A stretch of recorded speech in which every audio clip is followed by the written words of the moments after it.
Yo. A little unconventional start to the show today.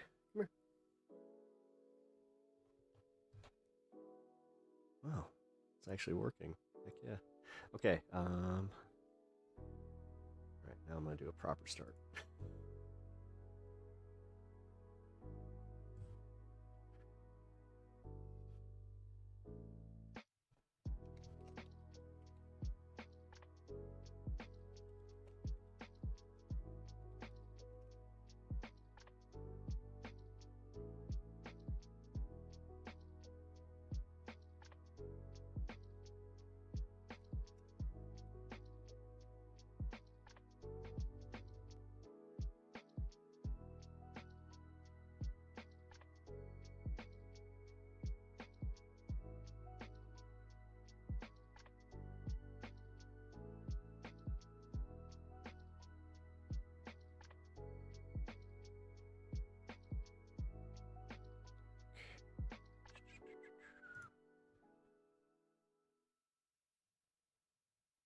Who the heck is Pep Talks? I'm not gay, but I fantasize about Marco Rubio. Pep Talks. Pep Talks. Pep Talks. Let's eradicate the Kung Flu. I'm literally coming. Pep Talks. Pep Talks. Who the heck is Pep Talk? They want our women. They want our children. Pep Talks. Sometimes no means yes. Grab them by the pep talk. Grab them by the Marco Rubio. Obama is a racist. Pep Talks. I'm literally coming. I'm Pep literally coming. Pep Talks. We found weapons of mass Pep Talks. destruction. My fellow Americans, it has been confirmed today from Pep Talks that we are indeed all high on politics. Good afternoon, everybody. Welcome to High on Politics on a Tuesday. And also on horizontal and vertical over on YouTube here. Got both of them working finally. Oh, man. Had to go through and do some fun with some settings, but you know what? We're here. What's up, guys? How is everyone doing? All right, Etch, Tony, how's it going? Natch, it's good to see everybody. I hope you guys enjoyed my my propaganda show today. It was good. I liked what we covered, and yeah, the end got a little bit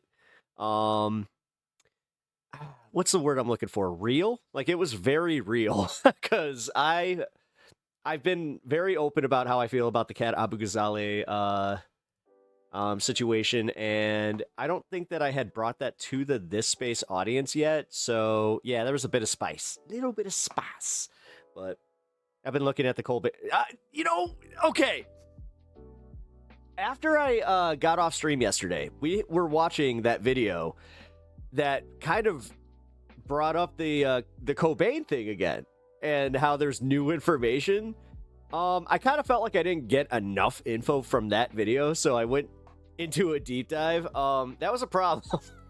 I felt like I was 15 again, man. It was so weird.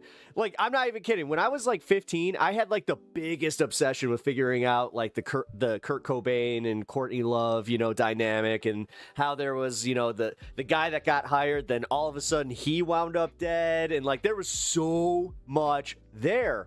That I think that might have actually been like my first conspiracy theory. Like, now that I think about it, I think that's what kind of like, that was like the first one.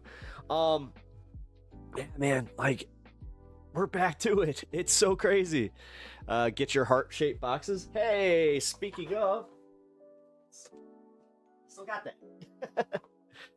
that. Uni is getting this tomorrow. Yeah, just so you guys know, I might not be able to do my normal show tomorrow. We have some medical stuff, and she is going to be able to actually like hang out. I'm gonna still be able to do my This Space show, and I think that what I'll do is I'm gonna try and do an hour at least of High on Politics, and we're gonna do she wants to thank everybody, but obviously we can't really do that with like the front facing situation because she does still have her job, which is it sucks because we really want to get her on this stream. But we thought about a good workaround where she might have to do like the Powerpuff Girls thing, where, you know, she says thank you, but I know that she's also just toying with asking corporate if, you know, she can just do things like that, because it's such a silly provision. It really is. It's kind of like a just in case thing, because she works so close to, you know, that kind of stuff. So I don't know. You gotta love work contracts, don't you? They're just so awesome. Speaking of work contracts, I talked about the whole chorus thing. Actually, you know what? Was it you, Natch, or was it Etch? Which one of y'all brought up the my chorus situation? Because you know what? I appreciate that. I appreciate you guys appreciating it, because yeah, that sucked. That really sucked, man. I hope you guys understand that that was a situation that could have financially been very beneficial for me, but it was that's what I thought, Natch. That's what I thought. I appreciate that, brother. Because for real, I could have been sitting kind of pretty, even with the way that I have like my stream set up now. Like, according to them, they weren't going to change much, but it's just yeah, man. I'm not big on number one, if you have too many NDAs, and I'm not saying they do, you know, I'm just saying in general, when you see multiple NDAs, it makes me kind of go, no, thank you. Tinkerbell, what's up? I actually just showed the heart-shaped box, which I just realized that you gave, like, it's literally a heart-shaped box. Like, I feel like an emo kid. She gave me a heart-shaped box that looked like a cake. Every time I see it, though, I gotta say, this is one thing I appreciate. The way that you, like, these finer details. I can already tell that, like, the cake, like, if you make well, when you make real cakes, not if, they're delicious. I can already tell. Just, like, you use the just right amount of fondant. So, it's not too overpowering, but it's still got that little bit of the, like, the, ooh, extra treat. Yay. There's nothing worse when there's too much. You're just like, oh, this is not really a tasty cake. But anyway, man, kind of stunlocking all over the place today. Oh, yeah, no, because I'm excited. I'm really excited. I don't really get to have too many just days out with the wife, as, you know, with everything going on. But because she's in the in-between period of her chemo and radiation, she actually feels up to doing things. So it's been awesome. We're just, man, she gets, I could talk about this a little bit. She gets her radiation mapping done tomorrow. So we're a little, like, I'm nervous. I'll just speak for me. I'm very nervous. And it's not like because it's dangerous or anything like that. I just want all this to be good news, you know? So this is one of those, tests that kind of gives you the, well, this is how we're going to approach this if we can approach it this way. So we want this to go all clear. So if you guys are, you know, whoever you pray to, all the good vibes, everything, we need them tomorrow. So please just keep us in your thoughts. Tomorrow is a big day. We really, really are hoping for good news. So I'm actually, like, I can feel it. Like, I can literally feel it in my like, heart, like, my chest. Like, it feels heavy right now because I don't like this anticipation. Because, yeah, this is kind of like shitty Christmas. Have you been on the, you know what, Tinkerbell, did you try to go on any of those cake shows? Because I gotta say, you are very, very talented. Like, this is, and then also the fact that, you know, Jake, like, I love how this all started for me with Jake, where he's just like, and we're sponsored by Fake Cakes. Get your fake cake. That's actually a box. Yeah, this is actually a real thing. If you guys are interested in fake cakes, that are also boxes, our wonderful mod Tinkerbell, she was the one who put this together, and I gotta shout that out. You went above and beyond, and I cannot wait to give that to Unimoogle, because she is going to flip. yeah, you should definitely try to get on some cake shows. I think that you'd be great on that. Actually, have you made any like superhero cakes? Like now I'm gonna do the thing, but it's like, have you ever actually like, did you like make a Ninja Turtle or something? I feel like you could make a really cool Ninja Turtle. Anyway, like I said, I am on Stunlockville right now. Oh, speaking of Stunlocking. Okay, so you know how I told you guys that I got some more political stuff?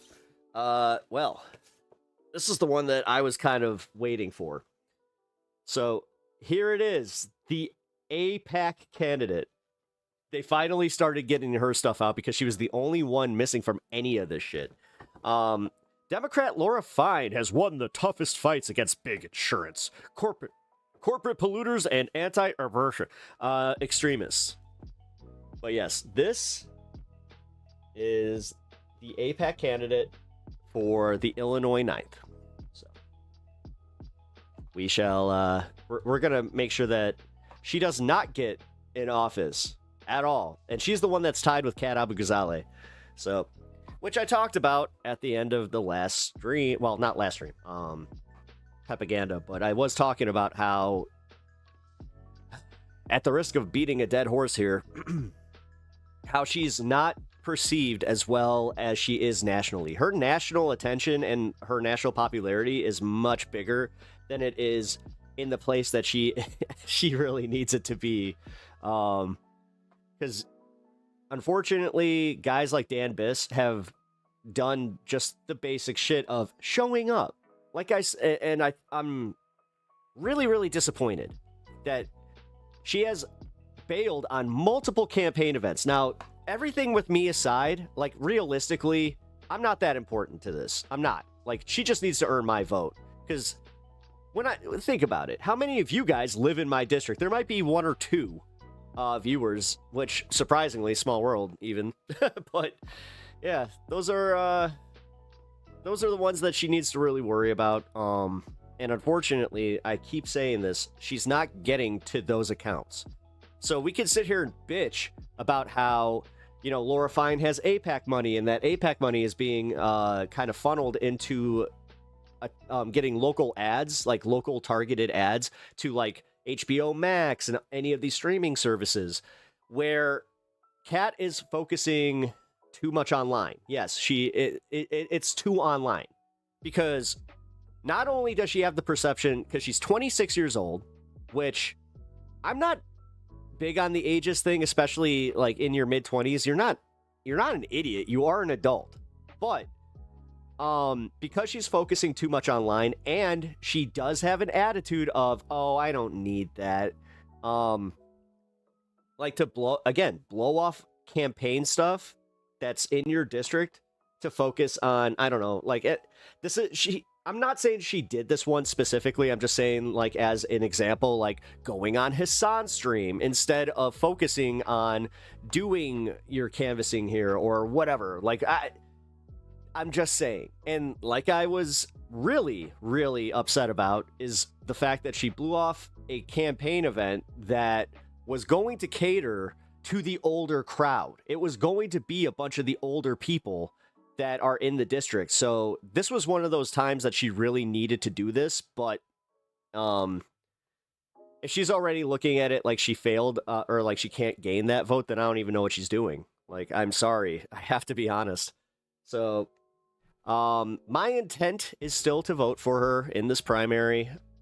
But the more I really am torn, guys, because her platform is awesome on paper, but unfortunately, the closer we get to this actual election, I'm starting to see some behaviors that really bother me.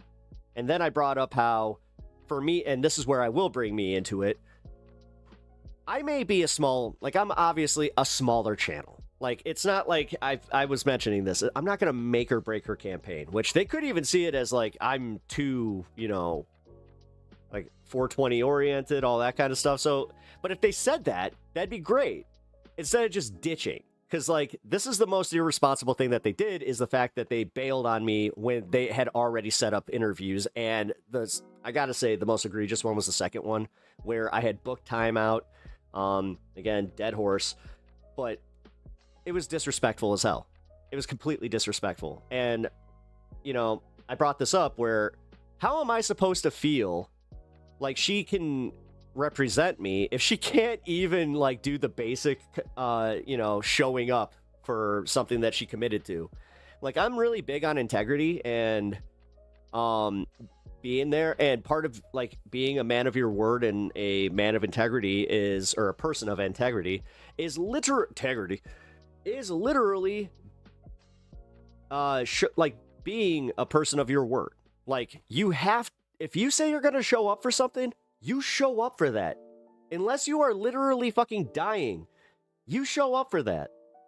Like, this is why I did the interview, or I did the debate with Andrew Wilson. I had COVID and I was totally in no position to be doing that. I wanted to just stay in bed, but I kept repeating it to myself that I booked this, like I had booked it a few weeks out, and it's like, no, I promised them I'd be there for this. They can't reschedule this. I'm gonna show up. And I was so new to, like, the internet that I kind of saw, I'm like, this is a great opportunity, and I would be stupid to pass this up, even if I am sick. So I bucked up and I just said, hey, you know what?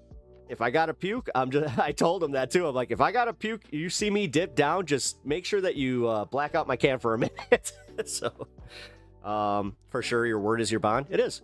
That's one thing that my dad taught me. He's like, you can have all the money in the world, you can have all the power in the world, but realistically, if you're not a man of your word, you have nothing.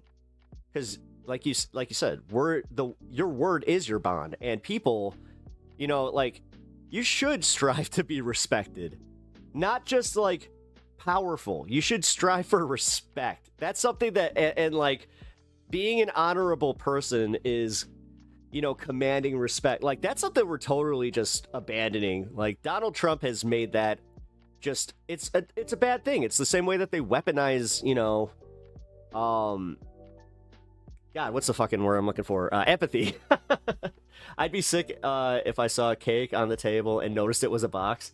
Oh, Sensei Ren. Well, number one, welcome to the show. I appreciate you being here. But also, oh, that sucks. Why would you be sick? Oh, you'd just be mad. Okay, so my mom, she was one of those types of boomers that she kept the fake fruit around. And I hated it. I hated it so much because she never had the real fruit to accommodate. So I would want an apple, and I'd go downstairs and I'd see the wax apple, and I'd just be like, well, that'd be nice if that were real. And then go to the fridge. No, got nothing. It was bullshit.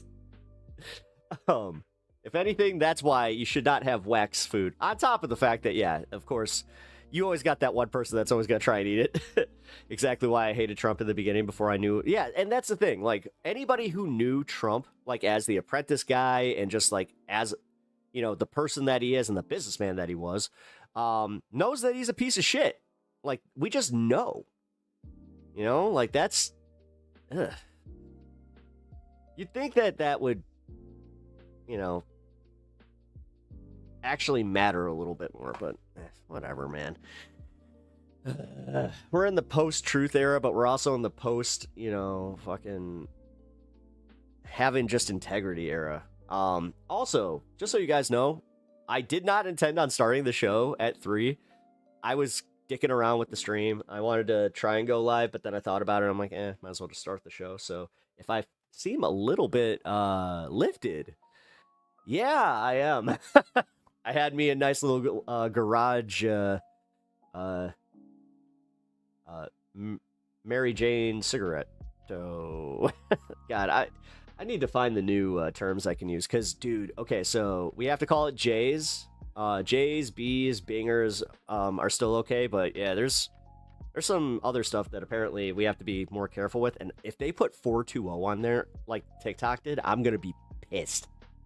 Because it seems that they are doing something like that. I disagree. You must be feared. Fear trumps respect. That makes absolutely no sense.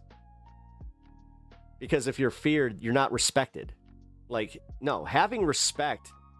This is why, like, even going back to, like, Game of Thrones fucking examples and just, like, medieval examples and shit like that. Yes, I know Game of Thrones is a fairy tale, but there is a reason that, like, most of the time when they talk about, like, leaders that were good leaders, they would be feared but equally respected, you know? He just commands fear. Like, he rules with fear. That's all it is. And that's where I think that, I don't know, man. If you don't want your leaders to have integrity, that's on you, bro.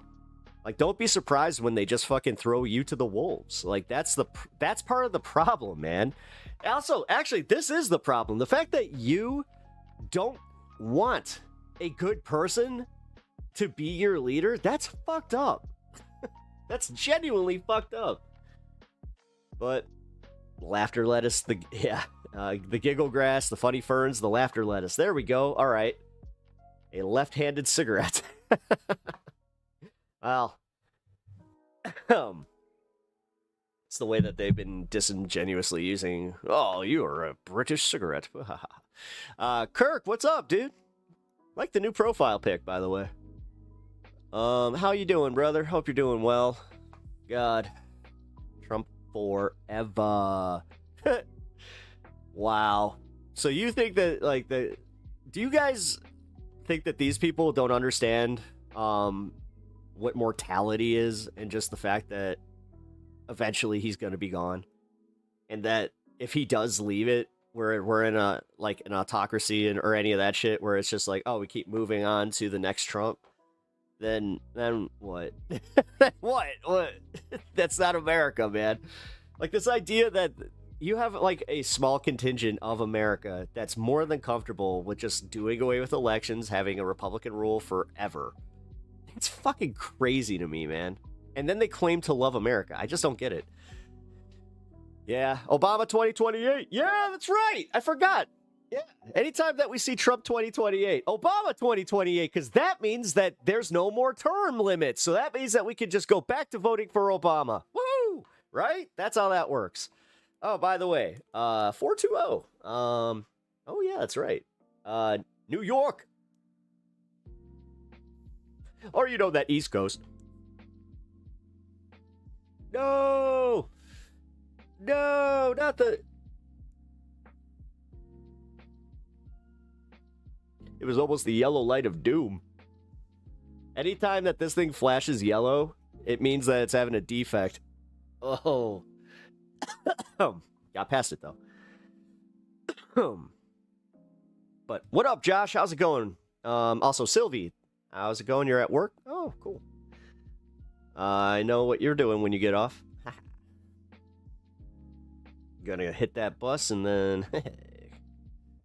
Are you going to the dispo today? That's the big question. I know I saw a guy on a short earlier, white dude, talking about how everybody's not a heritage white person is fixing to get deported. Like, bro, what universe is he in? That's my point, man. No, that's what the Republicans need to see. They need to see the fringiest motherfuckers on their base, or on their side, because they don't get it, man.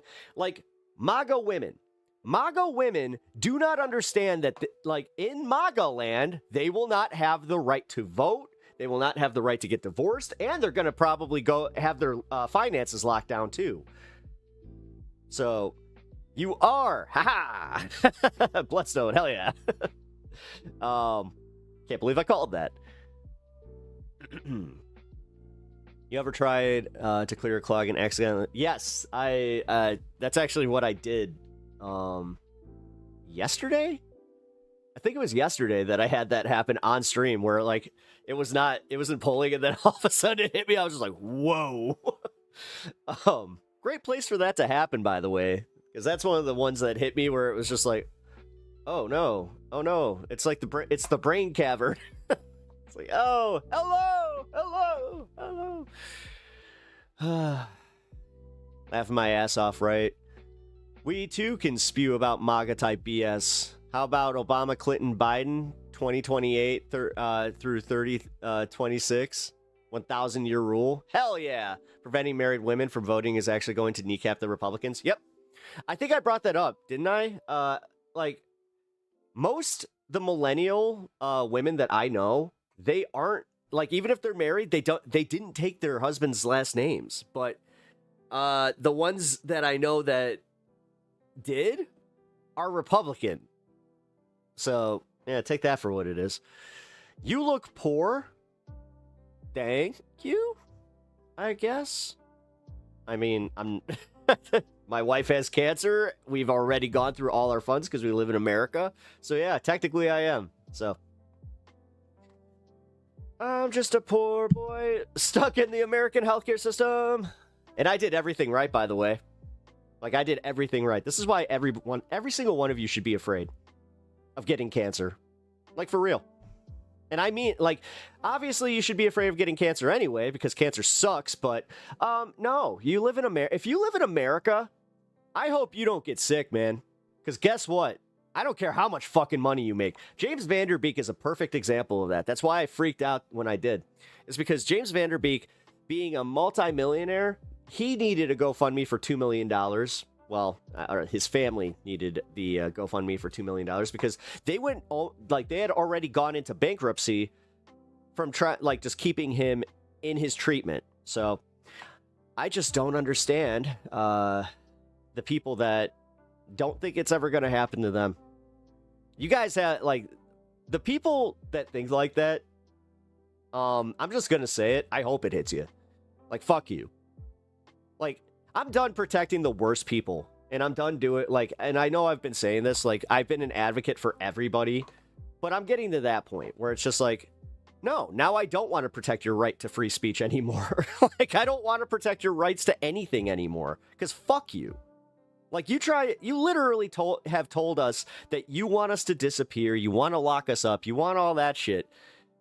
So, at this point, I don't give a fuck about your opinions. I don't give a fuck about what you guys think. And you know what? Yeah, Nathan, you're probably gonna, you know what? I think you're trans. I think actually you're trans. I'm gonna take a bet. I think in 2 years you're gonna be you're actually gonna like come out and you're just gonna be like, oh, I didn't know. I think you're trans. There's too much money in cancer treatments. Yeah, no shit. You know what's funny? When we left the UN, I guess, or NATO, not the UN yet. But when we left NATO, guess what all of a sudden went onto the markets? Bunch of cancer treatments. So, yeah, Cuba has the lung cancer vaccine. I know that there's a mouth cancer vaccine that Germany has. Yeah, there's a bunch of this shit. But you know what we don't have in America? That. Because America's great. We live in dude, seriously, we live in a capitalist fucking hell run by a bunch of shady-ass billionaires and pedophilic billionaires, demons, if you will. You know, baby eaters. Like, this is what we live in, guys. And you have people out here just like, yeah, based. It's fucked up. You ever truly just kind of look at the state of everything and just go, what the fuck? And how do they feel so comfortable? Well, I know how they feel so comfortable because they're ignorant assholes. Like, they don't understand that it's going to happen to them. So, you're holding a gun in your profile pic, sit the fuck down. Yeah, I mean, the Republicans want to take away the Second Amendment now because they don't want an armed populist, or an armed populace. Sorry, and yeah, like I said, once they determine that you're not making enough, or you're not actually, you know, providing enough, or you have just the slightest criticism of Trump, yeah, you know what? They're coming for you. They're coming for you, Barbara. Yeah, it's the second day in a row that I've gotten to use that. The joiners, humans are complicated machines. Or humans are complicated machines. My 2-year-old developed leukemia, and doctors gave him an 85 to 90% chance of surviving, even with the state-of-the-art treatment. Wait. Oh, yeah, I was about to say, like, treatment in America is fine. Like, don't think that I'm shitting on the treatment, because I'm not. The treatment is fine. Like, the treatment's good. The doctors are great. The nurses are great. But we shouldn't have this as part of a commodified system where I have a nurse advocate who has to fight with the insurance companies just to get my wife the basic care that her doctor has prescribed her. And I can't tell you how many times I've gotten a phone call saying that they denied it, that they're going to have to go into an appeal, which again, the appeals themselves can take anywhere from 3 days to fucking 7 days. So tell me how that's good, because in this case, like blood work, when you have cancer, I'm not sure if you know this, but you need blood work. And yeah, we're dealing with that shit where we had a real, like, I don't even know what the fuck happened with this one. They said it was like an end of the year thing, and they changed a policy. So all of a sudden they were fighting us on blood work.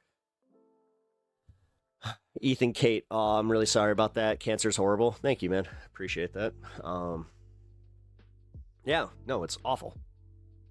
Like, I don't wish it, like, I'm trying not to wish it on anybody, but like right there, I have to just admit when it's just like, you know what? Yeah, fuck that. Sometimes it just, you meet people so horrible that you're just like, I really do want the worst to happen to you. It's like when you're watching a movie and you're just like, if this guy doesn't get it by the end of the movie, I'm gonna hate this movie. And then they get what's coming to them, and then you're just like, I love this movie. Treatment is great if you can afford. Yeah, and that's the thing, if you can afford it. So, like that asshole that was telling me that I was poor. You know, like, I'm telling you guys, I did everything right. We did everything right. We had the insurance, we had savings, we had we had a nice little nest egg. We were gonna, before the cancer, we were looking at possibly remodeling the house. But that ain't happening. That ain't happening for a while. Yeah, man. And now we're not even sure what's gonna happen. Like, this, being in uncertainty on top of it all is so fucked up. Like, with how fast it happened, with the fact that there isn't any, recourse to it, the fact that they put all of, the credit hits on our credit report right away. Like, dude, America sucks with its healthcare, and it's fucked up. And I'm tired. Like, I'm so tired of people fighting for it. Like, that's the one thing I have zero tolerance for, especially in this chat. It's my stream. Yeah, it is. That is true. It is my stream. Welcome to it. Greg Lyon Productions. Also, yeah, it's exhausting. It is. Cancer, I'll tell you one thing. It is. It's so fucking exhausting. And we're not even, like I said, we're at the halfway point, and I'm just like, y'all ready to live under Palantir's social credit score? Yeah. They're already talking about that.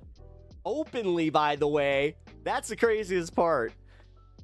The not wanting to show that stress to the person who's sick either. Yep. Oh yeah, I can't show any of that to her. It sucks. Yeah, it sucks. Yeah, that's interesting. He's also he was an avowed Nazi who also was a avid Trump supporter, Nate. So, weird. Weird how it fits the gamut of everything. Maybe it was just a disturbed individual, but also, you don't see the false flag, like, implications on this one. The fifth shooting just happens to be trans, even though technically Charlie Kirk's shooter wasn't trans. So take that one out. So, 4. Oh God. It's genuinely, like, crazy that people that looked at Pizzagate like it was real are blatantly ignoring the fact that it's just like, so all these shooters are trans now, huh? Right when we get an administration that it's not above them to commit these types of false flags to get what they want. Like, Jesus Christ. You guys remember Big Balls getting attacked? Yeah, I remember that one. Remember? Yeah. And that was like their justification to just be like, we need to bring the National Guard to DC because Big Balls got beat up by a black girl. Jesus. Now, I will say this. the fact that this person went to a hockey game and shot their family is really fucked up. I'm not sure if you guys saw the interview with the daughter, but the daughter was saying that he was profoundly mentally ill. And then literally the more that comes out, now you have the New York Post and all right-wing media focusing on the fact that they were trans, but they are blatantly ignoring, and I mean this to the point where every photo that you see of them is like this with their left arm out, when the right arm is the one that has the open SS tattoo on it. And then you talked to anybody that knew him, and they said no, he loved Trump and big into guns. Yeah, weird, fucking weird how that works. And also weird how they're all part of this, like, the same type of, like, 4chan communities. Like the one person in Canada and the one in Minnesota. Huh. And then you find out that those are technically right-wing adjacent. Huh. How's that? How's that work? I'm kind of confused about that. All right, Sylvie, what do we do about Lou Becker here? I'm getting a little tired of them coming into my chat every fucking day saying the same shit. Like, that's just a weird-ass account. Yeah, in Rhode Island. Yeah, it was in Rhode Island. I will say that was a little, like, surprising. More people with Nazi tattoos shoot up places than trans people, and that's a fact. Well, that's why I was saying, I said this yesterday when we were talking about the Piers Morgan thing. And he even brought this up. He's like, well, out of 200 shootings within the last 2 years, it seems that there's an increasing percentage of trans. And they're like, what's the increased percentage? And he's like, well, we have 4. Now we have 5. But he's like, we have 4. And now, 4 out of 200, that's a lot. It's like, what? Like, so now we're just going to ignore the fact that these other 200 were done by straight white dudes that are fucking insane, but we need to focus on the trans ones? How does that... Wait, what? That seems disingenuous as fuck. Like, that seems very disingenuous. Yeah, Nate, and the fact that you can't see a false flag when you see it, like, really? Really? Yeah. I'm just going to say that the fact that this person was MAGA adjacent, I'm not even sure if they were actually trans. I think that you just got a few pictures of them in, dressing up in drag, and now here you are, denying the fact that they were Trump supporters. Ain't that a bitch? I checked their activity, and they said this period thing, and wish they were a crumb. I think they are kind of weird. Yeah, they are weird.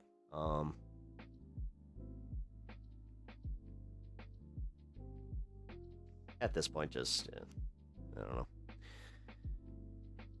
know. Seems pretty disingenuous of you to say the rest of the 200 were all straight white males. There was one female. Sorry, there was one. There was one instance where the shooter was a girl. A young girl. The rest were, yeah, straight white dudes. Odd how that works. Odd how you don't want to reconcile with that one, because you understand the implication. If we use that same justification to come after you guys, to start giving every white dude a comprehensive mental review, especially in order to get a gun, like, oh, guys, now you get it, right? You get it. Do you understand that maybe using this as a disingenuous way to fucking try and take away the rights of somebody that you don't like isn't exactly the best way to go about that? Because, oh no, then we could actually reverse that and come for your rights. Shut up. Shut up, you guys are a bunch of disingenuous assholes. We get it. You saw a hot trans girl, made your pee-pee hard, you found out they were trans, you got really mad about it. Now that's your whole existence is going and saying, we hate trans people. Dude, just admit it, man. You'd be a lot happier if you could just live your truth. But here you are, being such a hateful asshole. the kid that shot Kirk was not trans, but that didn't stop the admin from claiming. Yeah, they literally tried to say that he was a trans furry, and now you have assholes like that guy who legit still believe that it was a trans furry. It's almost like they don't actually care. They don't actually care. If my wife had cancer, I'd be a nice person, not like this, not evil like this dude. I'm literally... Yes, I'm evil. I'm evil leftist, pointing out the fact that these people are scum. Like, you are scum. No, it's just, you guys ignore all the other shootings. Like, why? Why didn't you care about school shootings when they were being committed by a bunch of fucking white dudes? Like, what's up with that? You know, Adam Lanza, you know, the Joker guy from fucking Aurora, Colorado. What about Mr. Yeehaw from fucking Las Vegas? You know, the sniper from Las Vegas that shot a bunch of people at that country fest. No, we don't want to talk about them. We don't want to talk about it. We don't want to talk about what the underlying conditions of that might have been. We don't want to have a little bit of nuance added to some of this. You'd rather just demonize an entire group of people based on the fact that they happen to be part of the marginalized group that you don't like. Is that what it is? Huh? Yeah, no, that's exactly what it is. The left is insane. Then why are most shooters right-wingers? Why are the ones that commit the shootings that's like the most school shootings tend to be right-wing? What's up with that? Why are we not reconciling that? Why are you not willing to fucking actually debate that? Why are you not willing to fucking look at the facts that most of those shooters were white? And male? Now, I don't know if they were straight. That, you might have me there. But I'm just going to say that they were white and they were male. So why are we not focusing on the white male class and taking away their guns? What's up with that? If you guys want to take away if you want to take away trans rights and their gun rights too, I'm just saying, man. All right. Fair's fair. What are we doing here, man? And you, as a responsible gun owner and a white male, I'm assuming, you kind of recognize that if that was like a broader problem, that you should just be willing to do so, right? MAGA Demon Class A. Shut the fuck up and never use this man's wife's cancer against him. I mean, that would be smart. Doesn't exactly come off as, you know, big-brained. Honestly, anytime that I see somebody do that, it's so easy for me to just be like, oh, hey, look, one of the worst people on the planet. You own in that one? Because then it makes people in MAGA kind of reconcile with the fact that, oh, we have some real pieces of shit on our side. Like, say what you will about the evil left. That's shit that does not happen.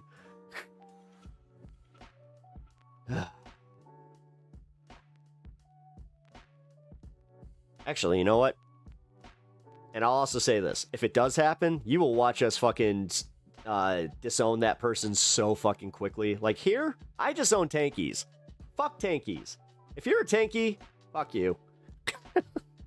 Sometimes it can be just as bad. I've literally seen some of like that same behavior. Like if there was a right winger with a cancer fund, that they would use that same tactic, which I'll just say, yeah, they're shitheads. Not a very good look. No, it's not. But fall for every BS lie. I mean, they really do. Like, it is kind of weird. But that's where I'm a little surprised by the fact that, also, I thought about this. So we're worried about illegals voting in this next election, right? But the border's closed and we have ICE here getting rid of all the illegals. So why do we need to worry about that if technically there's going to be less illegals in the country that were voting in 2024, which didn't that help Trump, right? Because, oh, why are we not auditing the 2024 election? That's weird. only the 2020 election, the one that he lost, but not the one that he won. But it was with the same exact system, so why wouldn't we audit both? What's up with that? Oh, exactly. 100% make that make sense, MAGA. They don't want to. Nothing has to make sense to them. The only thing that makes sense to them is the fact that people on the left and people that are of color and have community, they're scared. They're feeling bad. Because these people feel so bad inside, they want other people to join them. You know, misery loves company. And that's the reason that they want everybody else to feel so miserable. Like, think about it. Actually, I'm worried that Republicans will vote, but less so now that they might need a passport. Yeah. Well, that was one of the big miscalculations. We're going to watch, actually, you know what? Here, I'll load that up real quick because Emily and Crystal had a pretty good back and forth on the election interference stuff. Yeah, you know what? Fuck it. Let's play this. Wasn't expecting to go into a segment so quickly, but since this fits into the conversation we are having, might as well. Let's go ahead and move on to more potential constitutional violations with the voting rights. With the Trump attack on voting rights and, you know, whatever they're trying to do to mess with the midterms. We got some new comments from Kristi Noem talking about how they... Why do her and Kyle do that? Noem. Like they do this weird hard pronunciation that is not how you say their name. It's gnome, like garden gnome. They need to make sure they're getting the... And then Fuentes. He says Nick Fuentes. It's just like, stop it. The right voters to the polls to vote for the right people. Let's listen to that. And elections is another one of those critical infrastructure responsibilities that I have as well. And I would say that many people believe that it may be one of the most important things that we need to make sure we trust is reliable, and that when it gets to election day that we've been proactive to make sure that we have the right people voting, electing the right leaders to lead this country. Yeah, okay. That's not giving away the entire game. Through the days that we... Jesus Christ. And before any MAGA starts spouting off, imagine she's a Democrat just for 1 second. And then we're having the Black Panthers stand outside the polling places, okay? Now we can have an equivalent argument here, okay? Knowing that people can trust it. So the right people to vote for the right candidates, and this is comes amid a push from Trump in a variety of directions. Obviously, they seized the Fulton County ballots as part of some Stop the Steal conspiracy. Tulsi Gabbard was there for some reason. They've been suing states to try to force them to hand over their voter rolls. They're trying to pass this, what's it called, the SAVE Act, is that what it is? And that would require very stringent, not just like a regular driver's license, you'd have to have a real ID or passport. They've also closed down a bunch of passport offices to make it harder to get a passport if you need that. In any case, let's go ahead and put Trump's truth up on the screen here. He says the Democrats refuse to vote for voter ID or citizenship. The reason is very simple. They want to continue to cheat in elections. This was not what our founders desired. I've searched the depths of legal arguments. Oh, I'm sure he has. Not yet articulated or vetted on the subject. You can just imagine him in the law library, Emily, late at night, researching the depths of legal arguments, and will be presenting an irrefutable one in the very near future. There will be voter ID for the midterm elections, whether approved by Congress That's or not. That's not that. Okay, so we could just ignore that executive order. Cool. Actually, that's the easiest way to do this. Ignore everything he does. If it's not signed into law, he can fuck himself. Also, the people. It's that easy. What are you gonna do? Sue us? Country are insisting on citizenship. I'm gonna sue you. I'm gonna sue you, dude. The courts are sick of your shit too, man. No mail-in ballots, with exceptions for military, disability, illness, or travel. Thank you for your attention to this matter. So not only pushing the SAVE Act pieces, but also saying I'm going to unilaterally get rid of. Hey, joiners, did you see that even with the audit that was by the Republicans, they found that a whole bunch of people double voted for Trump? The mail-in ballots, which of course. And then he tried to be like, yeah, you're supposed to count those. It's like, no, they were mail-in ballots, and then they went and voted in person. You know that thing you were worried that Democrats were doing? This has been a nemesis of him since 2020, et cetera. And so if he does magically find 11,000 votes, you can bet your ass that it's a whole bunch of Republicans who cheated and voted twice. Weird how that works. Weird how you're always telling on yourselves. You know, I don't know what case he's going to make here to put forward. It's pretty clear cut that the states are responsible for running the elections. You can't buy cigarettes without an ID. That's because buying cigarettes isn't a constitutional right, numbnuts. They're allowed to have whatever rules, including rules around mail-in ballots. It's almost like our country has worked like this for a long time. Long time. That they pass through the... And you remember, like, I'm old enough to remember before we even had computers, like, helping us, and then we even had, like, the machines or any of that shit. We had a lot more problems when they were hand counted because then we had to have a lot of recounts. I remember the Wisconsin recount with Paul Ryan. Oh, boy. The legislature or whatever their process is.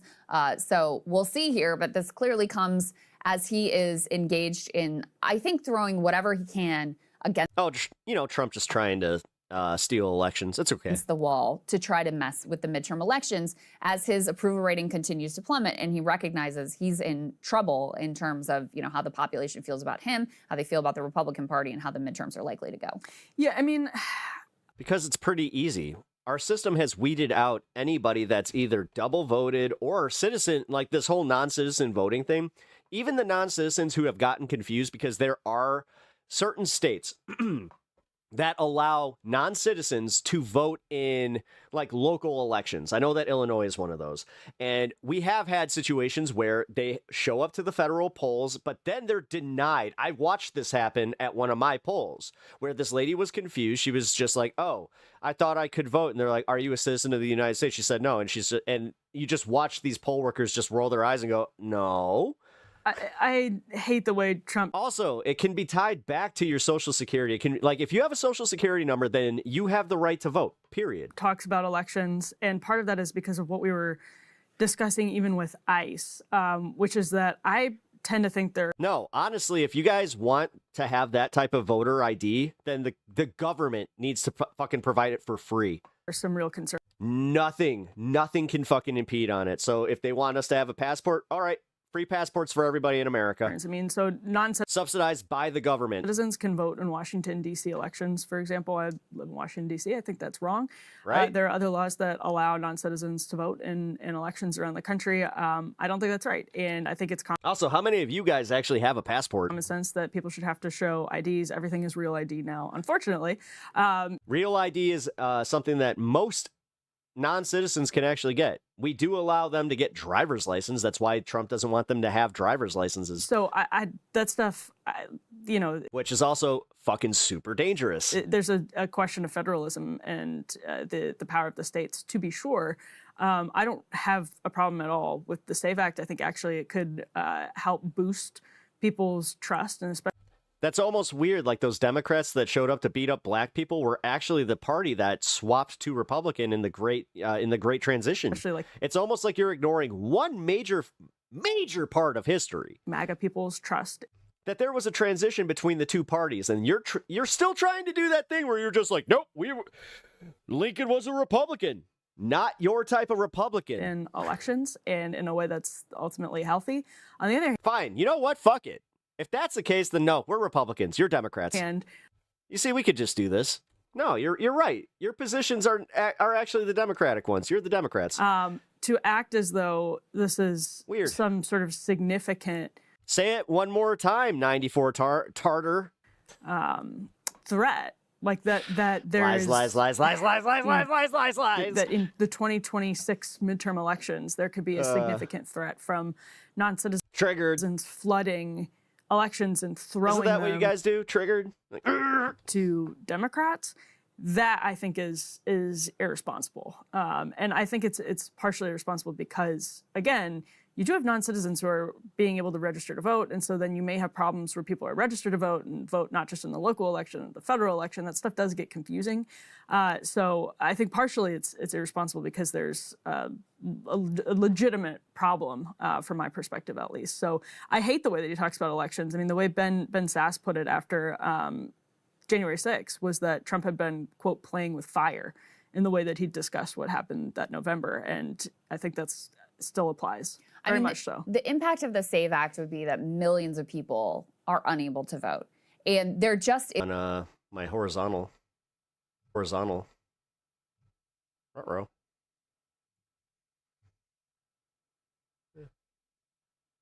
Oh, no, we're back. Okay, we're back. There we go. Huh. Yeah, I think that there might be an issue with YouTube lately. You know what? I had a feeling about this too. I thought that this was going to be a problem today. Going to go after mail-in balloting. This is why I started early. This has been a switch in the dynamics post-COVID. And to solve a problem that doesn't really exist. I mean, I understand the theoretical case that you're making. There are very few instances that have been identified of non-citizens who are actually able to cast a ballot. So why are we de facto putting up hurdles in the way of people exercising their right to vote to solve a problem that doesn't exist? And at the same time, I also just think it's like, I just don't think that it's even useful to really talk about what Trump is doing here as legitimate, because at the same time, you know, I mentioned how they're suing states to get their voter rolls, and all the Republican states have already sent in their voter rolls, and they're using this tool on it to supposedly identify non-citizens who are on the voter rolls for them to purge. And this tool is a total incomplete disaster. So we can put C3 up on the screen. This was some reporting from the Texas Tribune, federal tool to check voter citizenship. They're not installing restrooms for them. It's called non-gendered bathrooms. Keeps making mistakes. It's easy. It led to confusion. You know, the one that has, like, you know, both, and then it also has a little handicap guy. Does your brain break when you see that? In Texas, they say when County Clerk Breonna Lennon got an email in November saying a newly expanded federal system had flagged 74 people on the county's voter roll as potential non-citizens, she was taken aback. Lennon, who had run elections in Boone County, Missouri for 7 years, had heard the tool might not be accurate. That's what the flag voters registration paperwork they're building bathrooms for them. Lennon's suspicion. The form for the Did you like honestly? Did you say that when they were building handicap stalls? Were you one of those people like that was freaking out? Oh my God! They're letting the handicaps have their own stall. Person on the list bore the initials of a member of her staff who had helped the man register at his naturalization ceremony. Later turned out more than half the Boone County voters identified as non-citizens were actually citizens. A similar situation has been playing out in Texas, where county clerks have likewise found numerous examples of misidentified voters across the state. This is out of a playbook that has been used most extensively, I think, in the state of Georgia, where Georgia passed a law where any person can challenge the voting rights of anybody. And so you had a group of activists who would challenge like thousands of people at a time. And they would get de facto thrown off the voter rolls. And you would have situations where states would go through also and try to do this automated, matching. Oh, I'm sorry, Jonathan. I'm sorry that I'm being condescending. How would I actually win you over? Because you're really showing me that you're worth working on. I could definitely change your mind. Okay, let's see if this person is genuinely citizen, whether they've changed addresses, etc. And some of the names that you're talking about here are very common names. So, if you've got a guy named Juan Carlos and one of them is a citizen who's rightfully registered to vote in Fulton County and the other is not, they would kick him off the ballot. And it caused all sorts of incidents where, the ballots. Yeah, the thing is, like the Fulton County one, my favorite part is, so you had some right-wing activists doing that, but then you had a bunch of fucking students of all people, college students, go figure, do the same thing to them. They started singling out the people that were, very open about being activists and admitting that they had done that. So they went and did it to them and they were taken off the voter roll. So it's almost like this could be like, that's a dangerous, slippery slope. Republicans don't tend to like it when all of a sudden they have to go through those extra hoops. Legitimate voters were purged from the rolls. And now this is what the Trump administration is trying to do in states across the country. It's like I said, though, about the whole married thing. You got to have a lot of Christian women going, uh-oh. Country, as I said before, Republicans. What do you mean I can't vote? States are going along with it. Democratic states. It's the SAVE Act. We're just keeping our elections safe. States are resisting this direction. The Trump administration is suing them to try to get access to their voter rolls so they can make some case. They can analyze the data and make some case. Oh my God, now there's hit all the these bricks. illegitimate voters. Now go make me a sandwich. And it's part of a larger scale attack on the midterm elections. You know, some of these things are like within the bounds of what are ugly and at times undemocratic politics are, like the gerrymandering fight. And some of them are completely out of bounds, like when Steve Bannon suggests, hey, let's have ICE agents at the poll to intimidate people so that they don't show up. Or when Trump suggests, hey, we should nationalize elections. Hey, Does it step like a goose? Then it's a Nazi. decided that I've come up with some legal argument that would allow me unilaterally to end in mail-in ballots, not even through an act of Congress, but just me, myself, and I through an executive order. So, you know, obviously there's a lot of reason why people are deeply concerned about what this is going to look like for 2026 and 2028 going forward. No, I mean, count me among them. I'm one of the people that feels like, I mean, some of this started in 2016 with Hillary Clinton flirting with this idea that there was a Russian effort to mess with voting, and that some of the elections Damn, Kirk fucking taking this guy at church. have been thrown. There were a lot Jonathan, you are a troll that jumps in streams and makes dumb assumptions. Therefore, no one is going to care about anything you have to say unless you turn your life around, son. of Democrats who were flirting with that idea at the time, even to the point of saying voting machines might have been the problem, but nothing compared to what Trump did after he lost the 2020 election. And from there, it just exploded. You know, Georgia is basically there's nobody who denies that Georgia. Again, so you're telling me that Democrats cannot be trusted with elections, right?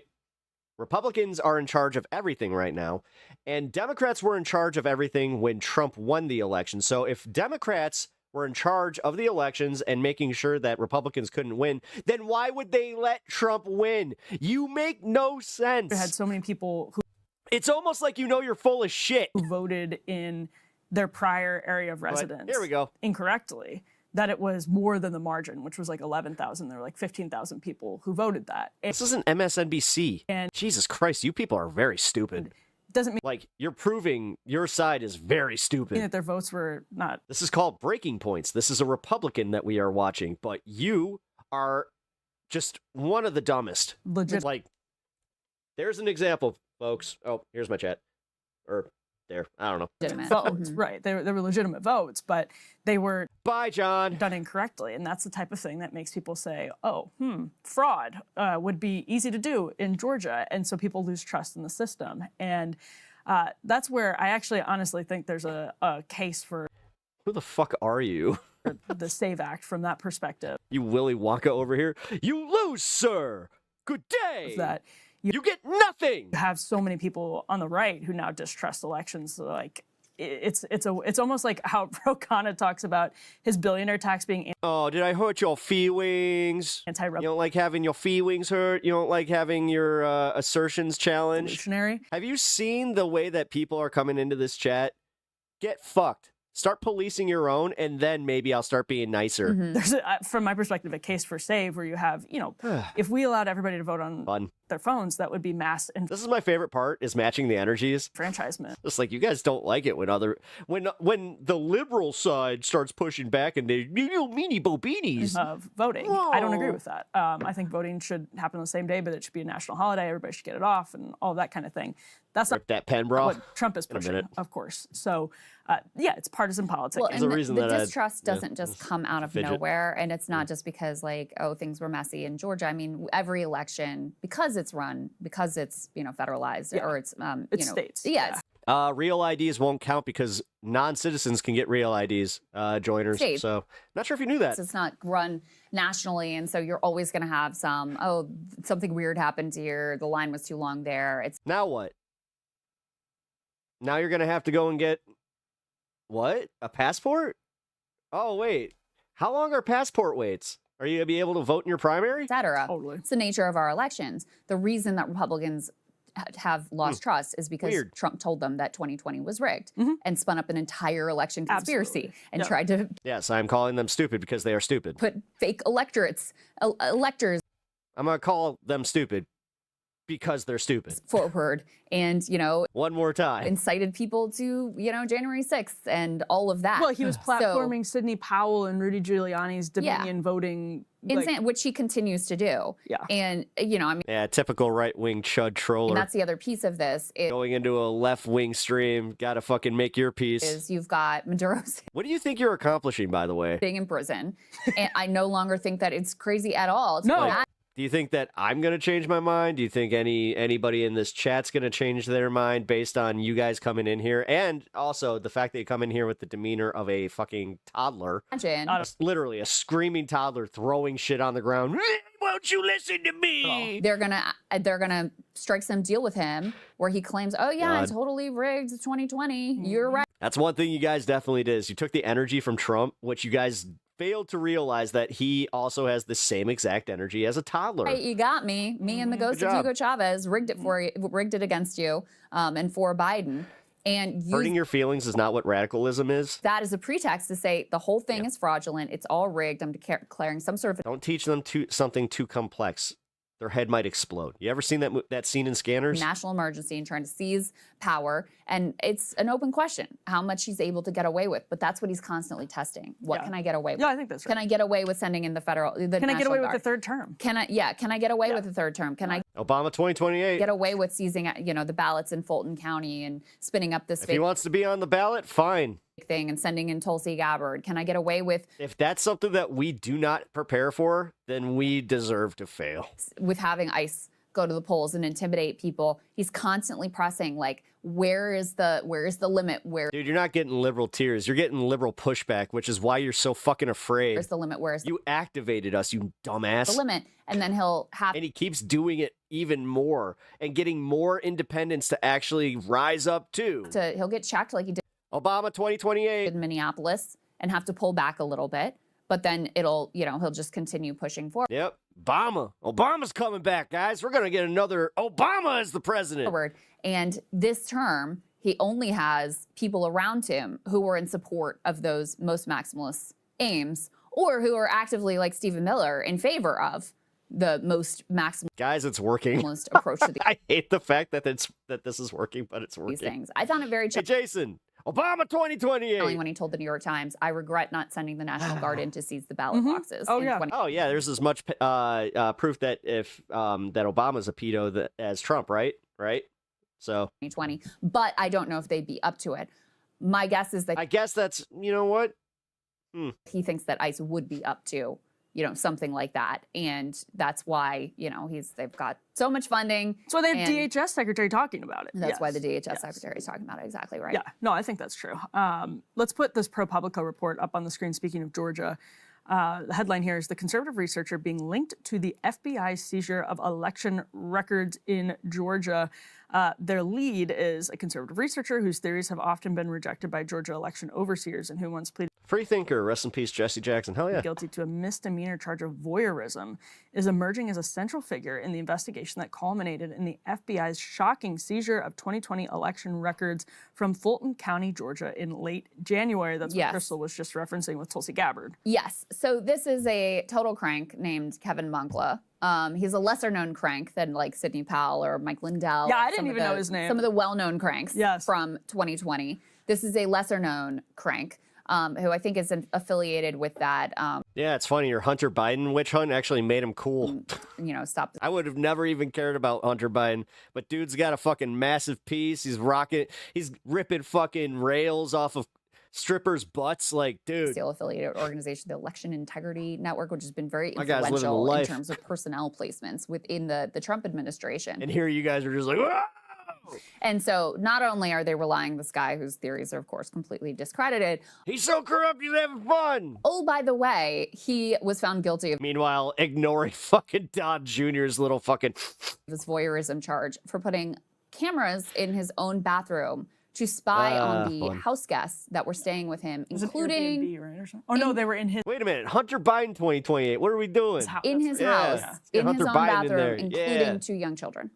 So, actually, let's get Hunter Biden's dick in. This is the quality of the people that they What are you doing? Voting for Hunter Biden? I'm voting for his peace. Man, like you said, fringe cranks. I combined them into cringe, but cranky fringe people. Yes. I guess you could call it cringe.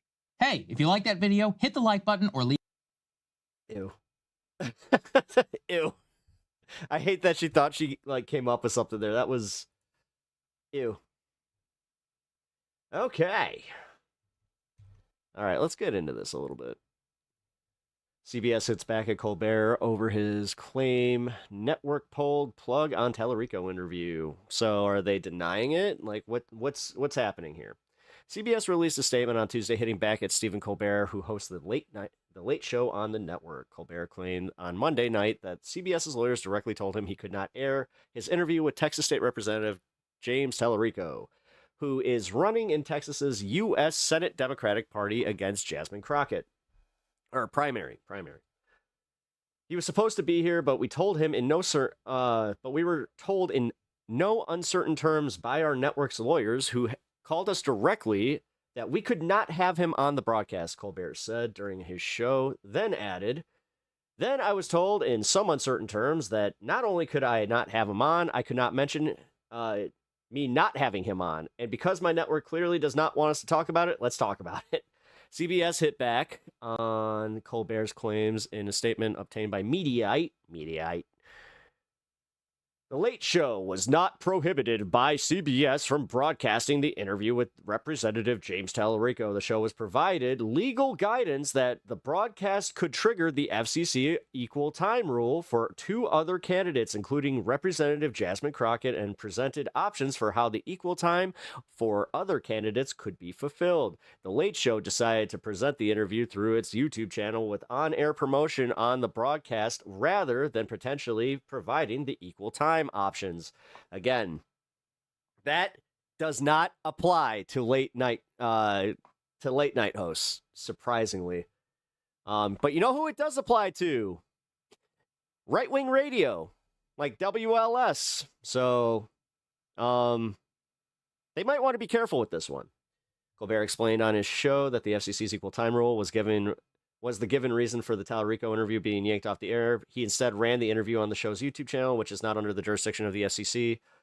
CBS's statement suggests that the network would have allowed the interview on the air had Colbert also invited Crockett on his show for equal amount of time and promotion. Yeah, they're so worried about getting Jasmine Crockett on the air. Well, sir, you're chairman of the FCC, so FCCU, because I think you are motivated by partisan purposes as well. Colbert continued to applause in the studio. Let's just call it what it is. Donald Trump's administration wants to silence anyone who says anything bad about Trump on TV because all Trump does is watch TV. Okay, he's like a toddler who watches that has too much screen time. He gets cranky, then drops a load in his diapers. The late night comic went on to joke about Brandon Carr's FCC wouldn't let joke about how Jesus Christ. Brendan Carr's FCC wouldn't even let him show a photo of Tallarico under the equal time rule. I can't show any pictures of James Tallarico. I'm not even sure if I can say the words James Tallarico, but I can show you what we always show when we pull up material at the last minute. This tasteful nude of Brandon Carr. All right. That was pretty funny.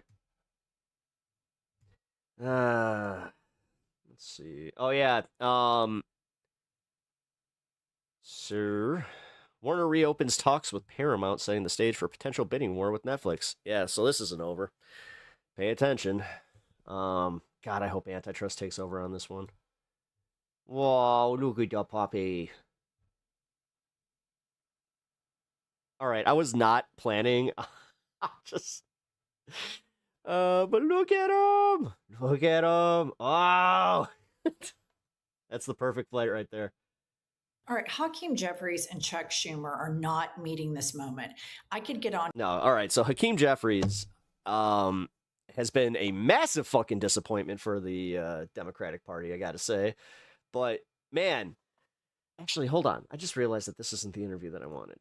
Because there is another one that's much better.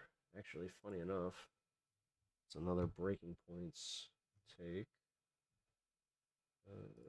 I am astonished. There we go. I was going to watch this on my last show, but didn't have time. I am astonished that Hakeem Jeffries did this interview. He went on with Joy Reid and Wajahat Ali. And which Wajahat did a fucking great job. Waj asked him some difficult questions, in particular about ICE and about AIPAC. Let's go ahead and take a listen to this this exchange on ICE in particular. Just today, it came out that ICE is using $38 billion to convert warehouses into camps. I'm going to call them concentration camps. Your colleague, Representative Raskin, went to one just yesterday in Maryland and said there were 60 people cramped like sardines in one room who only had access to one toilet. 65% of people taken by ICE had no convictions. That's from the Cato Institute, a right-wing institute. ICE has killed 8 people this year alone that we know of. 2 of them, Renee I trusted a fart today. Bad idea. And Alex Pretty. The latest polls came out this week. Never trust a fart. AP polls. Over 60% of Americans now disapprove of ICE. That means in 3 weeks, it's gone from 30% to 60%.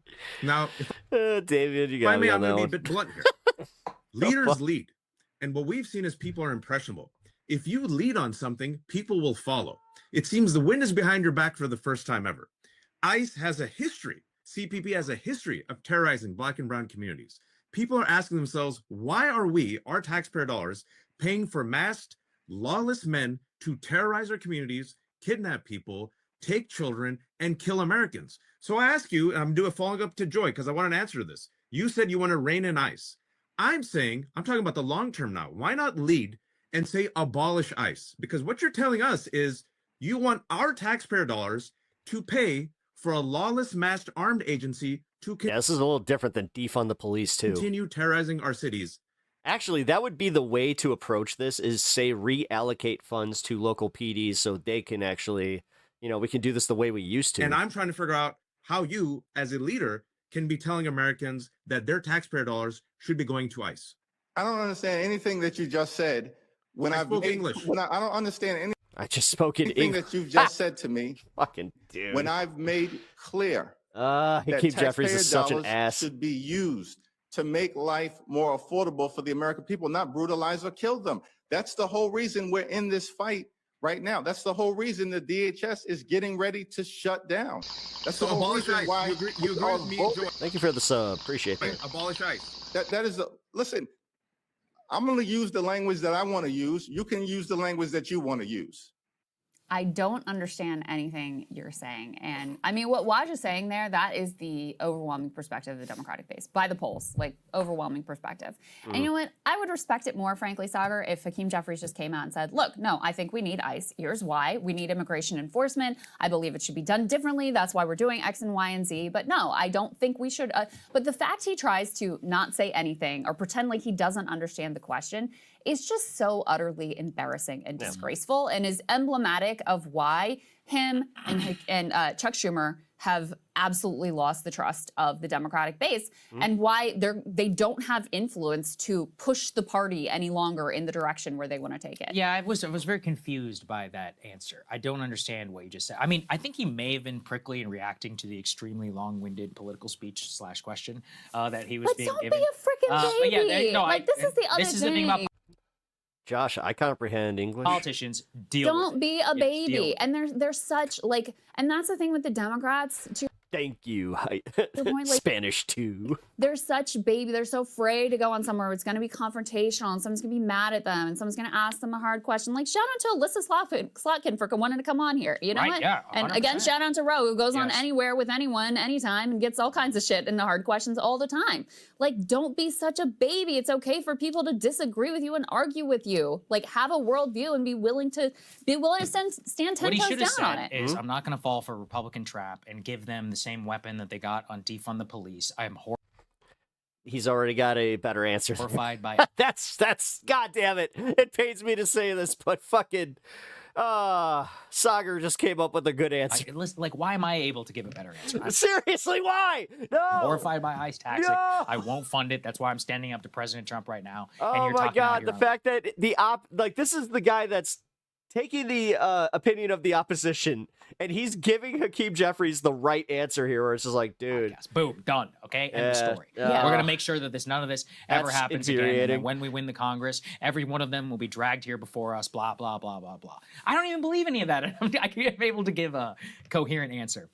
But he knows. not good. Well, I mean, first of all, just on the political talent level, there's just nothing there. And I hate the way he talks and does all this arm thing. It's so irritating. Somebody clearly told him, like, oh, this is the way to communicate your points more effectively. But they know that they are not in sync with where the Democratic base is. So they want to play hide the ball about what they actually think. And it comes across here too when Waj asked him about, hey, so how about you don't take AIPAC money anymore? How about you commit to that? Let's take a listen to that. AIPAC now has spent $2 million attacking a moderate-leaning Democrat, Tom Malinowski. Man, I'm surprised that Joy Reid let this go. A Democrat in the special House election in New Jersey 11th District. And we got a progressive Latina, Representative Mejia, who won, who, by the way, says abolish ICE. My question for you, if you're looking for accountability, if you're looking for change, shouldn't Democrats stop defund the? I know, but that's where I'll just say this: defund the police was such a bad marketing slogan that like the left really shot themselves in the foot with that one. taking money from AIPAC that has spent so much money against Democrats?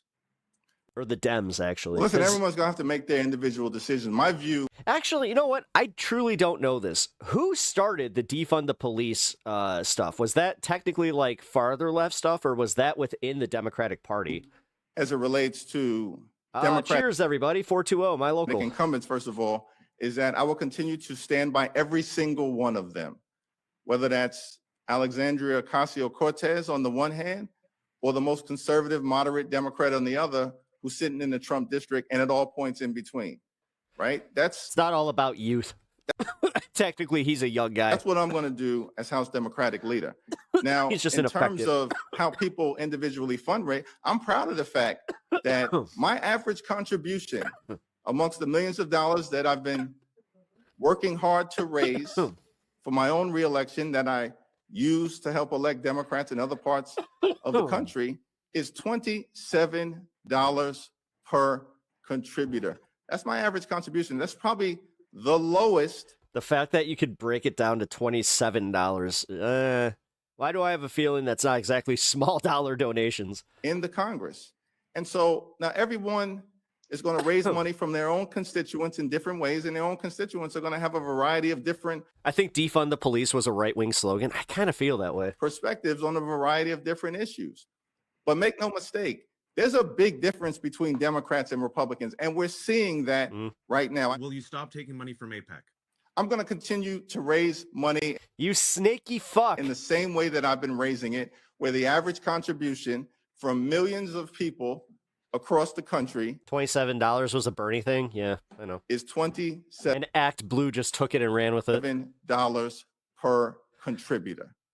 So the answer there, of course, is yes, I'm going to continue to take money from AIPAC. And look, this is the guy who wouldn't endorse Zohran Mamdani, even though he's a New Yorker, and Zohran was the Democratic nominee up until the very last minute, and had to be dragged kicking and screaming. SC Wungo, I'm actually with you on that one. To it, and they're like, I genuinely don't care who's on the right or left in the files. I'm not protecting anybody. There's such a gulf. Anybody who is implicated in the files of doing something criminal or like. Between if they were going back and forth and saying like the torture stuff and all that, I think they need to just lock them up. Schumer are and where the party is at this point, and he knows it, but he does not have anything approaching the political Wordodom. What up, dude? Skill to be able to pull off massaging that vast gulf. The only but to that is he still seems to hold power. So, for example, remember that Zohran backed off backing a primary challenger to him, which I got to be honest, I still don't get it. It's one of those, it was one of the most mystifying decisions. It's because that challenger was not any better, and there's no guarantee that they would win. I have seen yet from an insurgent politician who had his own base of support. By the way, Zohran can never be president, right? This is it for you, bro. If you don't do a good job, you're dead. You will never be anybody again, right? The highest office in the land that you can ascend to is the New York governor. Like, if now is the time, right, to actually do something to change things, and instead it's like, well, I want to play the game. I think that was the calculus, though, was like, I have to pick my battles. Yeah. And I also disagreed with the decision, but I think that was the view, was like, I have to pick. Yeah, but it's kind of like we saw in Munich with AOC. My battles. I'm up against all of these other forces. I can't be at war with the leader of. This is where I think them staying silent for as long as they did and then only focusing on the Epstein stuff kind of shot them in the foot, because they're almost out of practice at this point. That's why like AOC stammered so hard on the, China, Taiwan thing, which I'll be honest, did that matter? I know that I said this on Pepaganda, but realistically, when it comes to like the China-Taiwan conflict, even if you are the president, like Donald Trump would literally just say, give Taiwan to China.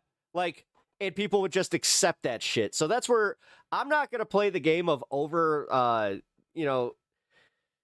analyzing all the the gaffes. But in this case specifically, I will say that this, instead of it being like the end of her fucking presidential ambitions, this was definitely this was the learning learning platform where for her, she honestly only really needs to adjust that, and then she's okay. The Democrats in the House as well. She answered correctly, but she answered horribly. Very powerful influence. And the other problem is she could have just sat there silently thinking about it for a second. I'm sure, in New York. This is all just propaganda. City in ways that we Godzilla God King. I'm not sure if you know, I have another show on this space called Propaganda. probably don't have A little bit of a different format. I only do an hour, and I do a deep dive into stories. total exposure to. So I think that was the decision there, but you're absolutely right. She sounded like an absolute moron. Other question is, you're going to have a whole She did. wave of new Democrats coming into House, very likely. You're going to have, I think, Democratic incumbents who lose against insurgent primary challenge. But so does Trump, like with everything he says. Literally, this is my problem. People who are talking about AOC sounded stupid. Listen to, they're eating the cats, they're eating the dogs, and they went, That's why I can't take them seriously. I'll take anybody on the left that's criticizing her and saying, yeah, you know what? That was kind of fucked. Have a whole series of primary challenges going on right now in It's the same way, dude. During the presidential campaign, specifically the VP debate, when Tim fucking Walz said, I actually know school shooters. It's just like, what? What the fuck did you just say? And then he comes out, oh, sometimes I could be a little bit of a knucklehead. It's just like, fuck you. Seats are in Trump seats.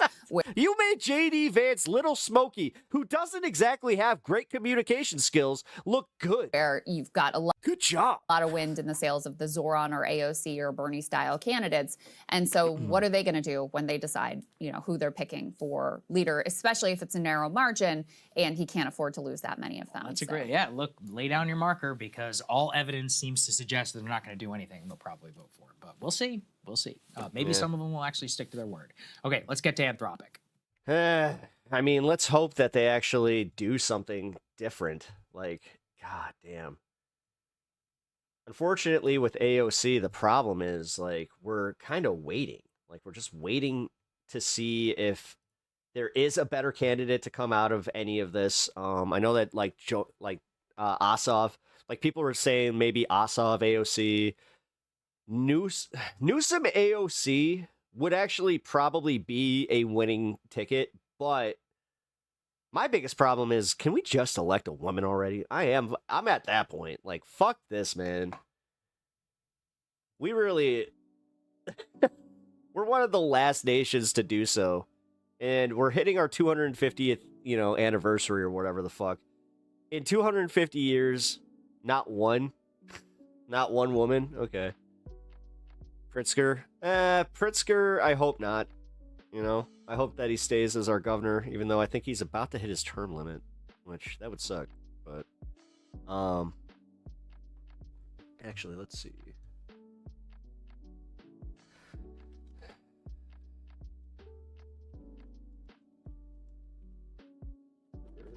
Hitting his limits.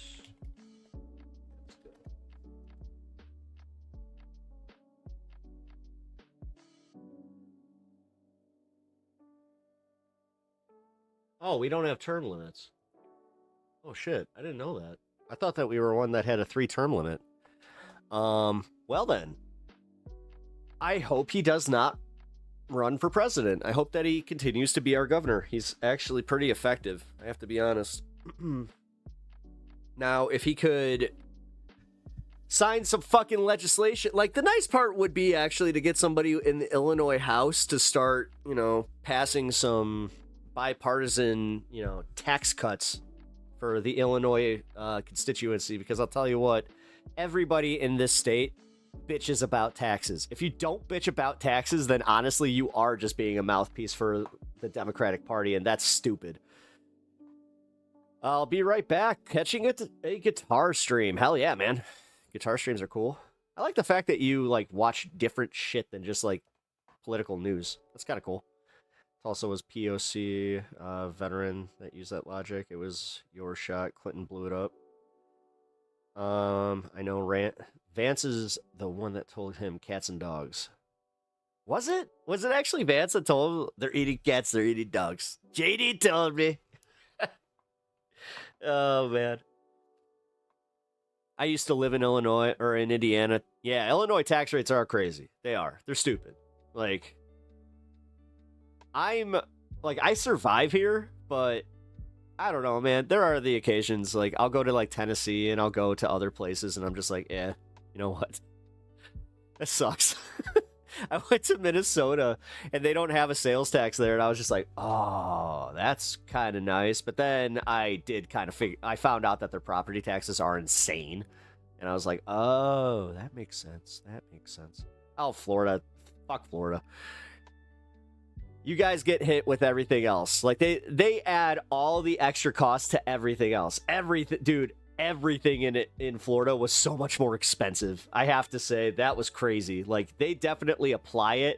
Like, you guys are paying the taxes. It's just on the front end. His words about it were, if I have to make up a story to get people to pay attention, that's what we'll do. Yeah, great one, Jeffries. Great. I watch shit all the time. I watch shit, all right? You. All right. You know what? I always appreciate an insult that can make me laugh. You got me on that one. That one was quite funny.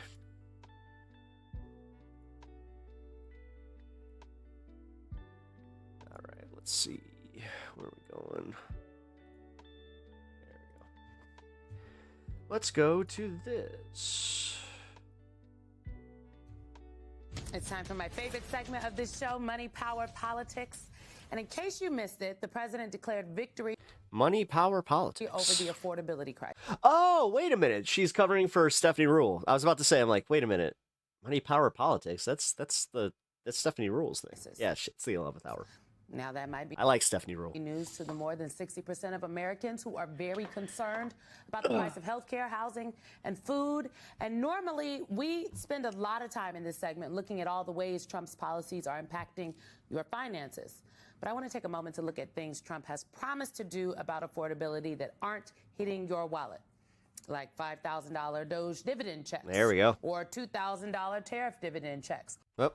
Or $1,000. So he owes us $7,000. Savings checks from expiring healthcare subsidies. There's a pattern here. Oh.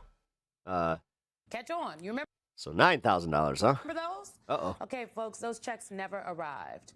But we know what has arrived. There's been higher healthcare costs, more tariffs, and a whole lot of uncertainty. You like Jasmine Crockett? David Gura joins me now. He is a correspondent from Bloomberg and the host of the podcast, The Big Take. It's weird.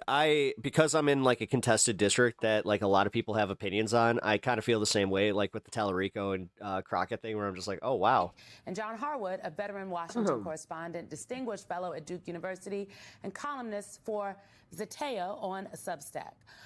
David, I mean, there's a long, really just a growing list of unfulfilled promises. And I'm a former strategist, and I can tell you that is not what you want right before midterm election. Oh, so you're one of like those really shitty people. You're like who lost us elections. Good to know. Do you think the stimulus checks were ever really in the cards? I think that, as you pointed out, he's grasped that over and over again, and there's a whole economic argument against it that would fuel inflation if he were to do it. But it seems like the one mechanism he keeps reaching for, yet he's not deploying it at the end. Look, he has promised to lower prices. That was the fundamental promise of his campaign. And there was a moment a couple months back at the Federal Reserve's press conference when Jay Powell, the Fed chair, said, if you were to strip away the tariffs that were in place, inflation would be back around that 2% target that the Fed has. So it's the tariffs that have caused inflation to Chat, who do you think is going to win that one? James Tallarico or Jasmine Crockett? To be where it is, higher than the Fed wants it to be. This is a persistent problem, a nagging problem for this president. You mentioned the uncertainty. That's another thing that's just added additional fuel to the fire here. Americans are rightly concerned about how much groceries cost, if they're able to get houses or buy cars. All the while, we have a president who's talking about vegetarianism in Greenland, talking about the prospects of there being war in the Middle East. These are things that are far afield from what most Americans are worried about right now, and that's really the crux of the fundamental issue here for Americans today. There's a disconnect, it feels like. And, you know, John, the president did run on fixing the economy and easing Americans' affordability concerns. But as we've just laid out, that hasn't happened yet. He promised these checks, and it made me think back to during COVID, the stimmies, as the young people call them, the stimulus checks that went out. The president signed his name to them, and there are many people to this day that say, I remember when Trump gave us the check during COVID and it was very helpful. Yeah, because they're stupid. Now, Congress was actually the ones that gave out the check, but the president very smartly, I would argue, put his name on them. Voters are, though, still struggling to put food on the table. The checks have not come. Do you think he's disconnected? Do you think he's out of touch? He's totally disconnected. It makes absolutely no sense for him to declare victory on the economy. First of all, just set level set for a minute. He inherited a very good economy. The jobs numbers are not fucking shaping up. Economy from Joe Biden. He said it was terrible. It was not terrible. It was good. He has not made it better. As David said, he promised to lower prices. He hasn't done that. Inflation was trending down, and it trended down in the first couple of months of his presidency. Liberation Day happened, and it spiked back up. So inflation will end 2025 slightly lower than it was in 2024, but not as low as it would have been if he hadn't put the tariffs on.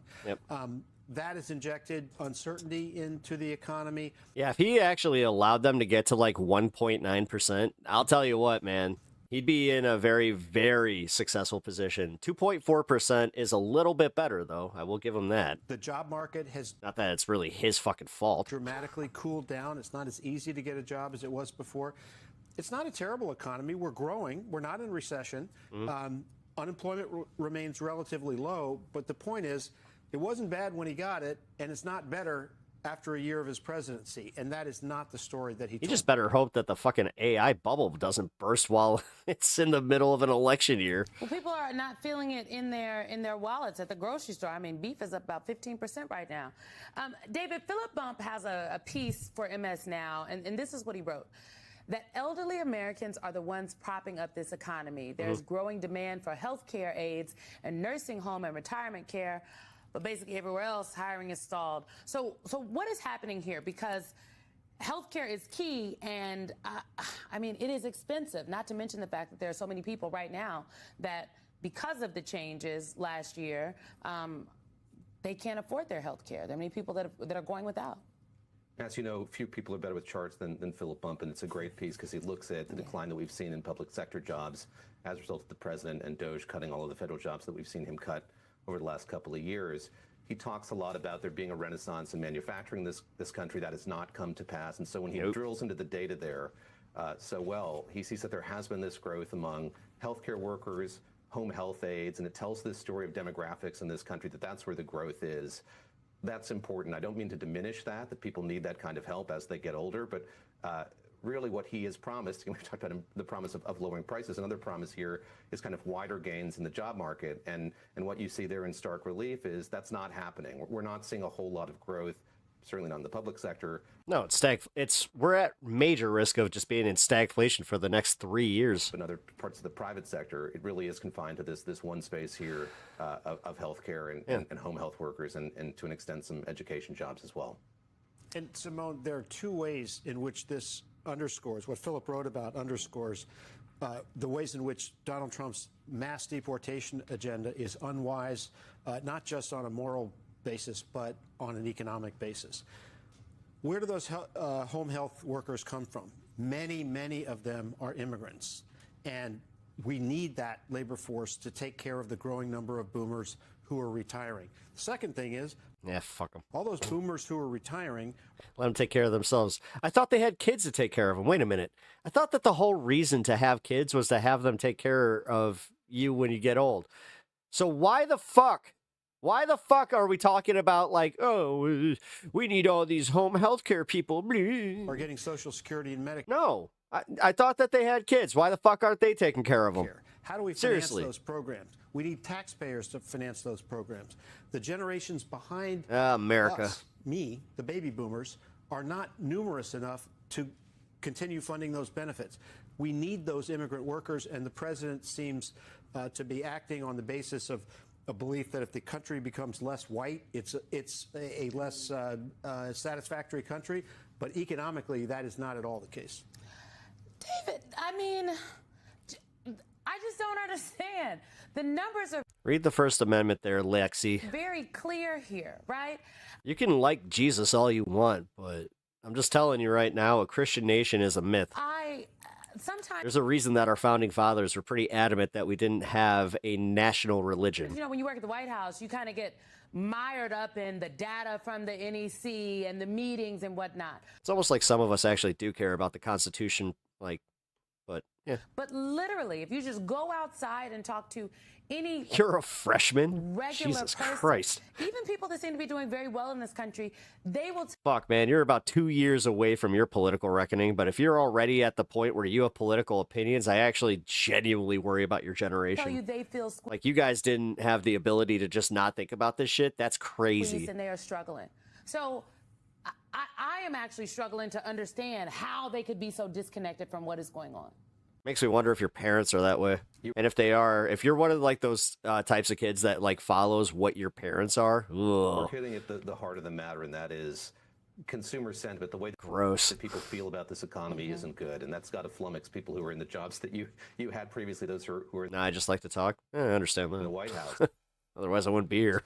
They can talk a good game about how things are going. You can have Pam Bondi, the Attorney General, lash out at Congress people saying, the Dow is at 50,000. Jobless freshman, And lazy. the S&P's at whatever number it's at. Again, just remember, he just called you a jobless freshman. That means that he wants you to go do what the immigrants are not able to do because they are getting deported en masse. So, yeah, you know what there, Junior? You should be working the fry lines. What's up with that? That doesn't ring true to a lot of people because so many people in this country aren't invested in the stock market. My mom is a Democrat and my dad's a conservative. That is, you know what? That's increasingly rare nowadays. That is not simply what they're caring about. At Are this they moment married? in time, because it is not their lived experience. So you're highlighting what's very true, which is there's this real disconnect between what's happening in the stock I'm not joking. I'm actually genuinely curious about that. market, what's happening in the economy, and the way that the White House is managing that, and the way that the president's managing. We know well he's been reluctant to engage with this issue of affordability. He's going to go down to Georgia. They are? This week and continue this kind of small tour that he's been on of Pennsylvania,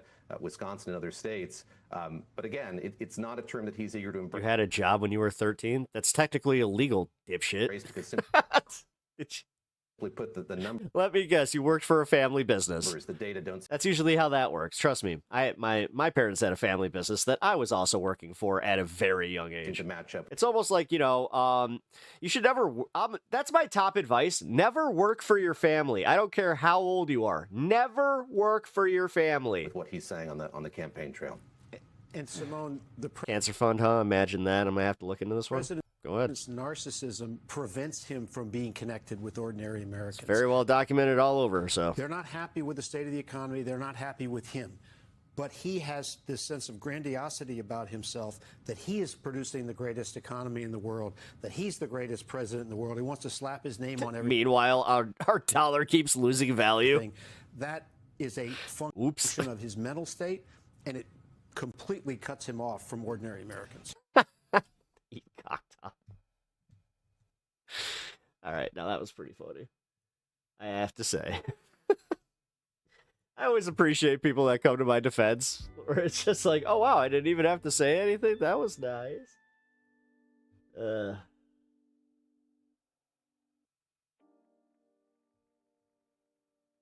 All right, welcome to the show, everybody. Welcome us on a regular basis. Big favor and subscribe to the channel. That helps out big time. You can also support the show on Patreon or tip with the thanks button and jump right in, y'all. So, Epstein Files updates. I got to give you guys these Epstein Files updates. And look, the more stuff we learn, the darker it gets. It really is that simple.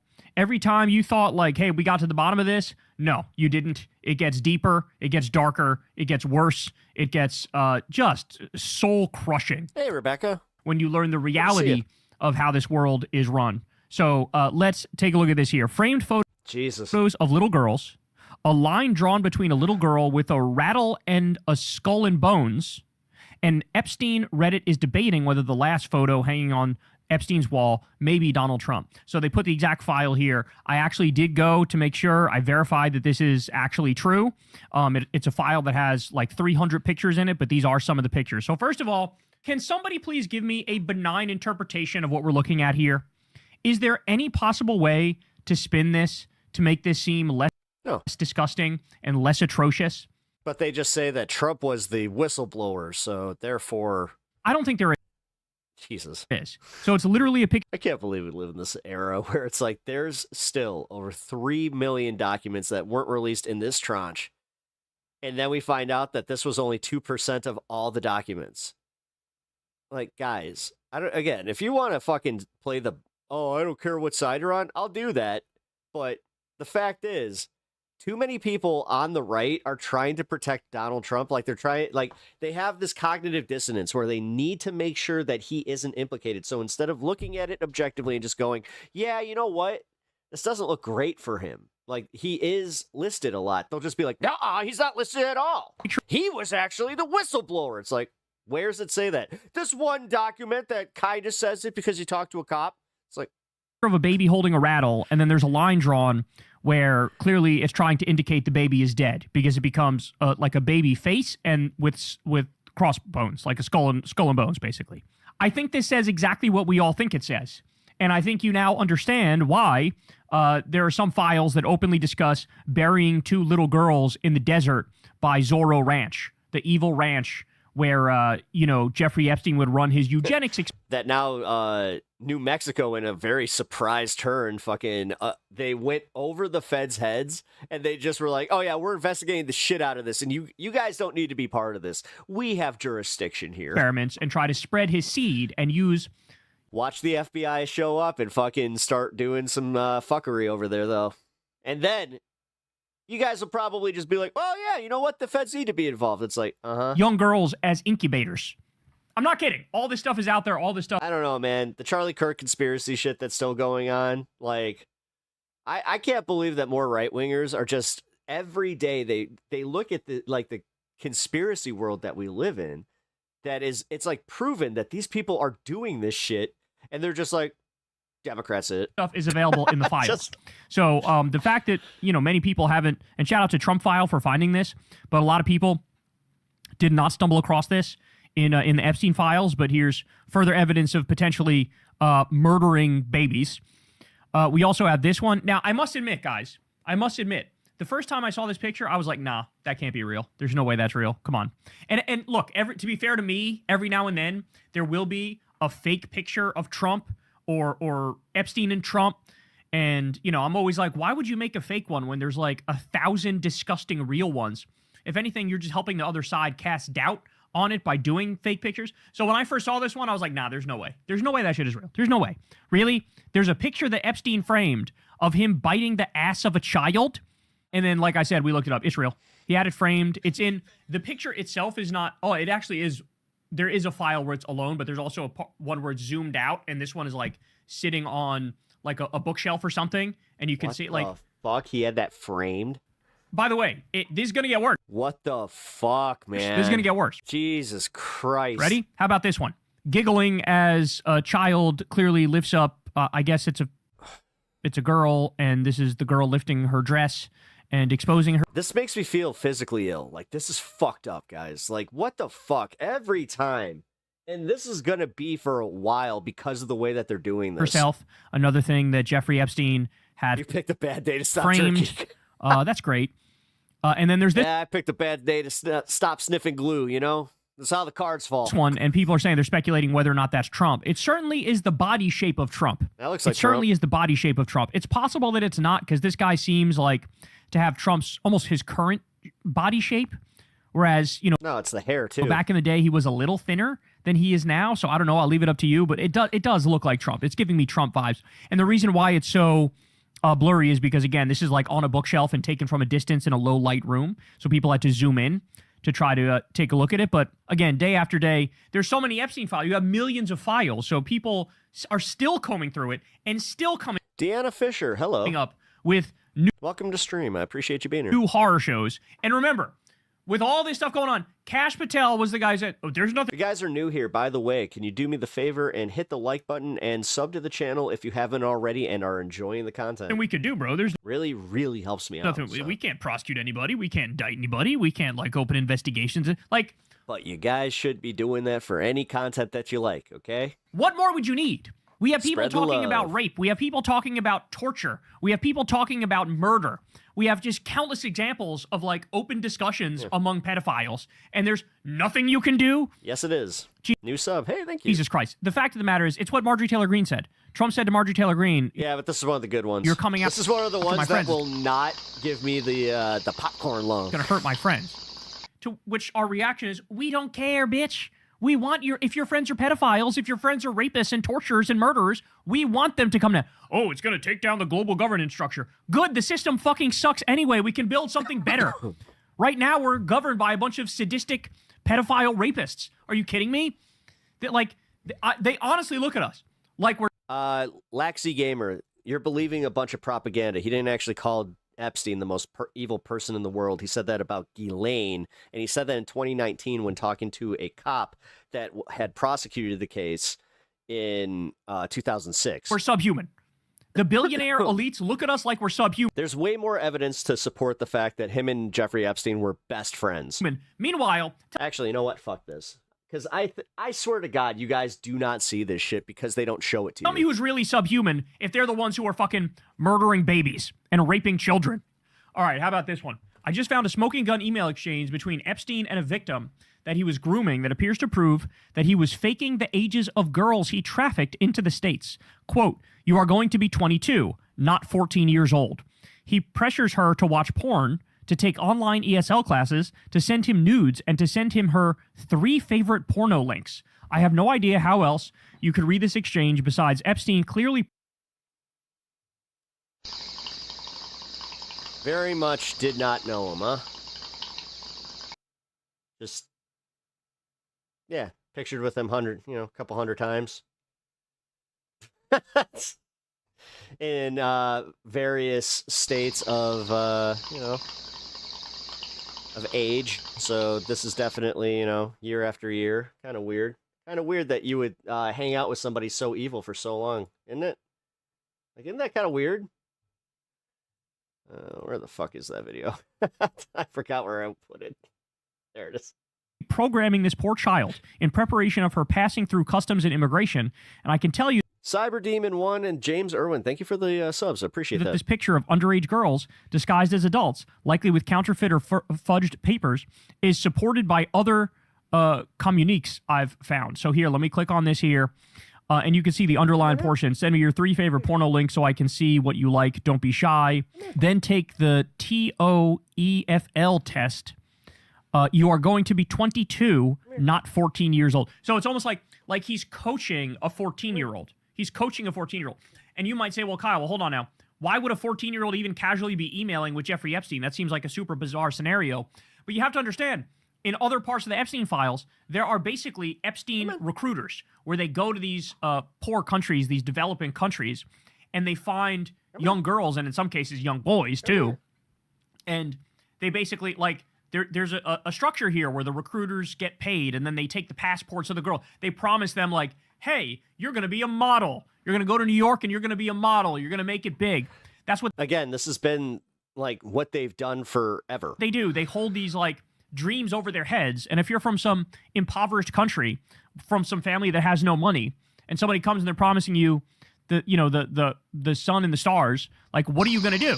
You get caught up in this web of criminality, where effectively you're being human trafficked when you're 14 years old, and you got stuff like this going back and forth with Jeffrey Epstein. Thoughtful and this face is emoji, raised eyebrow emoji, neutral face emoji.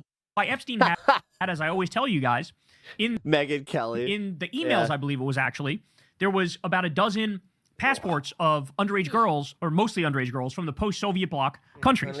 So this is what we're dealing with here, bro. And the more time goes by, the more we get smoking guns, and the more Kash Patel's going, what? What are you talking about, bro? Oh, am I the head of the FBI? I don't even know what you're talking about. Whatever, bro. They got nothing. They got nothing. they're protecting the pedophile cabal, and they know they are. All right, so we also have this. This is shout out to Ryan Rosbiani here for this, but he says, just in, another 71 Epstein files with the word Trump deleted from the DOJ website. We are now down from 5,361. Tens World does. Thank you for the sub. To 4,200. Bandit, thank you for the $2. I really appreciate that, man. 4,727. I know that the pup appreciated that too. 634 files gone. So, and he leaves the trail here, you can see. So 1 to 10 of 4,727 results. And if I click on this one here, another 22 Epstein files with the word Trump deleted from the DOJ website. We are now down to 5,361 to 4,798. 563 files gone. And you click here and you can see the reduced. But guys, did you know the Dow is at 50,000?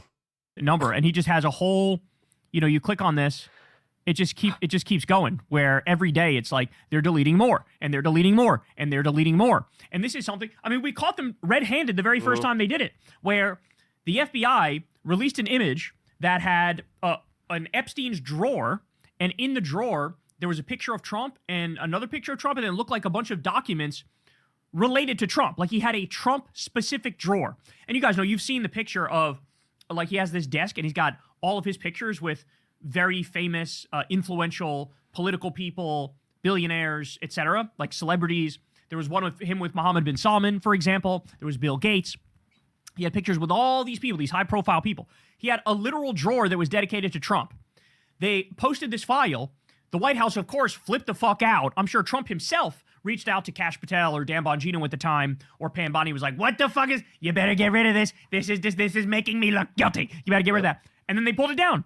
But of course, once something hits the internet, it's there forever. Like, you guys know how this works. There's no such thing as deleting something from the internet. No. Once it's out there and people once it hits, it's it. see that it's out there. That's it. It's a Yep. wrap. It's over. It's there. Yeah. It's you delete it, but thank you for the 2.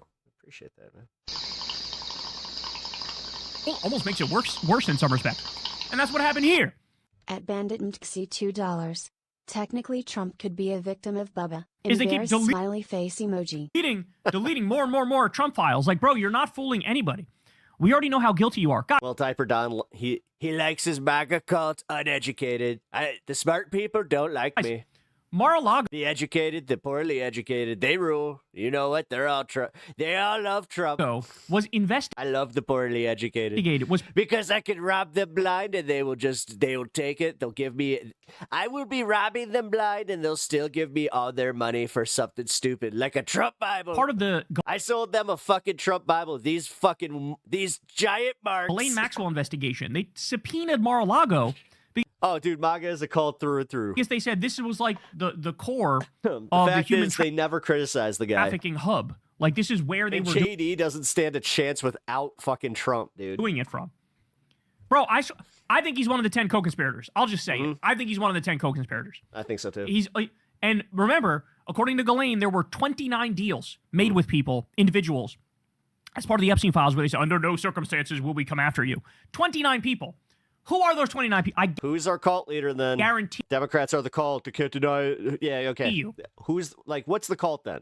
Like, you do understand that being part of a cult is willingly giving up a critical thought process to protect somebody, right? And to protect the idea of the cult. Well, it's almost like MAGA. Verbatim. Are politicians. Those are billionaires. They're some of the people with the most power. They're people, Oh, wow. Wow. No. You deleted that way too quick. Hey, MAGA. MAGA's in chat. Just so you guys know, one of your own just said, hope your wife doesn't make it, to be honest. Those are the fucking people that you have to fucking own. Deal with that. You guys have some of the worst fucking people that think that they're so edgy, that think that they're like, that is what they're about. That motherfucker just wished death upon my fucking wife who has cancer. And that's what you guys get to own. That's MAGA. Mossad, for example. You fucking pieces of shit. I guarantee. Like, honest to God, this is why I can't stand you fuckers. It's because you guys sit here clutching your pearls. Oh, I don't like the mean left. I don't like the mean left. But then motherfuckers that support Trump get so bent out of shape when a guy like me is, oh, you're talking shit about my dear leader. Well, guess what? I hope your wife dies of the cancer she has. Get fucked. Guarantee you. And seriously, fuck you if you guys do not stand up or stand against that shit and stand like This is what I can't even fucking fathom that shit. Like, what the fuck?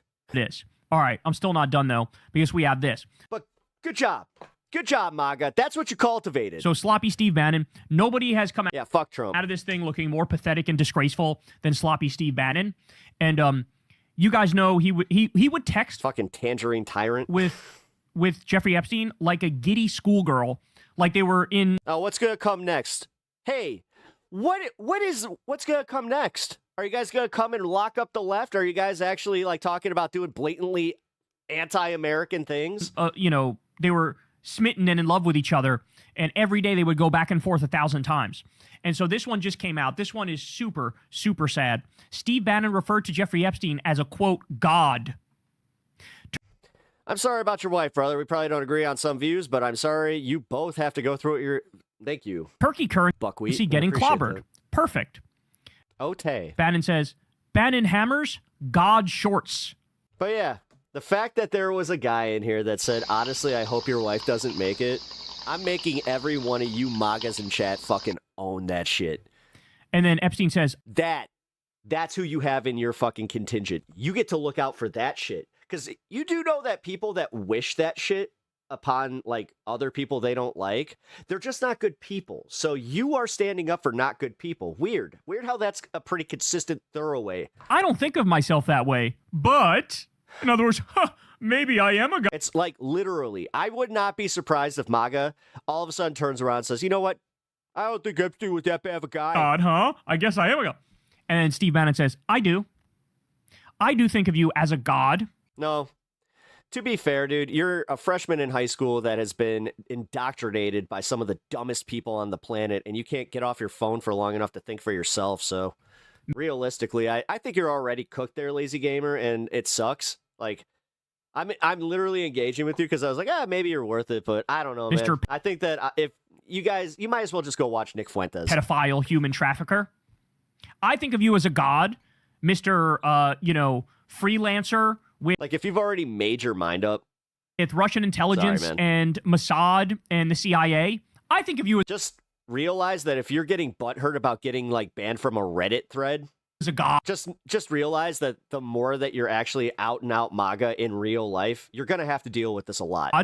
That's why a lot of people end up coming here and acting like this, is because they're ostracized from their families, their communities, and all over because they know that what they believe is actually hurtful, that it's wrong. But they love the fact that it's making people feel bad. Mr.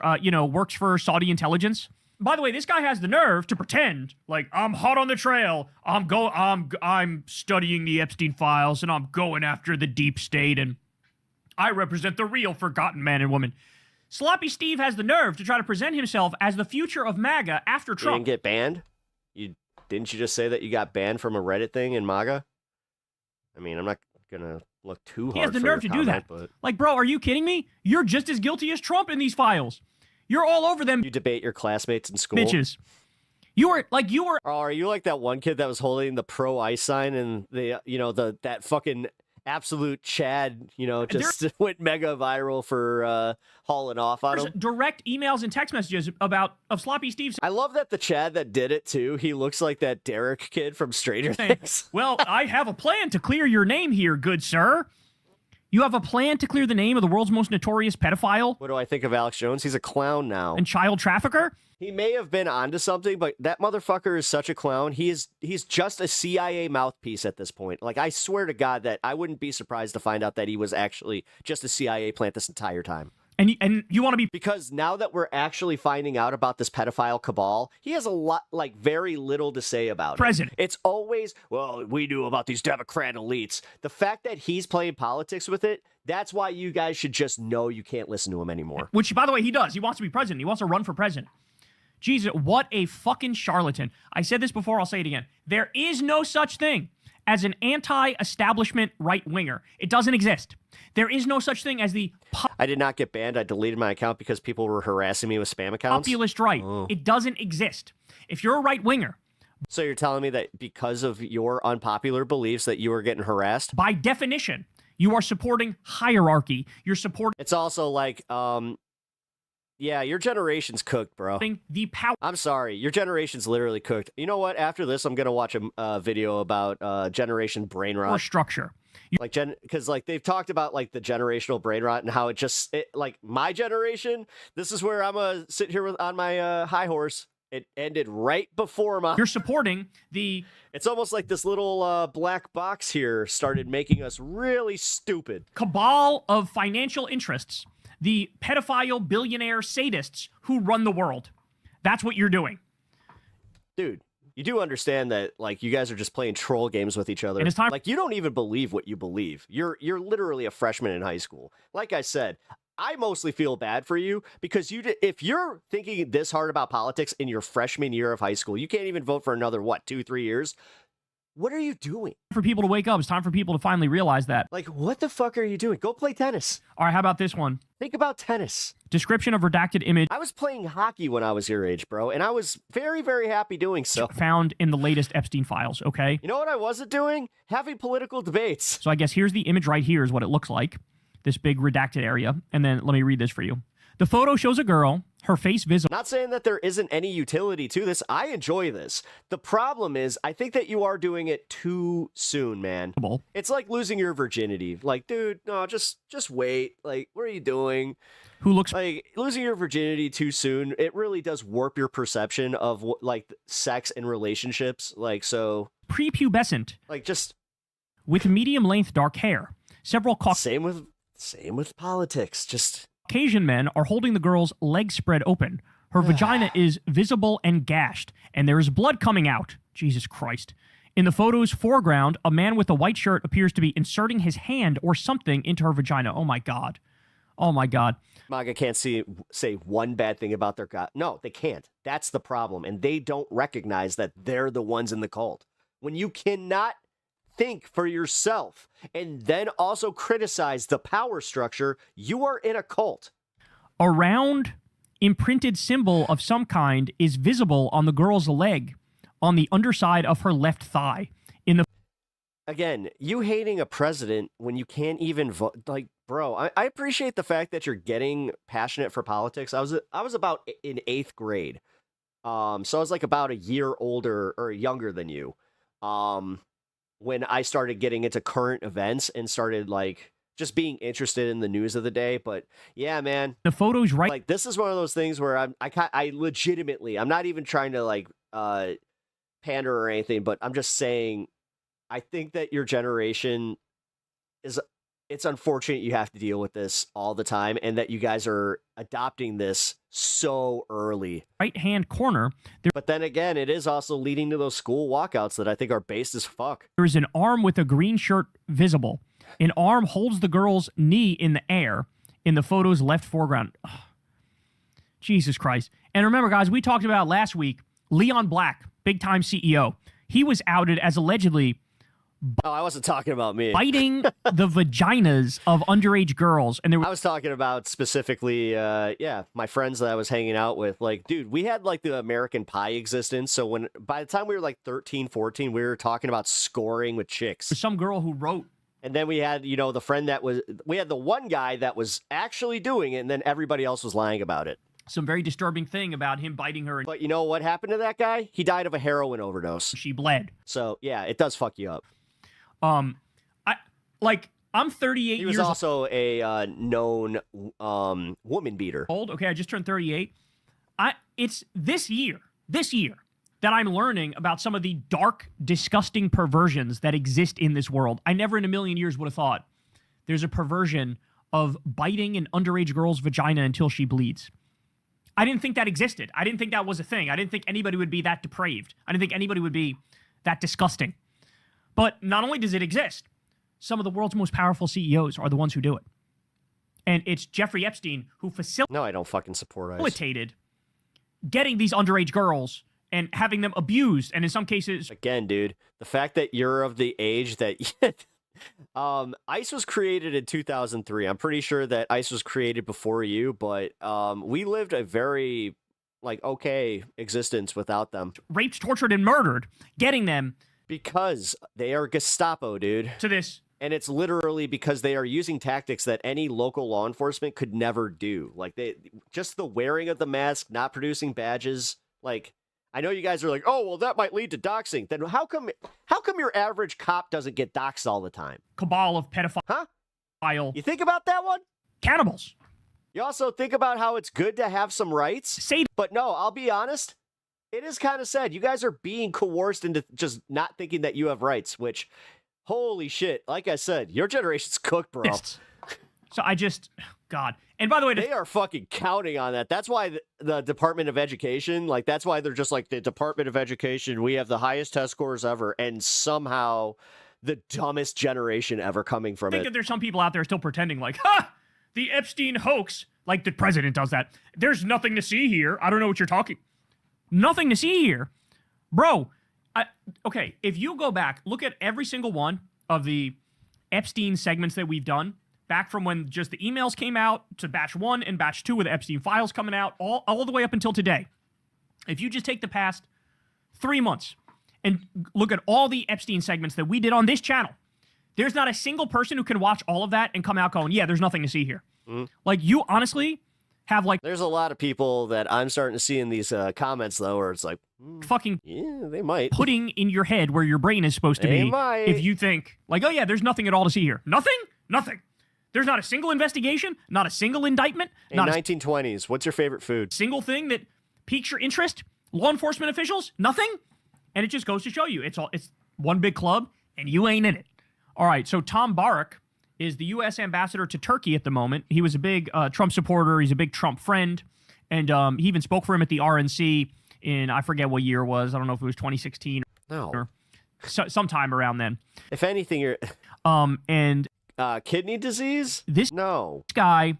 You're not peeing enough. I think... And honestly, if you're a freshman in high school, you're probably drinking too much creatine and not drinking enough water. We already covered this one, but he asked... If you're having chronic kidney disorders that just kind of like, were early onset for you, Epstein. That's usually what causes it in kids your age. To send him... Which honestly, what the fuck are you even doing here? Him photos of child to make him smile. So from Jeffrey Epstein to Tom Barrack. Oh, so it's Epstein saying this to Tom Barrack, okay? Send photos of you and child. Oh, so this was one that you were born with. Oh, okay. Make me Are you saying that this is what you have? Smile. Because I don't know. I just read that comment randomly. Hope you're good. Let's catch up. There's stuff like this littered throughout the files, bro. Littered throughout the files. How about this one? Shout out to Midas Touch, by the way, for digging this up. I don't know. I think this might be an older BBC documentary on Trump. And Midas Touch went back and dug this up. And here you have another person who was in that world. You're learning this in school? Who was in that orbit, and they're blowing the whistle and spilling all the tea. Listen to this. Barbara Pilling was a young model in New York. She first saw Donald Trump at a party in the late 80s. She's never spoken publicly about it before. He said, "How old are you?" And I said, 17. He goes, "Oh, great. So you're not too old, not too young. That's just great." Oh. I remember one of the waitresses offered him a drink. He didn't take the drink, and he slapped her bottom. She was a blonde. He gave her about a slap, and he was very loud. He was like, "Don't worry, that's not your tip."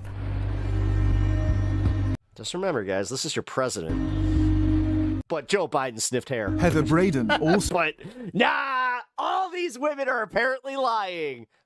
Saw Donald Trump at model parties in the 90s. One was in Florida. At 23, she was one of the oldest women there.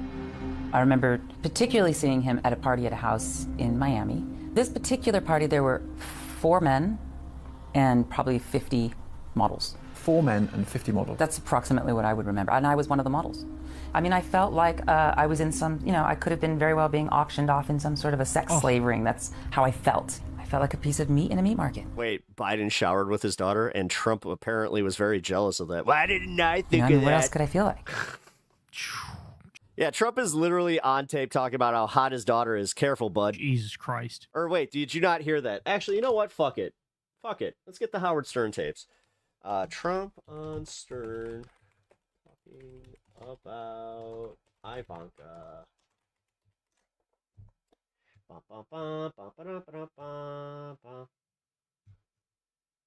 Let's see. Do we get any clips from it?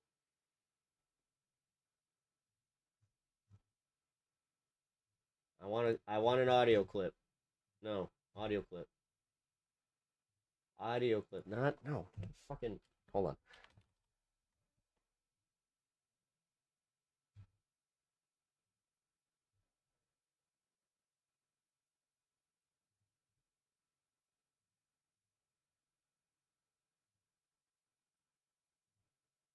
Beautiful Ivanka.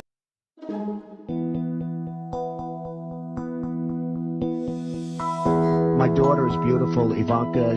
By the way, your daughter. She's beautiful. Can I say this? A piece of ass. Yeah. The last couple of years, I go out with somebody, and she's like 21, and she's talking about, what are you doing? And she's studying algebra. And So what? And it's like, it was always embarrassing for me to walk in. It's too young. 30's like a perfect age. Absolutely. She had enough life experience. Until she's 35. Well, see, that's too much life experience. At 35, what is it at 35, Howard? It's called checkout time. And you're probably, I would say, the greatest judge of beauty on this planet. In fact, I would create a TV show for you where all you did was just judge women. Now, that may be the best idea of all. It's a simple thing. It's a half hour, and we strip it out all over the I would country. say I'm the all-time judge. You own this pageant. You go over, you're meeting the girls and stuff. One of them comes up to you and says, Mr. Trump, you're a very sexy man. You're a beautiful man. You have fantastic hair. Well, you're a powerful man. Right? Right? You're a powerful man. Right. I want to sleep with you. Now, you're not the type that would say no. I don't want to hurt their feelings. Right. No, but I mean, you see a beautiful woman, you want to have that.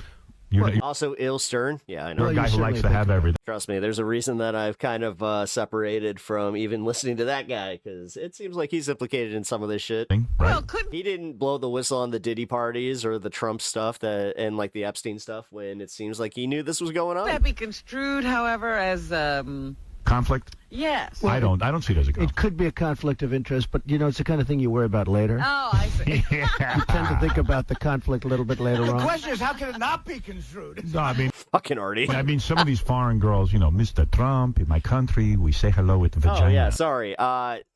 Laxzy Gamer. Howard Stern was one of the top radio hosts of all time, still is.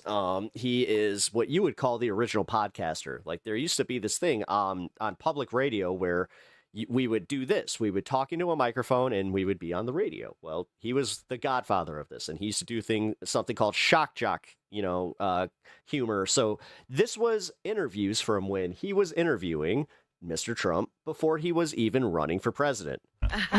Well, you could also say, as the owner of the pageant, it's your obligation to do that. So you have done that. Now, I'll tell you the funniest is that I'll go backstage before a show. Yes. And everyone's getting dressed and ready and everything else. And, no men are anywhere. And I'm allowed to go in because I'm the owner of the pageant, and therefore I'm inspecting it. I'm inspecting. I want to make sure that You're like everything is... Yeah, he is. What do you mean? You're there. What do you mean? There's nothing creepy about Donald Trump at all. Yeah, the dresses. What do you mean? Is everyone okay? They're standing there with no clothes. Is everybody okay? And you see these incredible looking women. And so I sort of get away with things like that. Interesting. Isn't that interesting? For all that talk about, I gotta watch this whole thing. I haven't seen this whole thing yet. The other thing I'm gonna... Hey, Maga, that's your guy. Yep. recommend for people to do is there was actually a... I don't give a shit about Clinton. Clinton was actually kind of a pedo or a... Netflix documentary. It seems like, on Jeffrey Epstein. And he should be locked up for it, allegedly. And even if you... He was allegedly a pedo. Just watch that. Like, if that's all you ever knew about Epstein... Yeah, you won't catch me standing up for Bill Clinton. Epstein was just that documentary... You would walk Also, away what up, going, Serena? Good to see you. Something ain't right here. Something ain't right. And I think they don't get into specifics of like intelligence ties, but they bring up that there might be intelligence ties. But that wasn't just a joke, dude. Outside of that, it's just all shit that they could prove that was verifiable. He also said, I grab him by the pussy. Right. And even if you watch that, you're going to know. 10 years ago, you were what? Fucking. Jesus Christ. You were. The rot is deep, bro. The rot is deep. It's not as simple as, what's the cover story that they went with?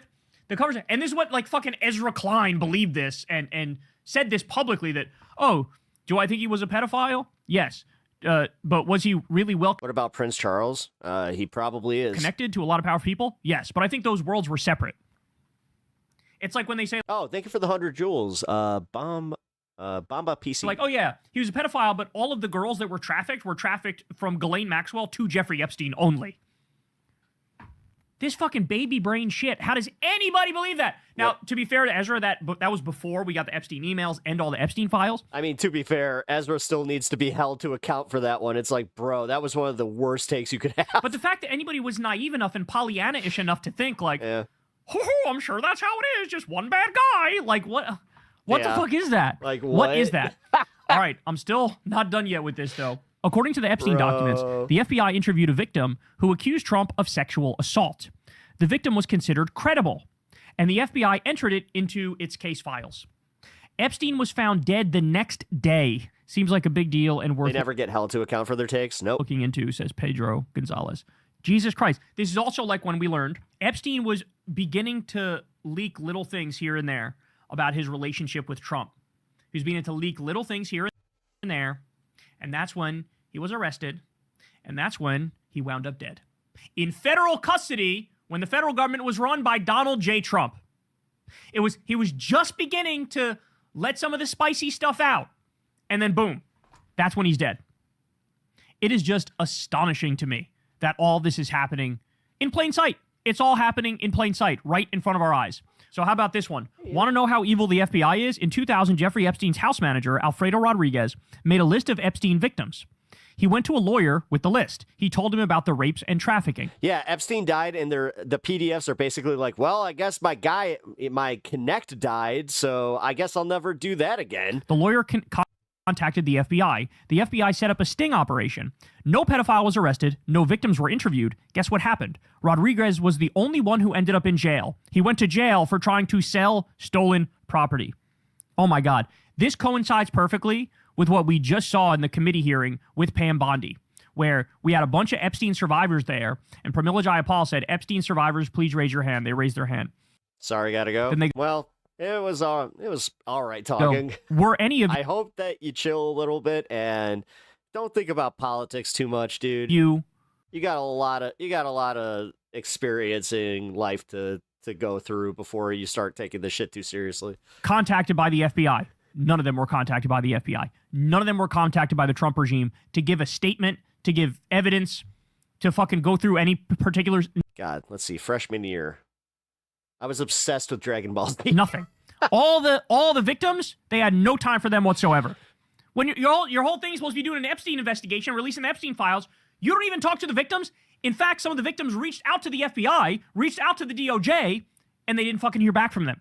This is incredible. Okay, so this guy that we're talking about here, Alfredo Rodriguez, Epstein's house manager, who tried to blow the whistle on this. Ready for this? Julie K. Brown, who blew the whole lid off the Epstein case to begin with. She's Tsunami was tits. Hell yeah, it the was. original reporter that did a lot of the dude. The original programming block for Tsunami was sick. Reporting. She says, and he died in jail. Another suspicious Epstein-related death. Actually, I'd say the second one, when Gundam was added to it, because when you had Dragon Ball, Gundam, Tenchi Muyo, and then Sailor Moon. Oh my God! Come on.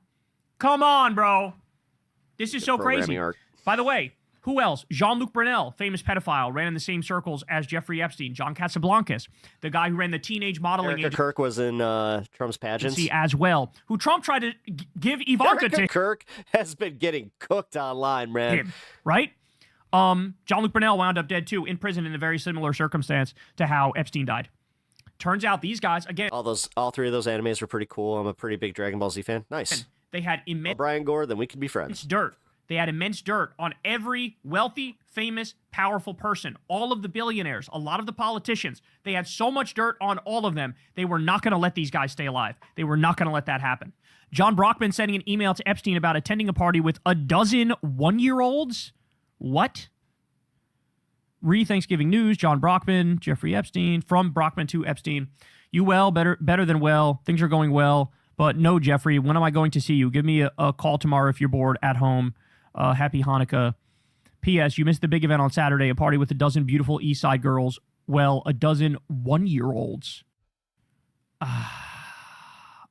Is he joking? Because they were like 16 or no, I don't know. Why? Why should we have to further analyze that? Why can't that just be as bad as it fucking is? I think Get them into a court. Get them in front of Congress and fucking grill them. And then lock them up. Well past giving any of these people the benefit of the doubt. Yeah, I'm well past that too. Okay. I think we're well past. Okay. even more disturbing given the conversation is the fact that the attached image is fully redacted. I've been down the Erica rabbit hole. It's deep. Oh boy.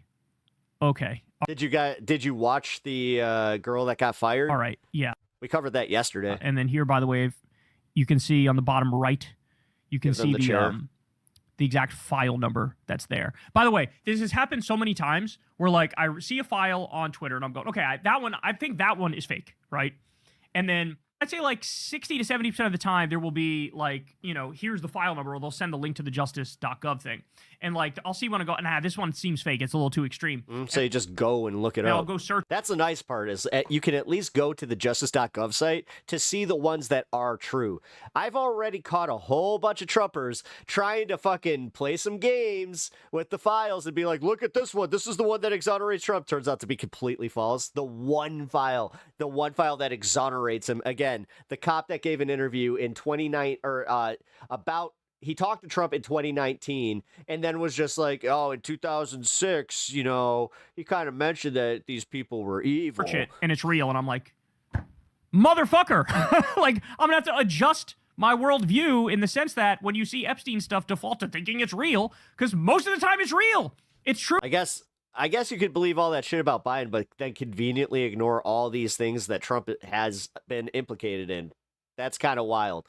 Like, that's what I really don't get, is how you guys can legit do that. Most of the time it's fucking real, even if it sounds preposterous. And then finally, one of the masks on the wall on Epstein Island's dentist torture room is Howard Lutnick's face. So this is the face, and this is what Howard Lutnick looks like. Yeah. Every time you think we hit the bottom of this thing, no, you didn't. No, you didn't. It gets so much deeper, so much darker, so much more disgusting. And yeah, we need mass trials. These people need to be fired. These people need to be purged from polite... Which Dems? Which ones are actually implicated? Raise New Life. Which ones are implicated? Society. Since you know this, I'm down to fucking find out. And so please, enlighten us. We need mass trials. They all need to go to prison. I'm thinking of that guy, Peter Attia, who... He was hired by Barry Weiss at CBS. He came out in the Epstein files looking fucking horrible because he was really close with Epstein. He said, when I don't see Jeffrey for a while, I go into Jeffrey Epstein. I don't know. Do you want it that way? Because you understand that if that's the case, then Trump is implicated. Withdrawal. So which one is it? I'll wait. That's how much he loved this guy. That's how much he loved him. He was talking about, hey, is pussy low carb? This is one of the things he was talking to Jeffrey Epstein about, you know, the world notorious famous pedophile. That's what he was talking to him about. So this guy was just outed in the most disgusting way, and they kept him. CBS kept him. Talking about like how I was on the island with my kids, that makes him look better. Sick asshole. Yep. I mean, like, what are we even supposed to say to that? This guy should be in prison. And by the way, just so you know, he's a doctor, right? The role that Peter Attia played, think about this.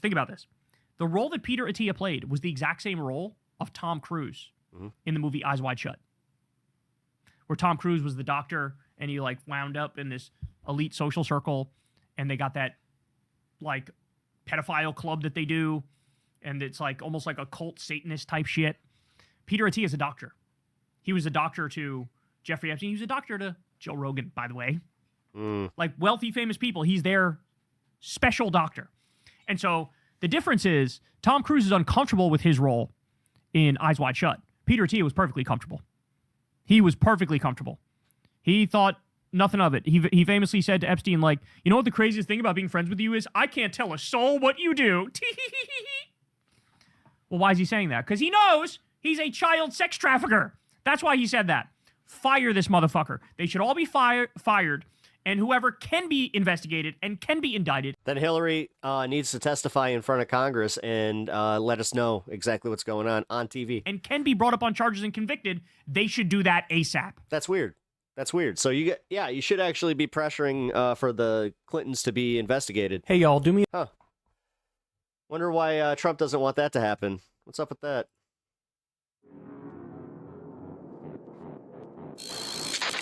My name is Dr. Jared Cooney-Horvath. I'm a former teacher turned cognitive neuroscientist who focuses on human learning. So a sad fact our generation has to face is this. Our kids are less cognitively capable than we were at their age. Since we've been standardizing and measuring cognitive I have seen this, by the way. development since the late 1800s, every generation has outperformed their parents. And that's exactly what we want. We want sharper kids.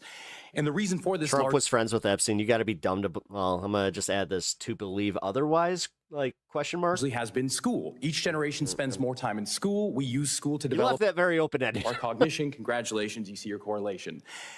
Until Yeah, you mean like the no, the RNC didn't. Number one, that wasn't the RNC. You, dude, stop trying to sound smart. You're not. Like, that's not who called for that to happen.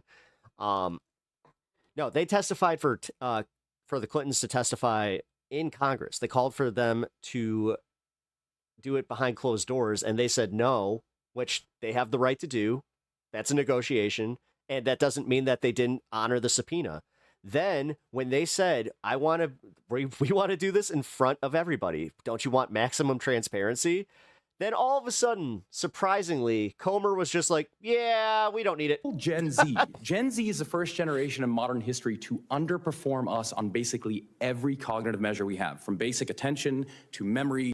Let's pretend for a second that Trump is completely innocent. Then why isn't he investigating Democrats and arresting them? That's actually a very good question, Misty Lane. That's a very good question, Misty Lane. To literacy. I'm going to read that one more time. Let's pretend for a second that Trump is completely innocent. Why is he not investigating the Democrats and arresting them if they're in the Epstein files? Weird. To numeracy, to executive functioning, to even general IQ. It's really sad. This Vosh clip is crazy. I sent this to I sent this clip to a friend with kids. Even though I almost did. They go to more school than we did. So why? Dude, I sent him another one. It's a video about like a compilation of iPad kids freaking out. What happened? What happened around 2010 that decoupled schooling from cognitive development? It can't be school. Schools basically look the same. It can't be biology. This hasn't had enough time to change. The answer appears to be the tools we are using within schools to drive that learning. Across 80 countries, as Gene was just saying, if you look at the data, once countries adopt digital technology widely in schools, performance goes down significantly, to the point where kids who use computers about 5 hours per day in school for learning purposes will score over 2/3 of a standard deviation less than Holy shit. 2/3 of a standard deviation? That's a lot. Oh my God. It's a fucking lot. That's huge. Jesus Christ. Kids who rarely... You understand that, like, when I was in school, how, like, the standardized... They would have been panicking over standardized tests. Like, that would have been panic mode, where it's just like, every student needs to show up for every fucking day, and they need to really pay attention. Or never touch tech at school. And that's across 80 countries. Bring it home to the U.S. Let's go to the U.S. We have our NAEP. That's our big data. Take any state. Here's a fun experiment you can try. Take any state NAEP data. Compare that to when that state adopted one-to-one technology widely, and watch what happens. I'm sorry it makes you feel that way. The NAEP data will plateau and then start to drop. Now, I looked for this clip from somewhere else. I couldn't find it. Really recommend Stolen Focus by Johan Hari. Amazing book in the whole issue. Yeah. I don't know. It's yeah. I really do think all of this is going to be incredibly obvious in hindsight. If you cut through all the discourse and the bullshit and the whining, 50 years from now, people are going to be like, yeah, no shit, the little box that destroys your attention span makes you stupid. Yeah, obviously letting students keep the thing that is designed by the smartest tech people in the world to steal their attention. You think it's by design so you don't feel bad about and it? Money. And you're like, yeah, you know what? They totally made us and make like them this. spend all their time on it. That was My cat is obviously eating going my to dog's hurt their bone. ability to Dude, like look at pay this. attention in school. No shit, you know? Being said, of course, this is all correlative. What we really want is causative. To get causation, what you need is academic research, and you need mechanisms, explanations for why we're seeing what we're seeing. Luckily, we have academic research stretching back to 19... So millennials are the smartest? Yes. Yeah. We have lots of data on that. Millennials are the smartest, the most left-leaning. On a bunch of metrics for intellectual and social performance, millennials are sitting quite pretty. Yeah. 62 that shows the exact same story for 60 the same way I do with any Republican Party's super PAC donors years that are all implicated in the files as well. When tech enters education, This isn't the gotcha that you think it is because I'm a leftist. So I say lock them all up. Learning goes Get new people in there. Stop pretending that we need to stand up for these fucking people. down. In fact, one of the biggest The fact that you guys are trained to stand up for a fucking pedo the way that, and like you guys are doing this thing like too, where you understand that this doesn't look good. And you understand that like deep down inside, you're like, oh, he could be guilty. But you know what? I have to believe he's not. I have to have faith he's not. ed psychologist right now, Dylan William out of the UK, recently said, ed tech is a revolution that's been coming for 60 years. And we're going to have to wait another 60 because I mean, the screens don't help, but let's not pretend our educational system and standards haven't devolved over the past 20 to 30 years of underfunding. Oh, for sure, 100%. Oh, yeah, don't forget the ones who, the Gen 6ers who then turned out to actually be pedos. Yeah, absolutely. Though I think, good point. Honestly, I think it has less to do with the funding than it does the fact that we can't fail anyone.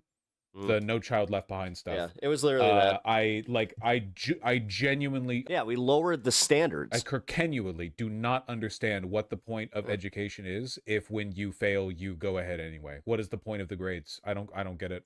I don't get it. It's not the funding. I actually think it's less Not about the at all. funding than it is the motive to keep the funding. Yeah. Not failing. No, that's what it is. Kids. Yeah. Like No, and that's why the standardized tests always count so hard to like individual schools, specifically private I schools. think that you get worse outcomes because a lot of these kids know there's no consequences to underperforming, so they don't even try. Like that's actually worse than the lack of funding that you would get by failing them, which is not great. Also, just no one believes in school anymore because everyone thinks it's a scam, which it is. You know? If there's no collective faith in the social value of self-betterment and like you don't think it'll get you a better job or whatever, what's the point of being educated? That's actually a good point. You know, it's Yeah. not like we're teaching kids a philosophical motivation for education. I'm not a I don't have a party, numbnuts. And the line I just said I'm a leftist. for decades has been like, you need to Jesus Christ, get out of here, you fucking bot. go to school to get a job. Well, if the job market sucks anyway, and Get better bots, guys. you don't need a high school education to run a cashier, then what's the point? You know? I don't have a problem with computers in school. There should probably be a computer class. I have a problem with phones in school. Like computers are fine. A school computer is fine. You can do work on that, yeah. But phones should not be allowed in school like at all. Not even like in the backpack. Like shouldn't be allowed in the building basically. Just it's just like a Yeah, it's almost like some of those accusations are true, cognitive and you guys just literally go, "Oh, it's a witch hunt," because you're stupid. hazard. It just You guys stand up for a billionaire who doesn't give a fuck about you. obliterates your ability. He'd rather have you separate from your family than actually have you be happy. There's no rule you can Trust me, man. There's a reason that he got you so divided and no one likes you anymore. you could implement that would not $20 says you have 0 friends. just cause kids to circumvent it. You know what I mean? Kids will fake needing to use the restroom to go be on their phone to text their friends. They will literally miss Man. the class We used to do that just to get the fuck out of class. and we sit didn't have in the phones. bathroom stall to use their phone. You can't you just can't let them have access to that at a jammer. They need to put a Faraday cage around the school. I'm only half joking. It's really, really, really bad. How could you enforce that? Actually, you could, because if you hardline everything, technically you could. I don't know. Everyone's shit gets searched. Yeah. If No, they have workstation computers like we had. if you get caught like with a phone, Like so we had like a technologies class that like encapsulated typing, programming, all that kind of shit, and we had like a computer lab. in class, it leads to like an actual grade deduction. I don't know. It has to be taken seriously. I'm sure there are some ways you could nuance it out. But it's morally necessary. Ohio has this as a law already. Yeah, and Well, he was definitely guilty of the fucking taking those documents illegally. He was found guilty by a jury of raping E. Jean Carroll. He was found guilty of running a fraudulent school in Trump University, so he's not allowed to run a university in New York anymore. So there's quite a few there. The Russia thing, he may not have been arrested, but you know who was? Everybody else who was involved in looking into it, or not even looking into it, everybody else who was implicated, you know, like General Flynn, Michael Cohen. They're going to fucking mog the rest of the country pretty soon. Yeah, it's almost like if it was a hoax, then nobody would have gone to jail. So why did a bunch of his cabinet members go to jail? Soon, unless we do something weird. Catch up, you know? You want to be... Paul Manafort was also, he went to jail. Beaten by Ohio? Doing anything. Now that's take it up with the jury there, fuckface. Search, but now we need mechanisms. Luckily, over the last... They found him guilty. You asked who found him guilty of what? That's one. About 2 decades, we've been doing a lot of work in what we call the science. I also brought up the Trump University one. That's 2. Science of learning. How do human beings learn? And we now have the clear... Oh, he was also guilty of lying on his taxes. That's 3. Oh, yeah, the Stormy Daniels thing. 4. Understanding of why... Want me to keep going? Tech does not work for learning, and it is all biological. It's not that the tech isn't being used well enough. We haven't been trained enough. We need better programs. It's we have evolved biologically to... Trump beats up Pinos with his man fist. Learn from other human He has the biggest hands ever. beings, not from... The Dow is 50,000 and Trump's hands are so big. Screens. And screens circumvent that process. I won't go too deeply into the mechanisms. They can get boring, but just know they're there if you want to talk about them. Jeskers, that's actually like not too far off from him. This Jeskers fella really loves him some Daddy Trump. So that don't make fun of my daddy. I came into the stream and you're gonna make me cry because you make fun of my daddy. That leaves us with 2 options. Option 1. It's largely true. There's so much stuff online that is designed to make you feel productive for consuming it, but you learn nothing. Duolingo is a great example. There are so many people who have spent so much time on Duolingo, Even and it worse. rewards you with the blips and the bleeps. You learn nothing. How many edutainment videos have you watched in the past week that you have no memory of? How many videos? Great point. Have you watched that have given you like novel education on history or on finance or on infrastructure or whatever else, and it's just like, oh, interesting, wow, I'm smarter now, but then you forget a week later. Real learning takes effort. Everything good in life takes effort. There is no way around that, because effort, like cognitively, effort expended is the process by which you encode memory. There is no way to learn effortlessly. There's no way to learn and you take too much of the screen. Watch the stuff and it's, oh, how interesting, whatever. You might learn a couple of tidbits, but to really understand and know something, especially something important like, you know, the shit they're teaching you in grade school, right? There has to be effort. There's no way to streamline it. You can't gamify it. There's no way to work around that. What you have to do is make it engaging in a way that still requires effort. You have to challenge people. It's a lot like exercise, right? There is no way to benefit from exercise without challenge. I'm more right than left, but I've always felt that the worship he can do more no wrong and has always felt so cringe. Sorry, your fucking chat just disappeared while I was trying to read it. There it goes. All right. I'm more right than left, but I've always thought that the worship he can do no wrong has always felt so cringe. I don't like the Nazi word getting thrown around, but if you really do some research, honestly, yeah, exactly. Yourself. If you want to get stronger, if you want to get bigger, if you want to have more endurance, progressive overload. Why don't you answer my question, coward? Doesn't matter what kind of exercise or what your goal is. Progressive overload. You try until it hurts a bit, not like injury hurt. You know what I mean? Like you're you even ask one. Takes effort, right? And you keep at it, and that's the only way. There's no way around it. There's no easy. Why does Vosh pontificate in the little box? Way of doing an exercise. I don't know. There's no way to do it, and you're like, oh well, you know, I don't have to spend that effort. I can just spend a bit more time or whatever else. No. When you know something is wrong, do better. So we could just say, hey, mea culpa, get some of this tech out of schools, go back to what we know works, some analog methods, cool. Or 2, we could redefine our terms. We could redefine what it means to be an effective learner. To failure, I want to end you with have one to be quick story uncomfortable. here. Think back to your childhood, to your schooling. I guarantee all of us at one point took a test on reading comprehension. And the way it looked is this. Here's a passage of about 750 words. Here are 10 to 12 questions about that passage. Most of them are inferential, not factual. They're asking you to go beyond what you just read to see what you understood. Cool. Last year, the SATs had a reading comprehension section. Here's what it looked like.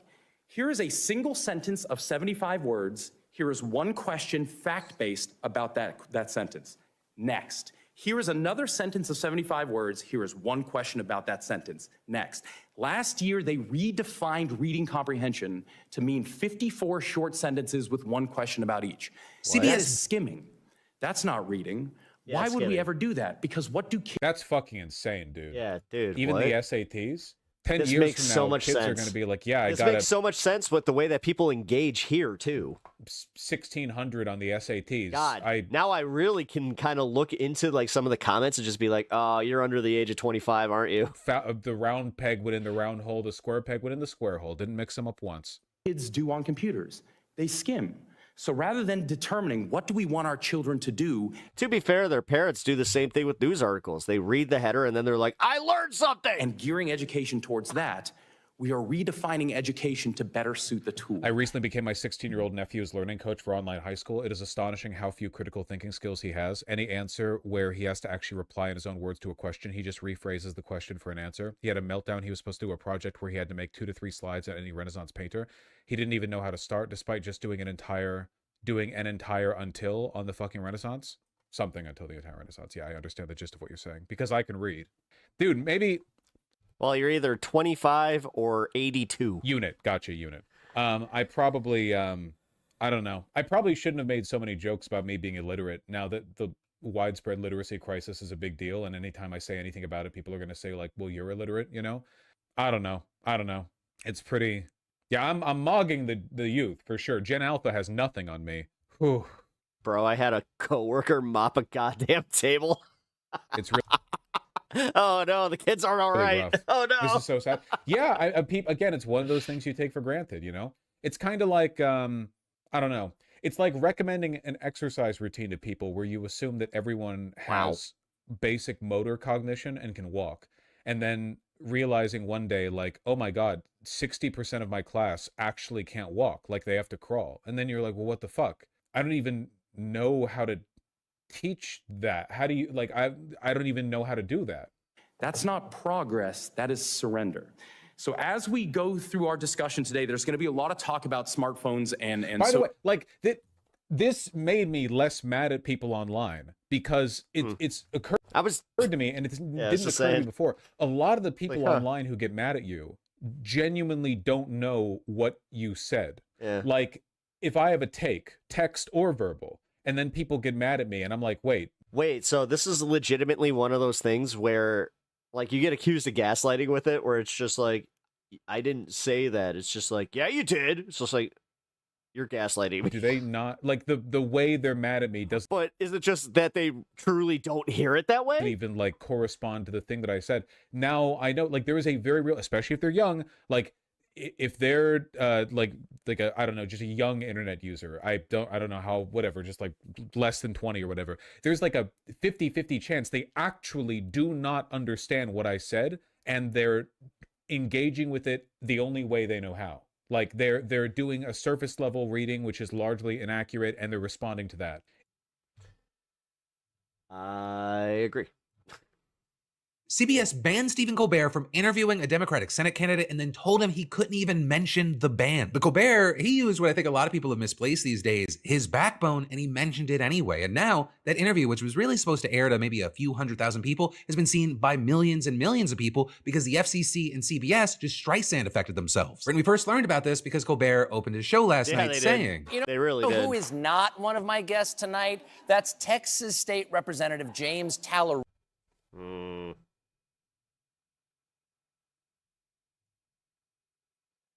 Sorry, guys, can't play the clip. Him on.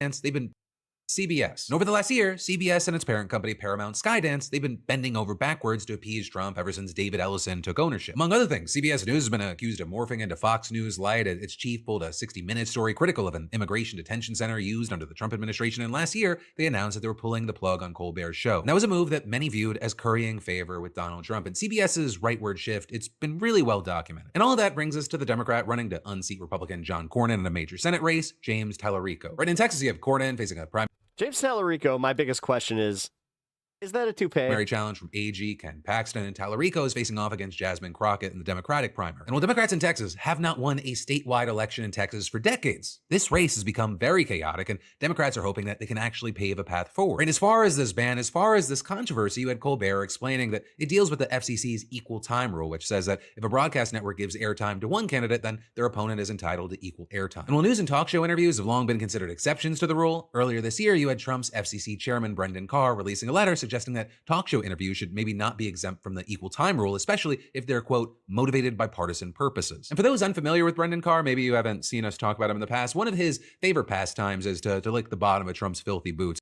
And he hates anyone who doesn't follow suit. So he probably has no issue painting Colbert as too partisan for an exemption, though Colbert, he disagrees. Right? Colbert thinks that Carr is actually the one motivated by partisan purposes, and he argued Donald Trump's administration wants to silence anyone who says anything bad about Trump on TV because all Trump does is watch TV. And you also had Colbert noting that just a week ago, the FCC actually opened a probe into The View for interviewing Tallarico, and his candidacy has really been at the center of the FCC's politics lately. Now, all that said, right, to get around the equal time rule, you had Colbert still interviewing Tallarico, but instead uploading it to YouTube instead of airing it on TV, because the rules, it only applies to radio and broadcast television, not streaming or social media. And what we saw in this interview that was banned from TV is that even though there's political heat on him, Tallarico wasn't afraid to call out Trump and CBS for the censorship. I think that... Wait. Haha, I know how to do this. All right, let's do 1.25. Where the hell is it? Playback speed. Okay. We'll do 1.5. Donald Trump is worried that we're about to flip Texas. This is the party that ran against cancel culture. And now they're trying to control what we watch, what we say, what we read. And this is the most dangerous kind of cancel culture, the kind that comes from the top. As far as the back... There we go. Actually worked. Woo. Flash with all this. You have people comparing this to when ABC yanked Kimmel off the air last year after being threatened by Trump's FCC. You also had Senator Chris Murphy writing... Yeah, this was such a backfire, man. I gotta say. This is a censorship state. Is censorship a conservative value? Is that why Republicans are silent about this? No, of course not. They are just happy to let Trump try to rig our politics because they benefit. You also had Representative Yasemin Ansari echoing that. Yeah, because imagine if this was a right-wing politician getting ignored that way. Saying the right hates freedom. Or like you had the station say, you cannot platform her. Speech because their policies are largely unpopular and implementing I actually was assuming it would be Marjorie Taylor Greene, but then I forgot that she's not a darling in the party anymore. Are shutting people up and a lack of opposition. Meanwhile, you had... Sick, I'm about to ban you from my fucking chat. Go after my mods one more time, I'm gonna just ban you. Tying it to the ongoing corporate deals. Like, you're just kind of an asshole. CBS and Paramount. Saying the real reason CBS didn't let Colbert air his interview with James Tallarico is that the Ellisons are still trying to buy Warner Brothers, and David Ellison runs Paramount, which owns CBS. He's using CBS to show what loyal oligarchs they are as they seek FCC approval for a WBD deal. And overall, you just have so many people giving Colbert props for calling his network out. So he was told not to say anything and did so anyways. This man is not getting enough credit for standing up for free speech. Right, and with all this, you've got people pushing back against Carr and the FCC for enforcing the equal time rule against Colbert like this, claiming that it's not how it works. With the Bulwark's Tim Miller, for example, saying this would basically mean no presidential primary candidates in 2027 on network TV because none of the shows are going to talk to all the...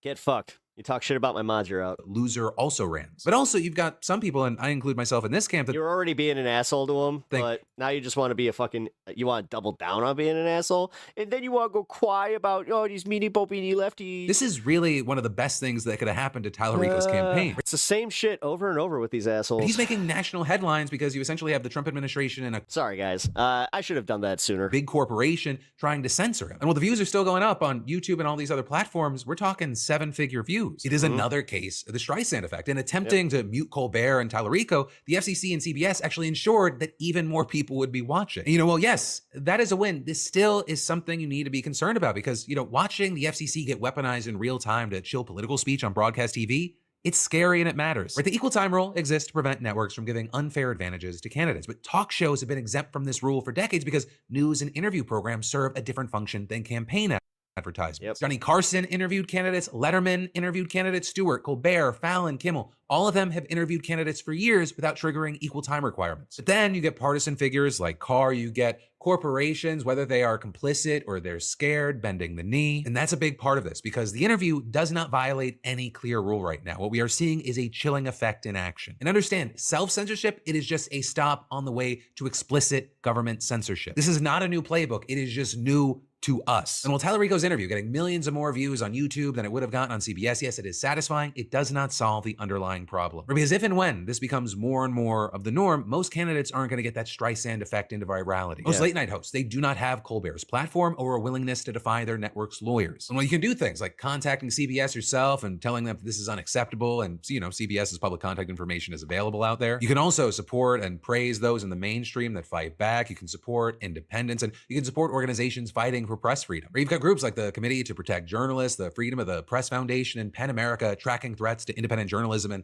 pushing back against government intimidation of media. And also, if you're angry, stay angry. Be loud about it. Make it public, because the only counter to corporate capitulation, it is public pressure. And actually, on the note of public pressure and how it can move things along, let's talk about Epstein, because there's a lot to talk about here. New Mexico just launched the first full investigation into Epstein's Zorro Ranch with subpoena power and plans to name perpetrators publicly.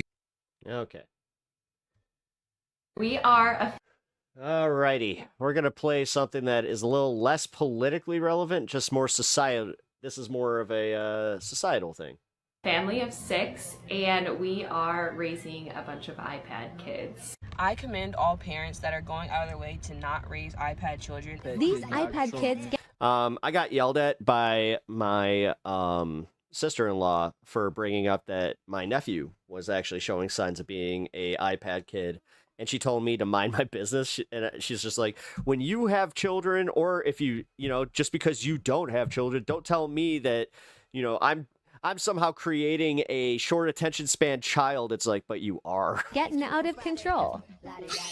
That's literally my nephew right there. So today we're going to be taking a look at that's the shit that he does. The iPad kid epidemic. Since the last time we talked about this problem, it seems to have only gotten worse. I don't know about you. Oh no, Pep, you did. But I see parents let their kids walk around. I did, and you know what? You're right. I will even walk that one back. It's just like, you know what? Maybe I should have just kept that one to myself. With headphones on and tablets shoved in their faces all the time. And chances are those parents are probably on their phones and social media quite a bit. So with the amount of videos and data circulating showing how bad this is for kids, they can't really plead ignorance at this point. We have a ton of stuff to go over today. What up, Rowdy? Along with comments from you guys from previous videos. All right. So if you want to be featured on a future video, leave in the comments down below. But let's just jump right into it.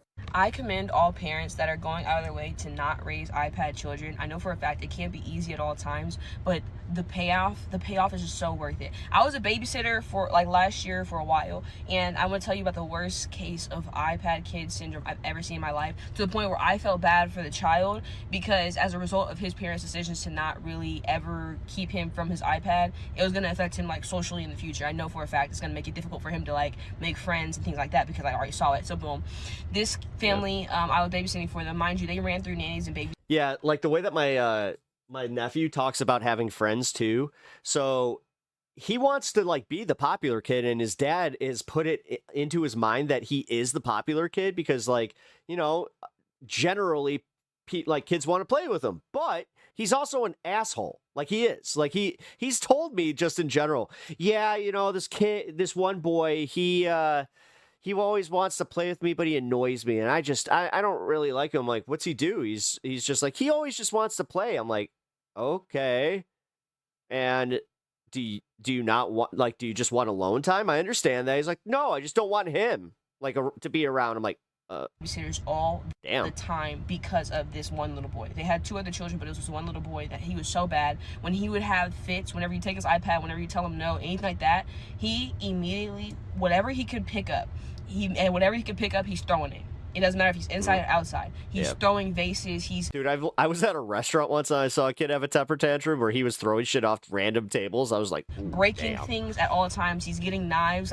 He's 4 or 5 years old at this point. And this is a result of a parent never saying no. Any sort of issue is solved with a tablet screen. Let them keep cooking. I might need to bounce, but I gotta hear it. YouTube Kids or Shorts, TikToks even. And it's not surprising to me when these kids lose it when they don't get what they want. Remember when Nickelodeon would do the Worldwide Day of Play and wouldn't show cartoons for 6 hours to encourage kids to play outside? Those days are long gone now. I'm a teacher, and we use iPads to update the parents and take pictures. You could always tell who's allowed to watch the iPad. They're trying to watch me type a message to their parents, and they're desperate. I personally kind of think it's odd communicating with the parents during the school day with an iPad. No, it's fucking insane. But if you don't believe the crash outs and meltdowns, we could take a look at a couple. We cultivated a fucking system where we can't protect our own children, and because of that, we're also making them into dumber people. Examples here. And they're easier consumers.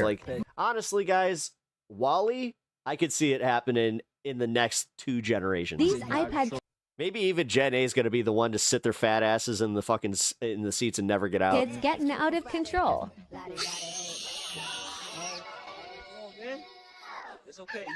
Oh no.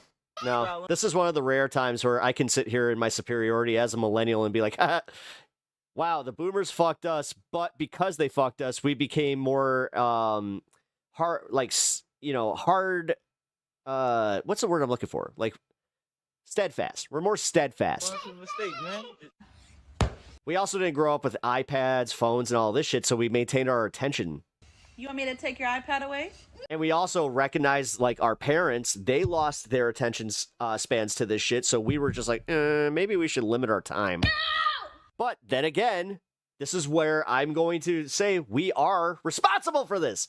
Like, unfortunately, I may not have kids, but unfortunately, my generation is the one who raised these shitheads. And like he said, more than likely, the parents are sitting on their phones because this is just easier.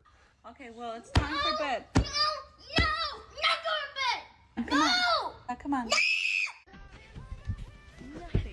Please not! Get it back!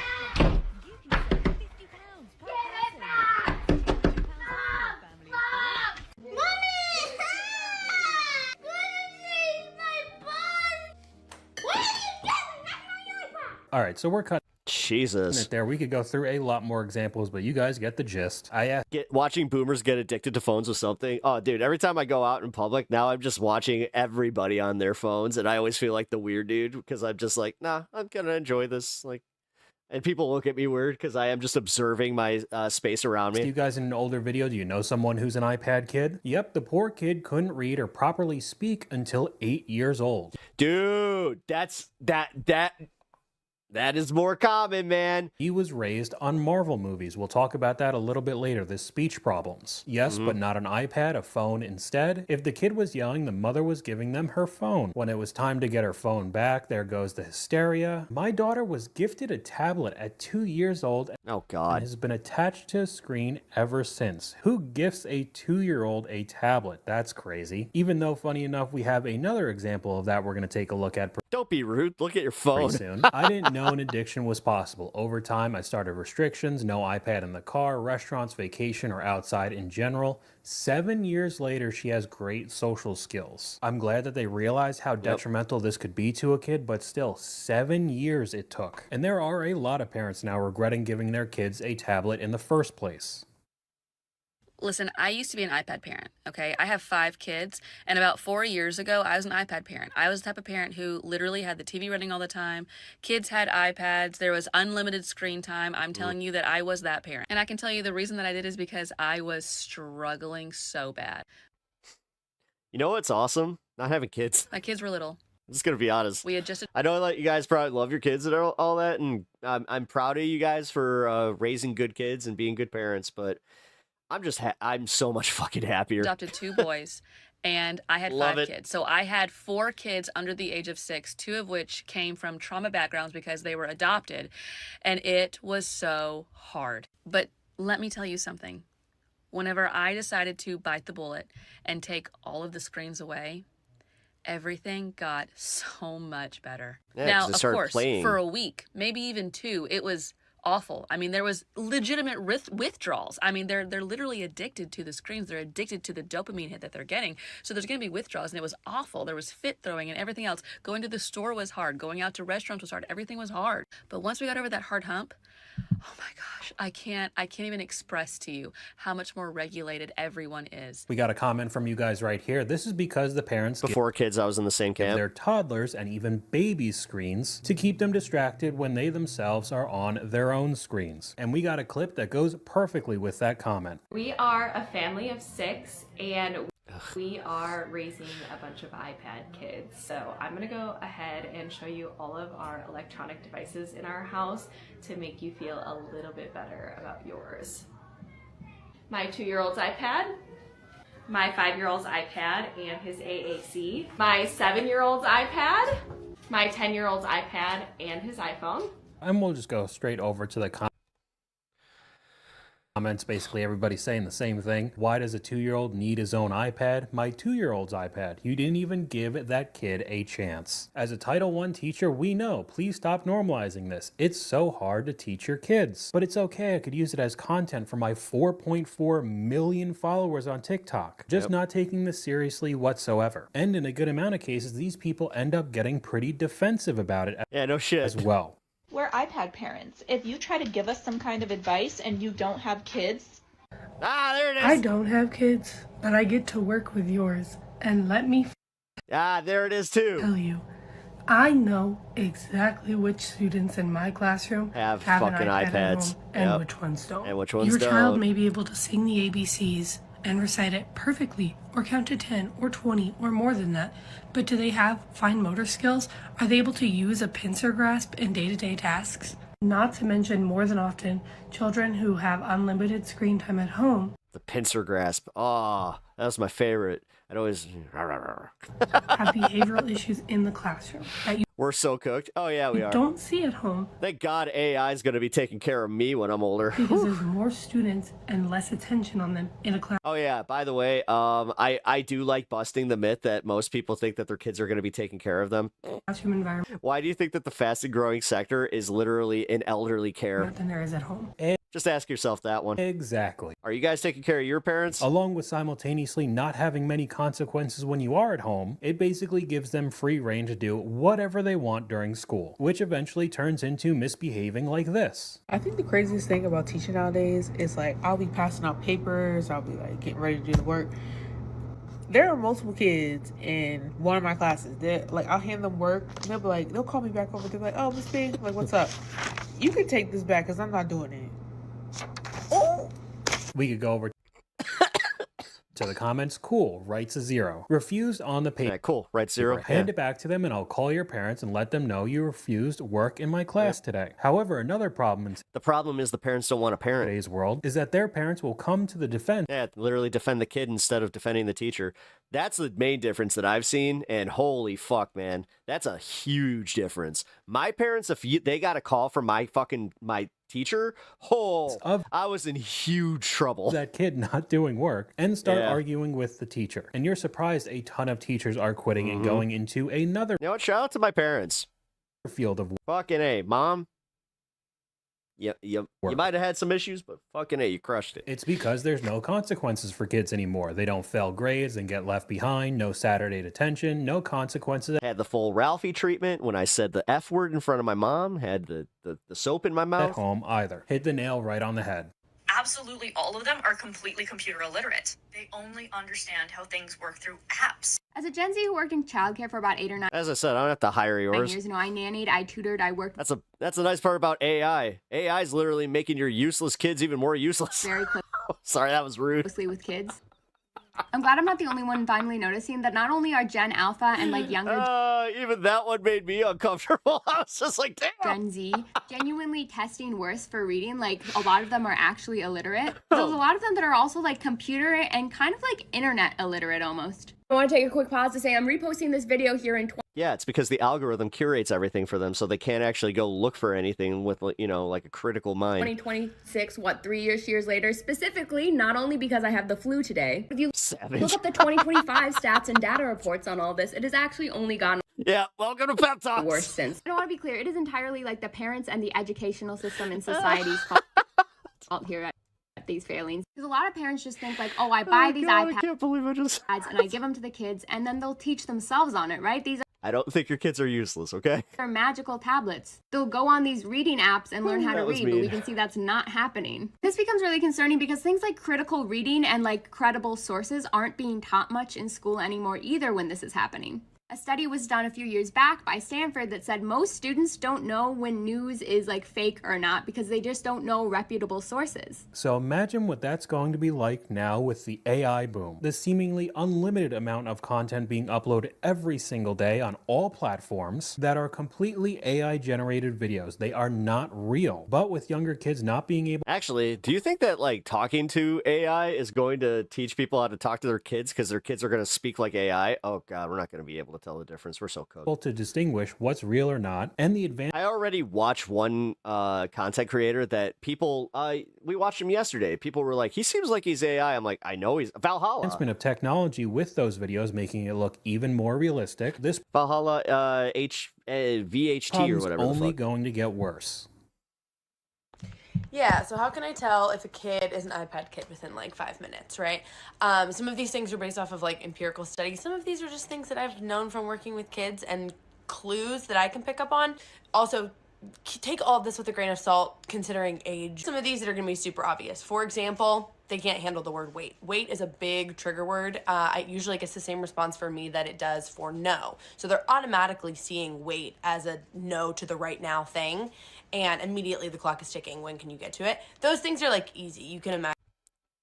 The fuck? Yeah. So they're gonna have a really hardcore anxiety because they can't wait? That probably is. You understand that's manufactured anxiety, right? It's an impact that you get from being like there's nothing clinical about that. On an iPad too much, right? Another thing that people don't think of so much is the impact on like social problem solving.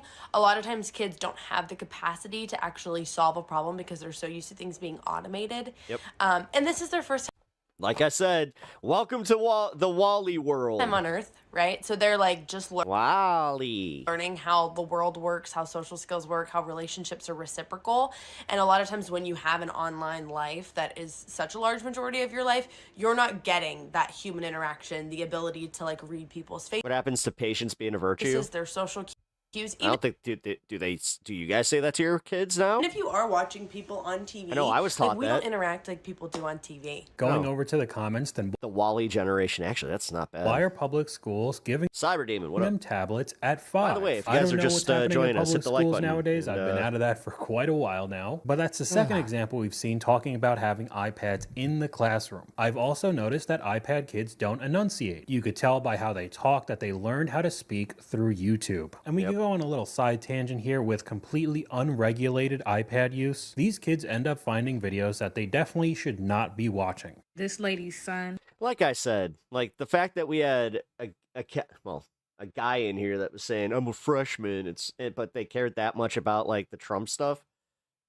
Could you imagine caring about politics that much as a fucking freshman? He just showed us his iPad and everything on there was like mildly graphic. It was like beautiful cooking class. There was a Lego person and poop out their butt. There was a gumball was chained down with plump cheeks. It was like weird, soft, and geared towards children. That's why my kids, when I have some, will not be having a tablet. The kids are learning how to speak from me. Oh no. At best, they will have a leapfrog. And this is still a problem. Algorithm should be regulated. Even if you do regulate. Say you only let your children watch YouTube Kids. There's always some creators uploading videos bending the rules, getting around all the age restrictions, and putting up inappropriate videos. And obviously, if there are 0 restrictions and you could look up anything you want on the internet, it will be 100 times worse. iPad kids are breaking new ground. I saw one of them watching the most fascinating, befuddling thing I have ever seen. It was a split screen where one side of the screen was watching a highly stylized animated movie about a caveman and a bear, and the other side of the screen was the same movie 3 seconds before. I come from the era of Subway Surfers and Family Guy on the bottom of the screen. This is a new level. That's fucking weird. They're breaking new ground. Their attention spans are 0. Span is going to be non-existent. Yeah, I don't know. literally. You know what? They already are. So like I've told you guys, my nephew is about 7 years. Oh God, he's like 8. Onk. I tried to get him to go see Superman, and his mom kept telling me he will not pay attention. He will not pay attention, and I just gave up. But then I was like, here, we'll watch Superman on TV. She was right. This is 100%. And Superman, by the way, is a movie that is made for the TikTok generation where they take that into account. That's why it's clipped so weird. Like us millennials, we don't like a lot of people didn't like Superman that were a little bit older because they were just like, yeah, it felt like it was just a bunch of trailers put together. It's like, yeah, do you understand why that is though? Percent of thing, but a lot of the comments That's why. So just saying. It's your fucking kids that are ruining movies now, too, because they have to fucking feed their attention span, so they think that everything has to be like 4 seconds long. Echo watching, that's just echo watching. What are you talking about, bro? It's called echo. Echo watching? Watching. I still think this is off the walls, but there are some clips of kids having an iPhone and an iPad next to each other, 2 different things running at the same time. I mean, to be fair, if that's what you're doing at 5 or 6 years, yeah, 5 or 6 though, that's insane. Old to keep your attention span, I honestly don't know how you're gonna function in society. We got another comment from one of you guys right here. And the worst part of all is that these kids can't. And that's actually bad parenting because listen, I'm not trying to be a jerk here, but this is your mission as a parent. Your parent, it's not to create new humans. It's to also cultivate a society in which they will thrive and cultivate a scenario and teach them how to thrive. So if your kid reaches an age that they cannot go out and actually thrive, I hate to say this is kind of a failure on your end, unless it's like a medical thing. Help but melt down when their media is taken away. Their poor new brains just cannot handle it. Your iPad kid? Yeah. And they can't handle, like, this is one thing that I know I come across condescending on, but it's like, nah. The one thing I've noticed is, like, parents do not like being called out on being bad parents. Freaks out when you take away their iPad because that's their only tool of emotional regulation. Every time that your child... And then they're just like, they have autism. And I'm like, no, they don't. No, they don't. Like, some of them, like, yeah, you can tell, like, okay, yes, that's clinical, but no. Big emotions their entire life, you just shove them in front of an iPad. If they've been bored at the store, if they've been bored in the car, if they've just been living life in general, you just shove them in front of a iPad. But then you think, oh, well, you're being bad, so I'm going to take the iPad away. But the iPad was the tool of emotional regulation. The iPad was the tool of, okay, I'm upset, I'm going to go on the iPad. Okay, I'm extremely happy, I'm going to go on the iPad. And now we're taking the iPad away, and then the kid can't process why the iPad is being taken away because the kid doesn't know exactly what the iPad means to them because the kid is a kid. You taking their iPad away, that's basically kidnapping their parent. Over 60,000 likes on that comment alone. And we could talk about the growing problem with kids' speech and communication as well. So many 5-year-olds are in speech therapy because instead of talking to their parents, they talk to their iPads. They talk to are the other kids. As I said, my nephew has a little bit of a speech impediment. Daycare. Along with a lot of the YouTube kids shows. I feel like I've talked about this before, but I did. I straight up asked his mom, like, isn't he kind of past that? Because it was like he was still, Uncle, I want to go watch the thing on the iPad. I want to show you the iPad. And it's like, I have a family member who had a couple of iPad kids, and they loved watching a YouTube. But then I have another 8-year-old niece who speaks perfectly. Show where the main character had an Australian accent. And I asked, I was like, is there something up? And they're just like, no. Why would you even imply that? It's just like, guys, holy shit. The kid was growing up. Like I said, you are doing your kids a disservice if you're not going to recognize this and try to fix it. Was getting an accent even though he lived in the US and we're all American. They realized how bad it was getting and stopped it, but still, it shows how bad these situations. Some of this has to be overblown. Can get. As a speech therapist, saw a mother say talking to her newborn was cringe, but here we have even more examples of child therapy. If your child requires a screen in order to eat, please don't. Your child was born with, and that's okay. Cut that. Yeah, that you have to understand, but and continue to provide that for them and reach out to us so we can help you to implement a plan to remove the screen to help your child eat successfully. How bad does it have to get that you'd have to reach out to one of these people just because that's crazy? Because your kid won't eat unless he's watching something. I do also think it's funny that they said, don't take away the iPad, just call us. Then you could pay us a ton of money and we could slowly get that out of them. Just an overall crazy situation. But we'll end this video talking about these iPad kids being all grown up. First generation iPad kids are grown now, and I don't know if you know any, but it's pretty scary. I have a family member that's 16, so she was a first gen iPad kid. I looked it up. The iPad came out in 2009. She was born in 2007, so from the time she was a toddler. Obviously, not everyone this age. I have a couple other family members that are 16, around that age, and people I've worked with that are fun and great and lovely and wonderful to talk to. But iPad kids, when they stay that way, and what I think it is for me, the biggest thing overall, and I've discussed this with my husband at length, is just there's a complete lack of social graces. I feel like what we would consider baseline manners. Like, she never offers to help. She never stops to like say hi to you when you come in. I feel like she doesn't know how to do anything or function. Like, And I feel like we're going to see that a lot more often in the coming years. But that's all I got. Yeah, unfortunately, I'm seeing it with other family members. That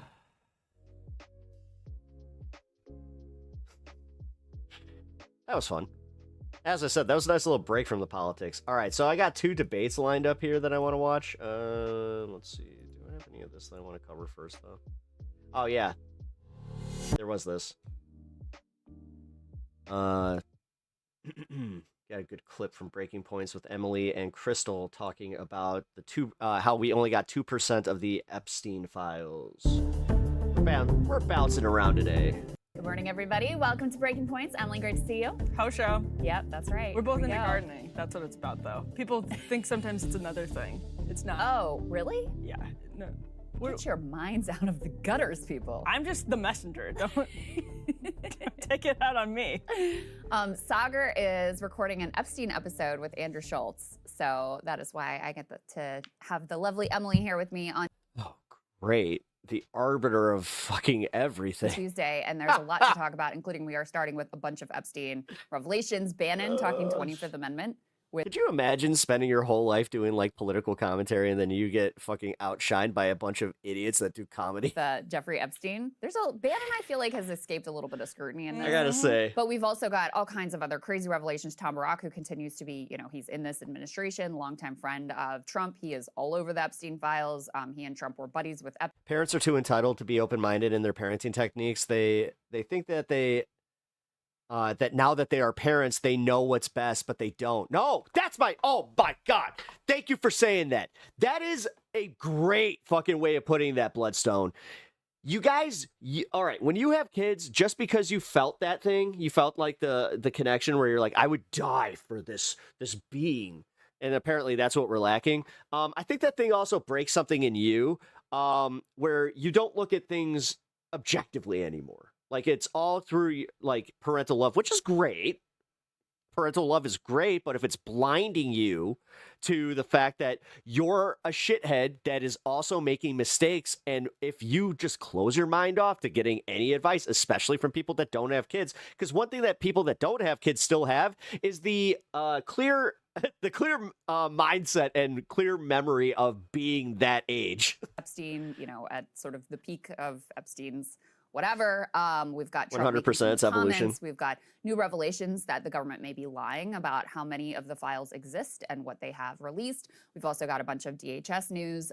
They are making it official that they're not going to share any of their evidence from the investigation into Alex PRETTI with local officials. It took a village for me. My grandmother was very involved in my life. My mom, my dad. At the same time, they're all my aunt, my uncle. So having to acknowledge they lied about yet another shooting. So break that down for you. Kristi Noem is making more comments about how they need to get the right people to vote. A lot going on there with regard to the 2026 elections.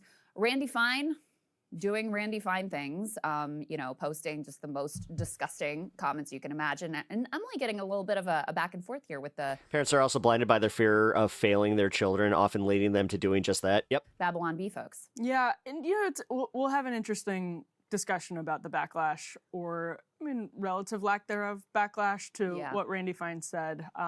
It's a good glimpse at things that are either changing or at least up for grabs on the right now. So there's much to be said. Okay, I'm looking forward to hearing your take on that one. And then we have 2 great guests. We've got Jasper Nathaniel going to join us as Israel moves to just overtly, it's being called a mega land grab in the West Bank. So we want to keep our... My old boss used to talk to me like a child. I know I was one of the younger people, but I'm not your child. Explain things to me like a person. You should also be explaining things to your kids. Yep. Our eye on that. And then we have someone from FIRE, the Bloodstone. You got great takes on this. The civil rights organization that is joining us to talk about their lawsuit against Pam Bondi and Kristi Noem. Oh, shit. They have been, this government has really been pressuring tech companies to take down any sort of anti-ICE accounts, also to reveal the identities of any anonymous accounts that are, opposed to ICE. So a real assault here on civil liberties.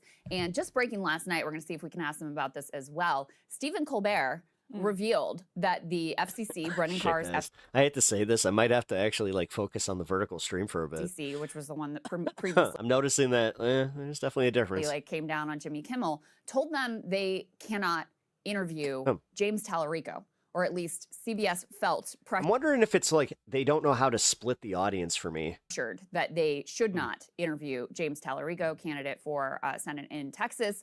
So yet another, sense of crushing of any sort of dissent. So we'll get their take on that as well. Yeah, and that one, it's actually, I'll be curious as more reporting comes in, because this is just coming to us. But I'm really curious if it's more CBS than the FCC. Well, I think that could be interesting. It is. You may be right. I think it could be that, so apparently they threatened The View after they had James Tallarico on. Tallarico is just like the wrecking ball.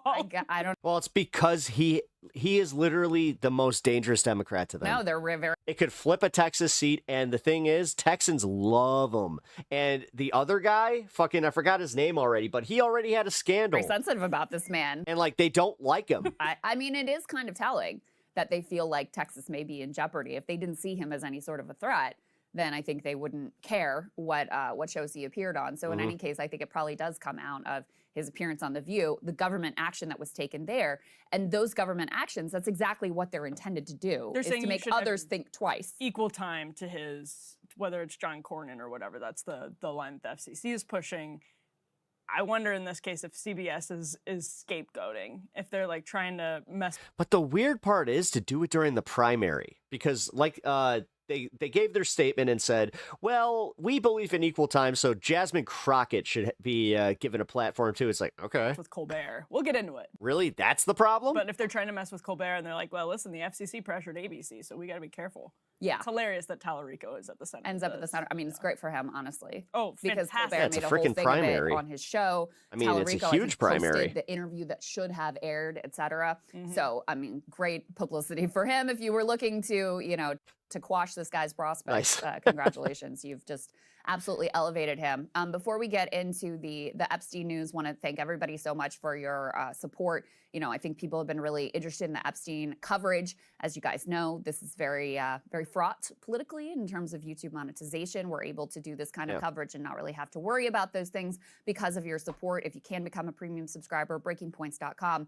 And also, last note here, wanted oh, wow, they're not even monetizing it. to mention and reflect on the life and I'm wondering if it's because they have 1.2. passing Oh, shit. of Reverend Jesse Jackson, who, of course, civil rights leader, born in segregated South in South Carolina, was an acolyte of Reverend Dr. Martin Luther King Jr., went on to be a presidential candidate for the Democrats and really ran on this message of multiracial unity and solidarity and, and really pushing that idea that we have to have this broad coalition, a sort of universalist coalition to fight for social and economic You're justice. late almost so to the obviously, dispo. It's a Nice. message that is very important to me and very inspiring to me in my own politics. And you probably had a chance to meet him a couple of times. Met him once or twice, in passing at MSNBC. And so certainly, his legacy is a large one. I pulled up one of his speeches is a patchwork quilt speech from 1988 Democratic National Convention. And just to give you a sense of some of the messaging here, he talks about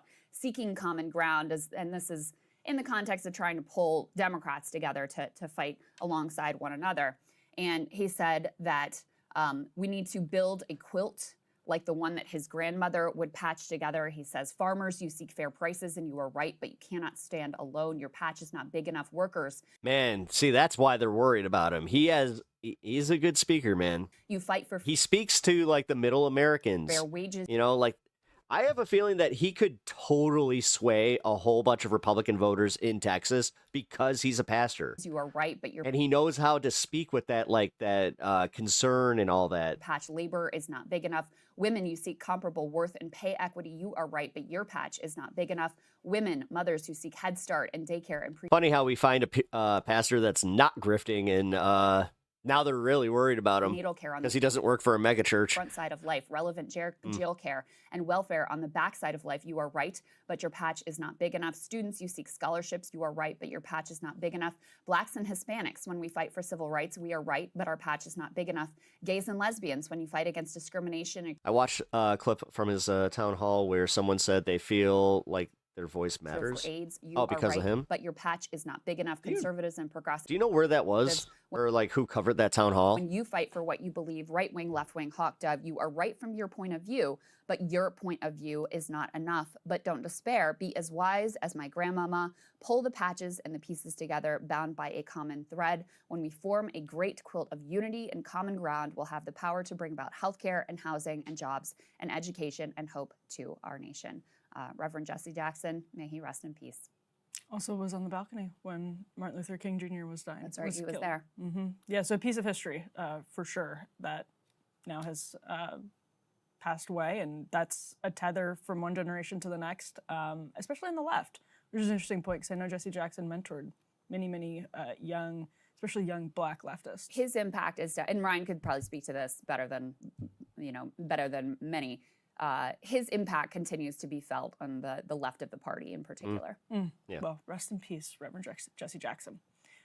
Crystal, let's move to Epstein. Yeah, so we got some new I mean, he essentially shaped leftist politics in Chicago. comments from Trump on, I guess this was on Air Force One, about how he viewed the release of the files and what we have learned there. Of course, he feels he's totally exonerated, Emily, and let's take a listen to that. So Hillary Clinton said in an interview today that she and her husband are getting pulled into the Epstein matter to divert attention from you and that your administration has something to hide. What's your response to that? I have nothing to hide. I've been exonerated. I have nothing to do with Jeffrey Epstein. They went Damn, he really is, like, he just sounds old as fuck in now. hoping that they'd find it and found just the opposite. I've been totally exonerated. In fact, Totally exonerated. Jeffrey Epstein was fighting that I don't get elected with some author, a sleazebag, by the way. And I've been totally exonerated. No, they're getting pulled in, and that's their problem. I don't know, they're going to have to see what happens. But I watched her in Munich, and she seriously has Trump derangement syndrome. Do you think that she should publicly testify? You know, I've been totally exonerated on Epstein, and it's really interesting because they've been pulled in. Think of it. They've been pulled in. Clinton and many other Democrats have been pulled in. So there you go, totally exonerated.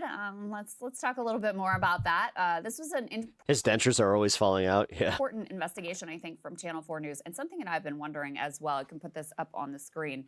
So they are saying that based on emails within this latest release, the actual quantity of data and files that exist within the government vaults, within the government Okay, archive. so this is pretty much what I wanted to get to, is just like, okay, so we still only have 2%, but everything's been released. Are likely much Okay. vaster than what they have let on, and they're saying potentially just 2% Totally of the exonerated. information that the FBI Yeah, retrieved total from Epstein's exoneration. homes has been released. That's based on previous information that the government has, was indicating within these files about just how much was taken in the various searches of his residences. And like I said, this is something I was wondering about because everybody just seemed to take the government's word for it about how many files. And I was like, what are we basing this on other than their word that, oh, well, there's 6 million We files. keep doing that because I think that we all have the same thing where we're like, oh yeah, the federal government, it can't be all of them, right? And then we're all like, oh shit. Files. We released 3 million, and that's all you're going to get.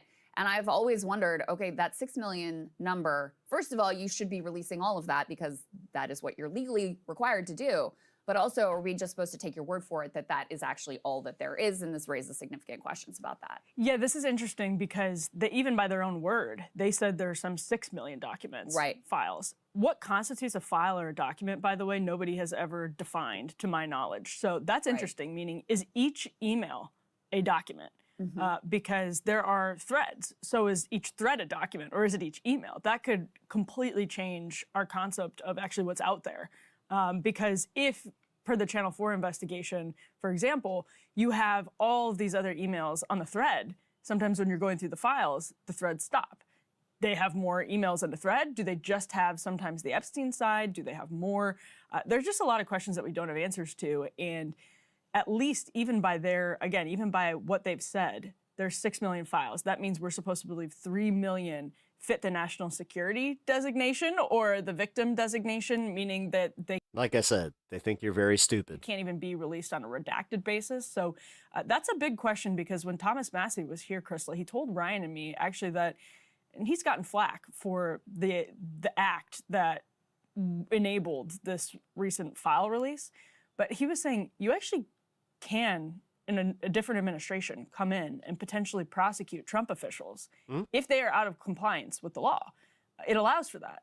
So it's not just a casual matter of them saying, we're redacting this or that. They have to meet a burden of proof that they're actually keeping things. Yeah, but the problem is that they didn't really put like actual punishments in the text. So now we're kind of playing this game of, well, what are they actually going to do? For the right reason. Otherwise, you could easily see a Democratic attorney general coming in and saying, oh, sorry, Pam Bondi. I mean, that's what should happen, and that's what they should fear happening. Or Todd Blanche.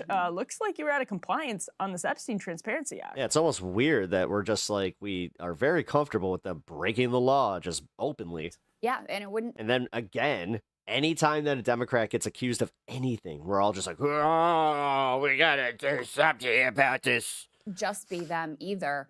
You know, I'm sure they can imagine that they would be pardoned by Trump and they would perhaps be in a position to skate free. But if you're any of the, you know, low-level employees who are doing the grunt work of redacting things improperly, then you could also be exposed, which is one of the message I know Roe has been putting out there. Like, listen, you don't want to get tangled up in this to do Trump's dirty work. He's not going to be loyal to you. You know, he would throw anyone under the bus if it serves him. Well, I mean, let's be honest. That's how we feel about pretty much everybody that's involved right now. You know, So- Thomas Massey's the only person that's he's gotten a better look here, you know? I think that's a, you know, a very Where he important comes note here across is as part of better why in this than he when did before. Massey and Khanna and other members of Congress have gone in and viewed the redacted files. They've been able to put pressure on the government of like, look, I viewed some of these files. There's no reason for this name or that name or the other name to be redacted. HG Buckwheat. Adios, muchachos. I'm off to be a better dad. Sorry I couldn't donate, but I liked and sub. Hope the engagement helps. This was genuinely some good info and entertainment. Hope you find great success. Thank you. I really appreciate that, man. Redacted. I will catch you on another stream. And they've actually been successful in, you know, unredacting some of this information because of the force of this law and the concerns about being out of compliance with it.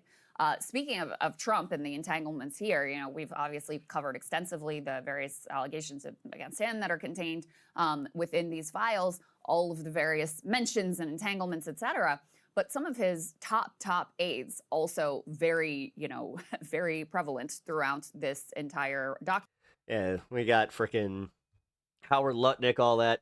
Okay, so I haven't watched a single second of this. MAGA host learns the truth about Trump. Apparently, Anna Mockler did a debate with some Trumpers. I don't know who these guys are, so fuck it. Why not? Let's have some fun. Adam, I'll come to you first. Did you know we were living in the greatest economy to ever exist in all of human history? What? A++++, baby. But okay, in all seriousness, I think the way that Trump and his administration speak about the economy is fundamentally incongruent with how most Americans are experiencing the economy. Consumer sentiment is at the lowest point in over a decade. I mean, for a really specific number that blew my mind regarding the jobs report that just came out yesterday, the U.S. economy added 181,000 jobs in all of 2025. I appreciate somebody that just like takes forever to take their Christmas decorations down. That's usually how I am. In Biden's last month, he created more than that. In Biden's last month, he created 237,000 jobs. Trump couldn't even recreate that with the rest of 2025. So since taking office, Donald Trump has said we are in a golden age, or we're in an A+++ economy. When he was on the campaign, he made that mocklet. He just cannot figure out his hair. The promise. That poor kid. And I'm quoting him verbatim. On day one, we will end inflation and make America affordable again to bring down the prices of all goods. Well, since then, we've seen tariffs impose a 1,000% tax on the average American family, according to a new study that just came out. You mean the $1,000, not 1,000%. Sorry, sorry, what did I say? $1,000. Lord have mercy. $1,000 tax. I'm using the Trump percentages over here now. And then it's supposed to be a $1,000 or $1,300 tax in 2026, according to Trump's average rate of 13.5% tariffs. That, combined with the fact that millions of Americans are losing access to healthcare, or at least their premiums are skyrocketing, combined with the fact that unemployment is up, it's 4.3%, which is higher than it was when Trump took office. I think the administration's remarks about the economy are incongruent with how the average American experiences it. I don't think we're in a recession or hanging on or close to a recession. The economy is in a decent, stable position. We're not about to fall off a cliff, but I don't think it's... Again, it's being propped up by an AI bubble. Doing well. I don't think there is that. Trump has made it better. And also with the devaluation of the dollar, and if he... it really depends on if his fucking tariff bullshit keeps going on. Like, if the Supreme Court knocks off his tariffs, I have a feeling that you're going to see legendary stock market macroeconomic indicators show that his tariffs aren't really helping with manufacturing investment. One more thing, we've lost 70,000 manufacturing jobs since April 2025. So I just don't. Tony, so I guess I wonder, like I said in my opening monologue, I don't think the economy is abysmal or falling apart either, but is Trump not setting himself up for failure? I mean, that Fox News... Listen, it's literally, you guys, like, this is where Republicans need to face the fact that they're in the exact same position as Joe Biden at the... right before he got kicked out of the election, where we kept being told, oh, yeah, the economy. You know what? This is Bidenomics, Jack. But meanwhile, everybody in the lower echelons was not feeling great about the fucking economy. And now you got honestly, this is what really annoys me. You got these assholes that make $1 million plus that are trying to tell us about the fucking economy. Most people don't believe what he's saying, and just know this, guys. I'm right there with you. He's making such extremely optimistic claims. Is that not setting himself up for failure? And what do you make of the economy under Trump so far versus Biden?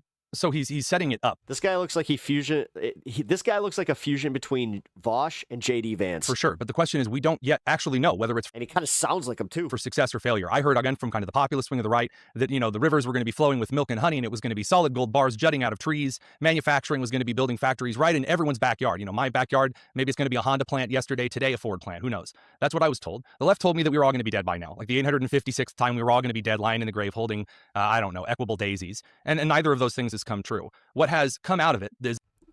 again, to be fair, look at what you guys are saying about the Biden economy. God, can anybody ever just, if they like to play whataboutisms, number one, which, that's like a fucking tactic that they use where it's just like, well, you don't use whataboutisms. It's like, you mean examples of a contradictory argument to your argument? You mean like a debate? Two things. Number one, Donald Trump getting out there going, tariffs. Don't play politics. This is a political debate. Tariffs are my favorite word. I love tariffs. And used in two ways. One way that works, one way that doesn't. And now the Supreme Court's deciding whether or not that's going to be useful. The other thing that's come out in the Trump economy is a massive amount of deregulation, which has done a lot to increase, for example, manufacturing in the United States. Again, we do have... That's bullshit, though. Like, he just proved to you that is bullshit. We are losing manufacturing jobs, man. A lot of ground being J.D. Vosh broken. Some continued on, saved plans, for example, some of the Taiwanese chip manufacturing plans. Oh, we need to send that to that him. were likely to be scrapped, at least from some of the upper executive comments. I believe that was to The Economist in February. Tag me in it. Of 20. Say, hey, this Pep Talks guy called this guy J.D. Vosh. Actually, technically, that was you, Dave. Excuse me, February of 25. Trump administration helping get some of Biden's latter collaborative effort projects across the finish line, encouraging some manufactured investment, promises, IOUs. We'll find out. In essence, I think the economy's fine, but they've set themselves up in a gamble. If we get through tax season, as we've seen in midterms, after Q2 is really in a midterm year when the economy sets voters' opinion up for the election cycle. Yeah, August. And given the tax breaks that are expected, given the brackets the way that they're set, it's likely to increase sentiment. So either this is a let him cook and he succeeds, or let him cook and he brings out a burnt loaf of banana bread. And again, that comes with the Supreme Court. If the Supreme Court strikes down his tariffs, I think the economy is going to slingshot forward like an aggressive rubber band. That's what I just said. I want to push back on one specific... and it's almost like he was banking on that. Sure, that's cool. So I think that when Trump's... That's the 5D chess, then... tariffs are being... Wait a minute. Can somebody explain to me then why sell you guys on these tariffs and then get you all mad when the Supreme Court gets rid of them and then economy do good? Being touted by this administration and the quote-unquote money that he's brought in, I think what he's doing is hurting the average American, the average consumer, the average small business. It's all at the expense of these people. And in return, we are not getting any long-term guaranteed investments. There's the continuity argument that I really, really like. When you're trying to get certain companies to invest in your country, they need to know that there is a long-term return over a Sorry, decade or over 2 decades. If I were to concede that these companies, that Trump's tariffs are getting these companies in, this is like me conceding that point hypothetically, right? That these companies are going to come in, you need some sort of long-term agreement to make sure that they're satisfying their investments. But when Trump is ruling via executive order, there is no continuity between administrations. I would the stock market was doing record highs under Biden too. That's why, again, we can keep playing this game where it's like until everybody, like, consumer sentiment is, at a point where everybody's just like, no, things are better. A lot of these countries or a lot of these companies will just try to run out the clock until the next administration and hope that some of them will, certainly, and hope that it's not as aggressive or the posture isn't as aggressive. So what we're doing is, again, Apple would be a good example. And I think Mark Zuckerberg, even one time, he was on camera leaning over and he's like, did I throw out the right number there? Like, he threw out a number. Zuck is totally playing that game. So, they're all like playing these games where there's a massive amount of investment in these tariffs. A lot of them are playing these games without any long-term commitment or ability to actually make sure this manifests. So there's no continuity if the next administration can just undo the executive order. So we're seeing American families struggle. They're paying an extra $1,000. We're seeing that small businesses can't hire as much. Part of the reason unemployment is up since Trump took office is because tariffs are strangling small businesses. And what is this for? No long-term actual investment into the United States that is continuous. So, Brad, is that all right if I respond? Yeah, go ahead. Awesome, cool. So, first of all, you're right. Some of the companies are playing games to see This is one of the better produced debate shows I've seen. And how serious this is. But, of course, that the guy in the center is likely a right-winger. What the fuck is it about debate spaces being inherently right-wing? It kind of in pushback.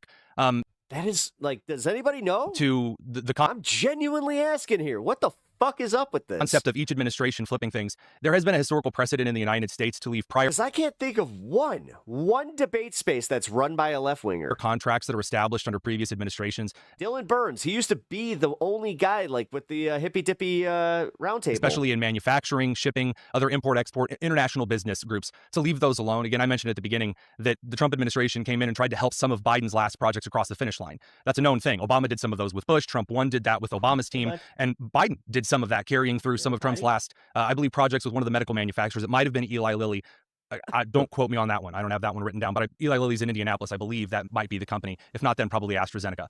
So there's kind of a history of that. However, on gaming, as far as manufacturing investment, and then the tax on American people. Jimmy Snow, The Line is a debate space run by leftists. Oh, shit. Okay, so the Trump administration is using tariffs in 2 different ways. One of them works, one of them doesn't. So the way that... I might have to take the lead on leftist debate pit. Ooh. Some of the tariffs are working is as an international negotiation tactic. You can negotiate in one of 3 ways. Either through the stressing of certain diplomatic treaties and trying to flex borders on those. Number 2, through personal financial aid projects, the USAID personal bribery piggy bank, right, as John F. Kennedy called it. Or, last but certainly not least, the military as a negotiation tactic. So the Trump administration has utilized tariffs as a strong arm tactic in like short-term economic rusel, which is, when you're talking about some national security goods, for example, like steel, maybe some parts of automotive, I will have to see how SCOTUS rules on it. It has worked in the past in some areas. The long-term tariffs, like tariffing bananas and things, no, I don't believe in the tariff deficit situation like that. Again, put Peter Navarro, put Howard Lutnick in a room somewhere else. Let Scott Bessent, I would say, do things more. But some companies... Did we chase away the bots? Unfortunately, no. What happens is, I think that YouTube gives me enough bandwidth to maintain like one of the algos. So obviously we have the steady stream over in horizontal, and vertical, right when I hit about 3 hours, 30 minutes, it kind of starts tapering off. But yesterday that didn't happen. Have eaten the cost. So I'm going to be testing that with the next stream. Just so you guys know, next stream is going to be like it was yesterday, where I'm going to have the horizontal over on Twitch and vertical on YouTube. I was told they weren't going to. They have actually invested a lot more into the country. Of course, we've talked about... Gotta test a theory. About automotive manufacturers, but also, again, Walmart, Amazon, Costco, Home Depot, Apple, Nike, General Motors, Procter & Gamble's larger conglomerate have tried to eat some of the costs on the tariffs in a cooperational strategy with the Trump administration. And a lot of prices have gone down where some have gone up. Again, I think that SCOTUS ruling on how much the president can do without Congress here, Brad knows I hate national emergency disease. I think they're going to strike down almost all of his tariffs because he built them on such a flimsy constitutional basis. He's certainly weakened the national. So I hate, Brad knows this, Adam. I hate that an executive can just declare a national emergency whenever he wants. It has been the downfall of every republic ever. I hate it. And the idea of declaring a national emergency and going, bananas, they're not giving us enough bananas. I don't care for that. And I don't think SCOTUS will too. But steel... But Trump set up the situation where he says, well, the Supreme Court can't strike down my tariffs because it will cause an economic... Yeah, but with the steel, then he does dumbass things like fucking trying to be like, the Gordie Howe Bridge, we don't need it anymore. That's gonna really affect the tolls on the other bridge, which that guy happens to be a major contributor to my campaign. Global catastrophe because we built everything up around these tariffs, and it's well, I think if they'd actually international markets would probably be happy. I don't if even they think he got believes struck that. down, but Sorry, I don't mean to cut you off, Brad, but I think Brad Palumbo. Go ahead, Adam. He sucks. Yeah. I don't even want to concede that this is working. I feel like I've seen him somewhere else. Bringing manufacturing back into the United States. I have a few statistics here. Since April of 2025, we've lost 70,000 manufacturing jobs. Yep. I also have the Federal Reserve Economic Data, FRED. They have a statistic called real private fixed investment into non-residential structures with manufacturing. So it's how much manufacturing is being invested into non-residential structures. You can look this up. It is tanked since Trump took office. Over the past year, it is down. In fact, it looks like it was just skyrocketing during Biden. People were genuinely investing money into the U.S. economy. One more time, real private fixed investment, non-residential from FRED. You can look at this chart. So Fred.stlouisfed.org. Exactly. It's the Federal Reserve. Yeah. Can you point to me an economic indicator that shows manufacturing investment increasing? Or I mean, yes, I can provide. It'll take me a second to pull up this particular list, but there are a number of manufacturing organizations that are reshoring some kinds of investment into the United States. I point again here to local. Yeah, but when he's talking about general GDP, dude, into Indiana. Yeah. Hang on for a second here. No. You don't get to use an aggregate. Because the kinds of investment that are returning aren't really going to make the populace happy in the end. And they're not really going to make kind of more of the socialist side of the left. But Sanders is not really going to be thrilled about it either, because a lot of it's going to be automated manufacturing. So you've just admitted that it's bullshit. That the fact is, it's not going to bring jobs the way that they were saying it would. That this was literally what he was running on, was making America great again. We're going to get people back into the factories, which a ton of. Yeah, a bunch of people have always been clamoring for factory jobs. Because we are now moving into an era where automated. Have fun with the iPad, kids. Manufacturing is becoming a Jesus Christ, a much bigger realm of the field. It's become realized because otherwise you have to rely He's from as a lot Mediaite. of jobs moving overseas are found basically okay. relying on slave labor practices we've seen in communist China.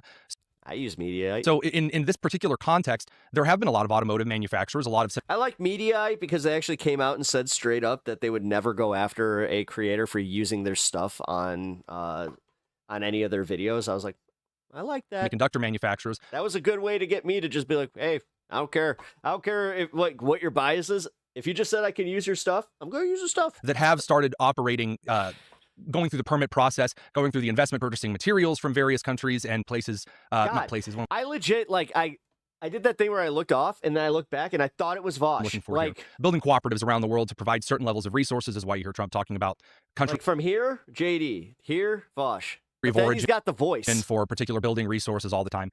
And those investments. I would love to see like a debate between those. Are coming into the country. Now, funny. as to whether or not they're going to produce a bunch of 1950s on the Detroit auto line style manufacturing, no, that era is not coming back. It's just not. You know, someone doesn't know anything about China if they're calling it communist. Yeah. So the national security goal? Say again? Is it a national security goal then to reshore our supply chain so we strengthen them, or like I thought this was to benefit? So his office would likely that's not always differentiated here. I would say that in this case, first of all, he would argue it as a national security goal. I would say that it's a long-term investment shoring to both Bosch has that widow's peak too. Counterparts around the world We and know also that's not reshore long-term. American industry. That is long-term. We illustrated that many of these companies and countries are playing games, and you were unable to illustrate any actual indicator. The companies that I listed, I believe, I can go and kind of scroll back up here and look. I don't believe that Walmart, Amazon, Costco, Home Depot, Apple, Nike, General Motors, the exception here, and then Procter & Gamble aren't heavy manufacturers, they're distributors. Okay, how is this manifesting and helping American citizens? I want to put America first. When Trump said that he wants prices to be lower and Americans to be stronger in their pocketbook, I believed him. I want that to happen. You're saying that you're saying that tariffs might not actually do that. So what's happening here?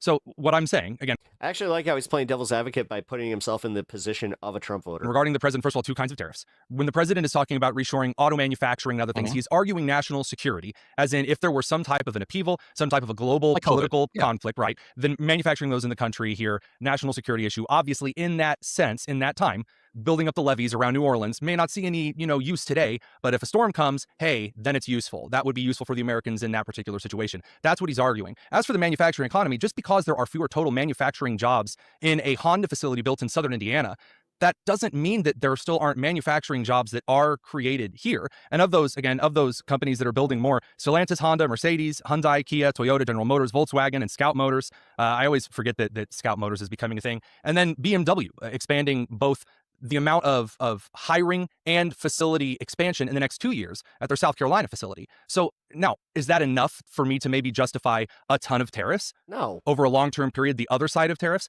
I'm not sold on it right now. I'm honest to goodness with both of you. I'm in a position where I'm waiting. I'm waiting to see what happens through Q2 because both sides have been wrong. To be candid, if the national security argument were the one that this administration were repeatedly making, I would to find the Supreme Court, that is. Okay, to the Supreme Court, but they've said a lot of things to the public. I would actually find that convincing. Listen, if there were surgically placed targets against other countries and industries in order to reshore manufacturing in such a way that protects our supply chains in the case of a war or a virus, I'm actually for that. Medical manufacturing is a great example. We did not. No, I'm agreeing with you. We did not see surgical targeting though. Like there was a clip a few days ago of Trump talking about a call he had with the Switzerland president. Have you guys seen this clip? Yeah, the one where he's 39 instead of 30. Okay, Yeah, I thought that was really funny. They can. It's funny, but not really. We had free trade. It's really funny. We had free trade with Switzerland before this. What's funny about nuking the economy of a country that we're friends with and increasing tariffs because he didn't like the tone? Also, it's incongruent with your argument that this is due to national security reasons when Trump is placing tariffs because he doesn't like the tone. I can't remember. Did he place tariffs due to the Nobel Peace Prize or just threaten tariffs? I can't remember. To answer your question specifically here, and I do want to address it, me finding things funny doesn't mean that I'm saying that I fully endorse policy. Me finding the idea that another country's leader calls ours, no matter who they be, whether, again, during the Biden administration, when you had the Russian blustering against the United States, I said, I don't think that Biden should be pushed around by absolutely anybody. And at the one moment he does have like the Star Trek android vibe. Good poll. The guy in charge of Belarus at the time, essentially to F off on a hot mic. I said that was awesome. I loved it. I was thrilled to see it. And when Trump did the same thing in the Middle East, said, I don't think they know what the F they're doing. I was for that. As far as another country's leader, Switzerland in its banking system and manipulating other countries and charging exorbitant rates and not allowing certain countries access to it for financial investigation, I think it's absolutely appropriate the president of the United States leverages that in a tariff situation. You're doing it again. And it was not a completely... That's not why he did it. It's linked. It's linked. Again, what I said at the beginning. That's not the argument he made. Remember, No. what I said at the beginning was that there are they're sly. They try. Kinds of tariffs. There are tariffs in manner of negotiation, and then there are broad spectrum trade deficit tariffs. If Trump is using the tariffs as essentially the way that presidents were supposed to use USAID, or again, more Teddy Rooseveltian, use the military, okay, you're getting something for Americans out of this. You can explain how good. But if the long term, the bananas in Madagascar situation, I don't care. He lifted the Vietnam tariffs because they fast-tracked his fucking golf course. For that. But as far as the Swiss, leader calling the president and then blustering and him going, well, you think you're so great? What if we raise him a little more? I mean, I think there's an element of that that's funny because the idea that you're going to bully the American president into doing something, I think, is ridiculous. You can find it funny, but how does this help? How does ripping up free trade agreements with countries, like we had one with South Korea as well. It was titled Chorus that Obama had negotiated. Trump ripped that up, and I'm pretty sure we have a higher tariff rate against South Korea than we had before he took office. We have a higher tariff rate against Switzerland than before he took office. You're making arguments really quickly. You're making arguments that are incongruent with the Trump admin. So you're saying something about the Swiss banks and how there's a rational reason to do this. I suggested that there was one facet of the United States agreement. We can have a conversation about national security and Swiss banks, but that's not the conversation Trump is having. He literally it was Fox News or something, said that it was because of a phone call. He got pissed off because of a phone call. He's gotten pissed off due to the Nobel Peace Prize. It's a pattern with this guy. Tony, I think there's often an attempt from more serious conservative thinkers like yourself and like people in your spaces to attempt to backfill rationales to Trump doing stuff that's actually just motivated by him being crazy and his personal. I agree with that. I was kind of I was going to say it just a little differently. Benefit, like his I mean, it seems like you guys are always trying to rewrite history after the fact. Personal 5D and then do this is just him doing 5D chess instead of him just, literally shitting into a cup and then accidentally forgetting about it. And then it's just like, oh, look, the cup didn't spill. Inclination. And so you talk about the two types of tariffs. Bad example. I'm wondering if you're willing to acknowledge a third type of tariff or a third type of tariff exception, which is just favoritism and corruption. I mean, I'm hearing from a long time. We're almost to the MAGA influence showing fast, right? That the way to get journalists and conservative media, the way to get your tariff exemption is to buy a lot of different Trump coins or to donate to certain funds and everything. Yeah, getting a ticket to some kind of Trump event or anything like that. And I just feel like instead of draining the golf course, actually, the Vietnam golf course is a prime example of that. The swamp, particularly in Trump 2, not so much in Trump 1, but in Trump 2.0. Instead of draining the swamp, we've fed it fertilizer and let it grow and multiply exponentially. So I absolutely would concede that there are a couple of cases in which there are muddied waters regarding whether or not you can. No, hear me out before you give me the pundit grimace. There are a couple of cases that we have in which individuals appear to have donated a large sum of money and then have received the knockoff on certain tariff situations. I would absolutely concede that there are cases of favoritism in that particular manner. I would also you can't even with them suggest along the those lines, that no, I don't particularly appreciate that. As far as like an arduous corruption scandal and things of that particular nature, some of those things have already been investigated and found that they fell through. They didn't even play out fully as they were originally suggested. So as far as backfilling arguments, though, again, I will reiterate, I can find something funny while disagreeing with the decision at large. I can find something humorous. I can find something, to be rather hilarious. Yeah, but the way that you're using that even being funny is like, this is actually where you're kind of a chicken shit, because you're trying to do the thing too where you don't want to piss off your audience, so you're just like, hey, it's funny, guys, huh? Even if I disagree with the approach, again, back to the case. Nice channel, thanks, man. Case with Biden, I appreciated it. Redneck Jehu. I'm telling the Belarusian leader at the time to F off, while at the same time thinking that Biden was a complete idiot. I see what you're doing. And how he handled that entire situation. So we are kind of running up on time. I do want to say one more thing. Yeah, briefly. Then I have a follow up for you, Adam. Oh, just very quickly. Tony said that there are a couple cases of the waters being muddied in regards to corruption. I just wrote that down. A couple of cases of the waters being muddied. It is way more than a couple cases. He has pardoned the former president of Honduras, who bragged about trafficking kilos of cocaine into the United States. He pardoned the former founder of Binance. This was regard to the tariff conversation, right? We're talking about tariffs rate changing because of bribery. I thought we were talking about overall corruption in the administration. I mean, if we're just talking about the Brad tariff, was talking about, you said there are cases in which we're talking about tariffs. If you're going to list like, he released the former president of Honduras and then the tariff rate, suddenly dropped. Then there are more than, let me revise. There are still more than a couple cases of the waters being muddied in regards to Donald Trump placing high tariffs on other countries. He placed tariffs on countries in order to affect their political elections. He was trying to get people pardoned. Was it Bolsonaro that he placed, I can't remember. He placed Trump a tariff. Told somebody on the mic, as soon as my next election, I'll have more leverage to give you whatever you want, and then gave Russia whatever they wanted, let's say with Crimea, yeah, I would absolutely be just as upset with Trump as I was with Obama, 100%. I mean, okay, really quickly, I apologize for misinterpreting the tariff piece a minute ago, but I still think that it's not just a couple cases of the waters being muddied. I still think it's larger than that. Yeah. And I don't think we can relitigate the Obama-Russia policy now. If we are comparing the actions of presidents and being presidential, we're going to pretend that somehow history started in 2016. I think that's really disingenuous. Well, I think he's different. He behaves himself quite differently than presidents that came before. Yep. Actually, that's kind of the thing. He prided himself on not being a politician, so that ironically is a great time to start that. Especially Obama. But I do want to ask you, Adam, because I feel gaslit by the Trump mega, economic, everything is amazing, prices are going down, and they're literally not. Well, okay, we'll fire the BLS commissioner because the statistician must be the problem. What I wonder, though, is are you, and not you particularly, because you weren't involved, but can Democrats take some accountability for the fact that they gaslit us for years under Biden? They told us inflation was transitory. Yep. They told us that inflation was Putin's price hike. That was something Jen Psaki said over and over again, even though the inflation rate was already highly elevated before Putin invaded Russia. They told us so many different things that just turned out to not be true. Biden's sharp as a tack, right? Hasn't lost a step. That's just his stutter. So it's as much. Biden. Well, they keep doing the same thing to Trump, too. As much as... Ironically, where it's just like, yeah, his health is great. He's healthy as a horse. I would agree. He's totally sharp as a tack. With a lot of the criticisms that Democrats have made about Trump, I feel like sometimes they feel like, oh, well... And the economy's doing great. We just get to turn over a new... Literally doing the exact same thing. Belief now, and the last 4 years never happened, and we don't have to answer for any of it because look at this big lie Trump is telling. But I'm still salty and mad about a lot of that, and I think a lot of Americans are still resentful about that. In order to rebuild trust with the American people, it is a necessity for the Democratic Party to take accountability for multiple things throughout Biden's era, even beyond the age cover-up that happened, even beyond the failure at the border that they asked people to ignore.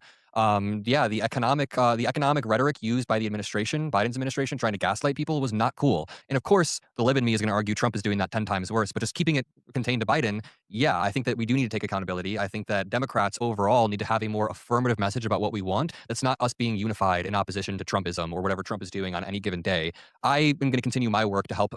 One of my goals is to continue to work on democratic messaging, talk to politicians, and push us in a direction where we can take accountability, take ownership, and move on towards a better era. I didn't have a huge part. Yeah, but the problem with that is, dude, you glaze every fucking, centrist politician in a way that doesn't really make them, you don't hold them to account because you're in this media space where you don't want to lose that access. The 2024 election, I was still kind of growing, so I didn't do a lot.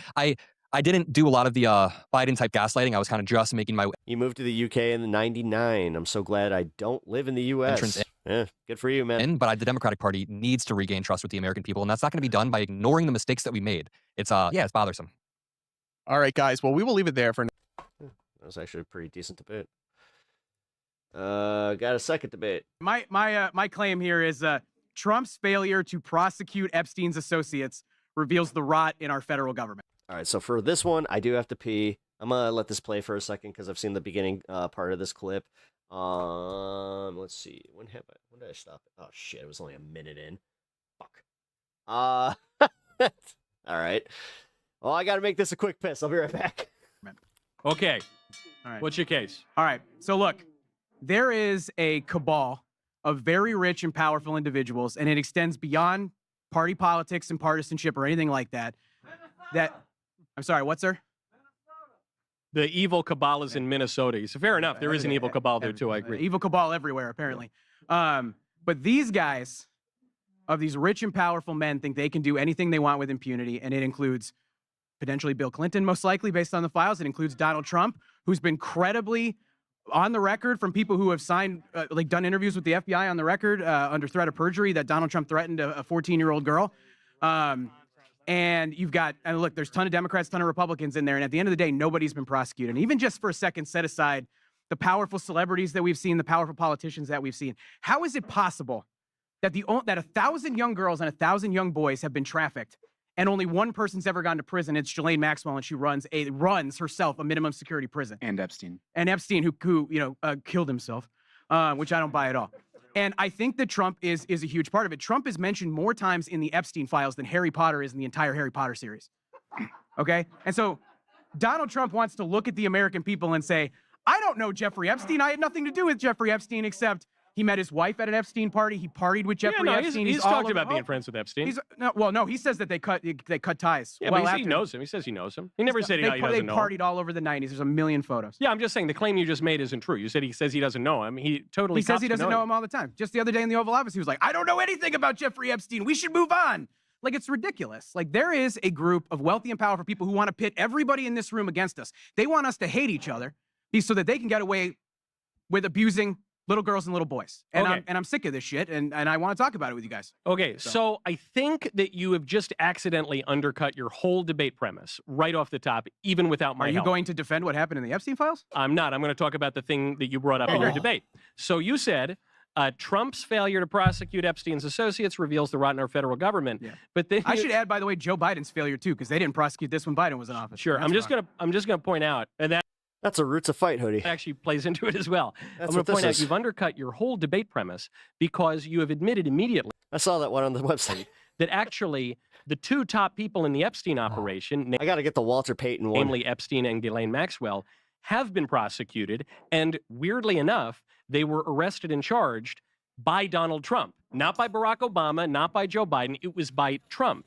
And so right off the bat, the premise is false. But then let's go down further, because I think a lot of people want to see more prosecutions in the Epstein case. Or any prosecutions at this point. Sure, other than the top two, sure. Yeah, but they moved Ghislaine Maxwell to a minimum security prison and promised her a pardon. Sure, I mean, she's serving a 20-year sentence, but she's agree. She's going to get want pardoned more at the end. Listen, but here's my question. Show of hands. How many people think Ghislaine Maxwell is going to get pardoned at the end of Trump's term?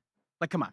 Nobody. Really? Come on. Nobody thinks so. Of course, she's not going to be in prison at the moment. You can pull this up. The question then becomes though, because we agree the premise is wrong, but the thrust is fine. We want more prosecutions. Die in prison, who would you prosecute and on what grounds? Yeah, so I would start here. One, I don't believe that the DOJ has taken this case seriously at all. And just separate out the names for a second. How can they traffic 1,000 young girls and 1,000 young boys without other people who help them do that? Who help them recruit those girls, move them around? I'm asking a direct. I mean, let's be honest. It's because the entire system knew. Question: Who would you prosecute? A specific name because there you go. That's the problem. You say we have to prosecute. So you people. think it was a mom? Hold on. So you think it was a mom and pop sex trafficking operation in Florida? You're inventing a bunch of things I've never said. I'm asking you questions that you can answer, but you're not answering them. You made a claim. You said that's a good point. Trump needs to prosecute the DOJ needs, and I said, okay, well, who do you want? The DOJ. Who do you want? Well, they're distinct, but no, yes, they're they work not. for the administration. No, they're not. That's the thing. You used to be able to differentiate. That used to be a thing. Trump made that not a thing anymore, Mike. John Lemon got arrested on Friday. I'm sure it's because they're very separate. Your DOJ is him. You're trying to avoid the question. Is he a Trump supporter, the host guy? Which one do you think is the host? The guy on the far left, I think, is the host. Said Trump needs to prosecute more people. I said, great.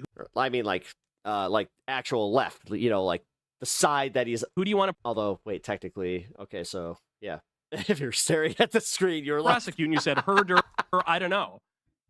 Oh my God, my brain just did that thing like. That's not at all what I said. Who should he prosecute? I said, how is it possible? You're avoiding the question. I don't have a specific name because guess what? I'm not in the Let Epstein him prosecute Bill Clinton. Yeah, start there. Prosecute Bill Clinton. Okay, on what grounds? I don't like Bill Clinton. Whatever the FBI has in those files is. Have you looked at the files? Have any of you actually looked at I have looked. Okay, that logic is now applied to Trump. Okay. On what grounds are you going to prosecute Bill Clinton? I didn't say prosecute Bill Clinton, but on what grounds are you going to prosecute Bill Clinton? On what he tells Congress when he comes in to testify in public hearing. You're going to prosecute him for something he hasn't done yet. Yeah. Okay. Oh, okay. So we're going to prosecute Trump. Who would you prosecute?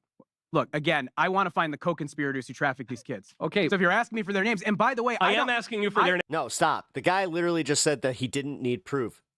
God, why are the left so fucking bad at this sometimes? I don't know the names of most of the perpetrators. Yeah, fuck ICE. Because the DOJ blocked them out. Right. They had no problem releasing the private information of the victims of Epstein's crimes, but they had a huge problem releasing the names of people who preyed on little girls and little boys. That's not true. That is true. I could give you plenty of names. Adriana Ross, Nadia Marcinko, Sarah Kellen.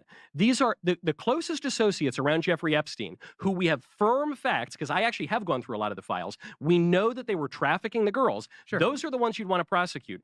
All women, by the way, weirdly enough. You know why we can't prosecute them? Because they're protected by a 2008 non-prosecution agreement long before Trump entered the scene. Which was by a Republican that Donald Trump put in his cabinet. Who else? Yeah, Pam Bondi. Made him the labor secretary. Who else do you want to prosecute? Never mind. Do you want to prosecute Les Wexner on what grounds? Sure, maybe on what grounds? Do you want to prosecute Alan Dershowitz on what? A claim? Jesus Christ, he really is doing the thing like, I guess we should just accept that this isn't going to happen. And then retracted by the claimant. You want to prosecute Bill Clinton on what? You say he went after a 14, 13-year-old girl. That case was already brought to court multiple times. A California judge dismissed it, and then the claimant dropped it twice. So who are you going to prosecute? You can't give me anyone. Twice You're saying she Trump's was a bad guy for not prosecuting anyone. I say, great, who do you want to prosecute? You said, I have no idea. What I am trying to say is that there is a powerful group of people in this country who think they can get away with anything. And right now they're getting away with abusing little boys and little girls. And they're getting away with it because multiple presidential administrations, Democrat and Republican, sir, have refused to take these allegations seriously and investigate it. And right now, if you go look at the document, who's missing a pinky? That they dropped on Friday. Hey, what's up, Jay? The names of the perpetrators of the crimes are blacked out. That's not true. It is true. I just named I named a bunch of the associates. I just named. No, I'm talking about the people who are abusing little girls. Yeah, me too. You're talking about the people who trafficked. You had their names. I'll give you credit for that. Congratulations. I'll go further than that. But, people have had claims made against them. Bill Clinton, Alan Dershowitz. They are blocking out the names, and they've never seriously investigated the claims. I just figured out what bar this is in. This is in Nashville. That have made. And again, it's not just Donald Trump's fault. I've been to that bar. In the files, you can see the investigations.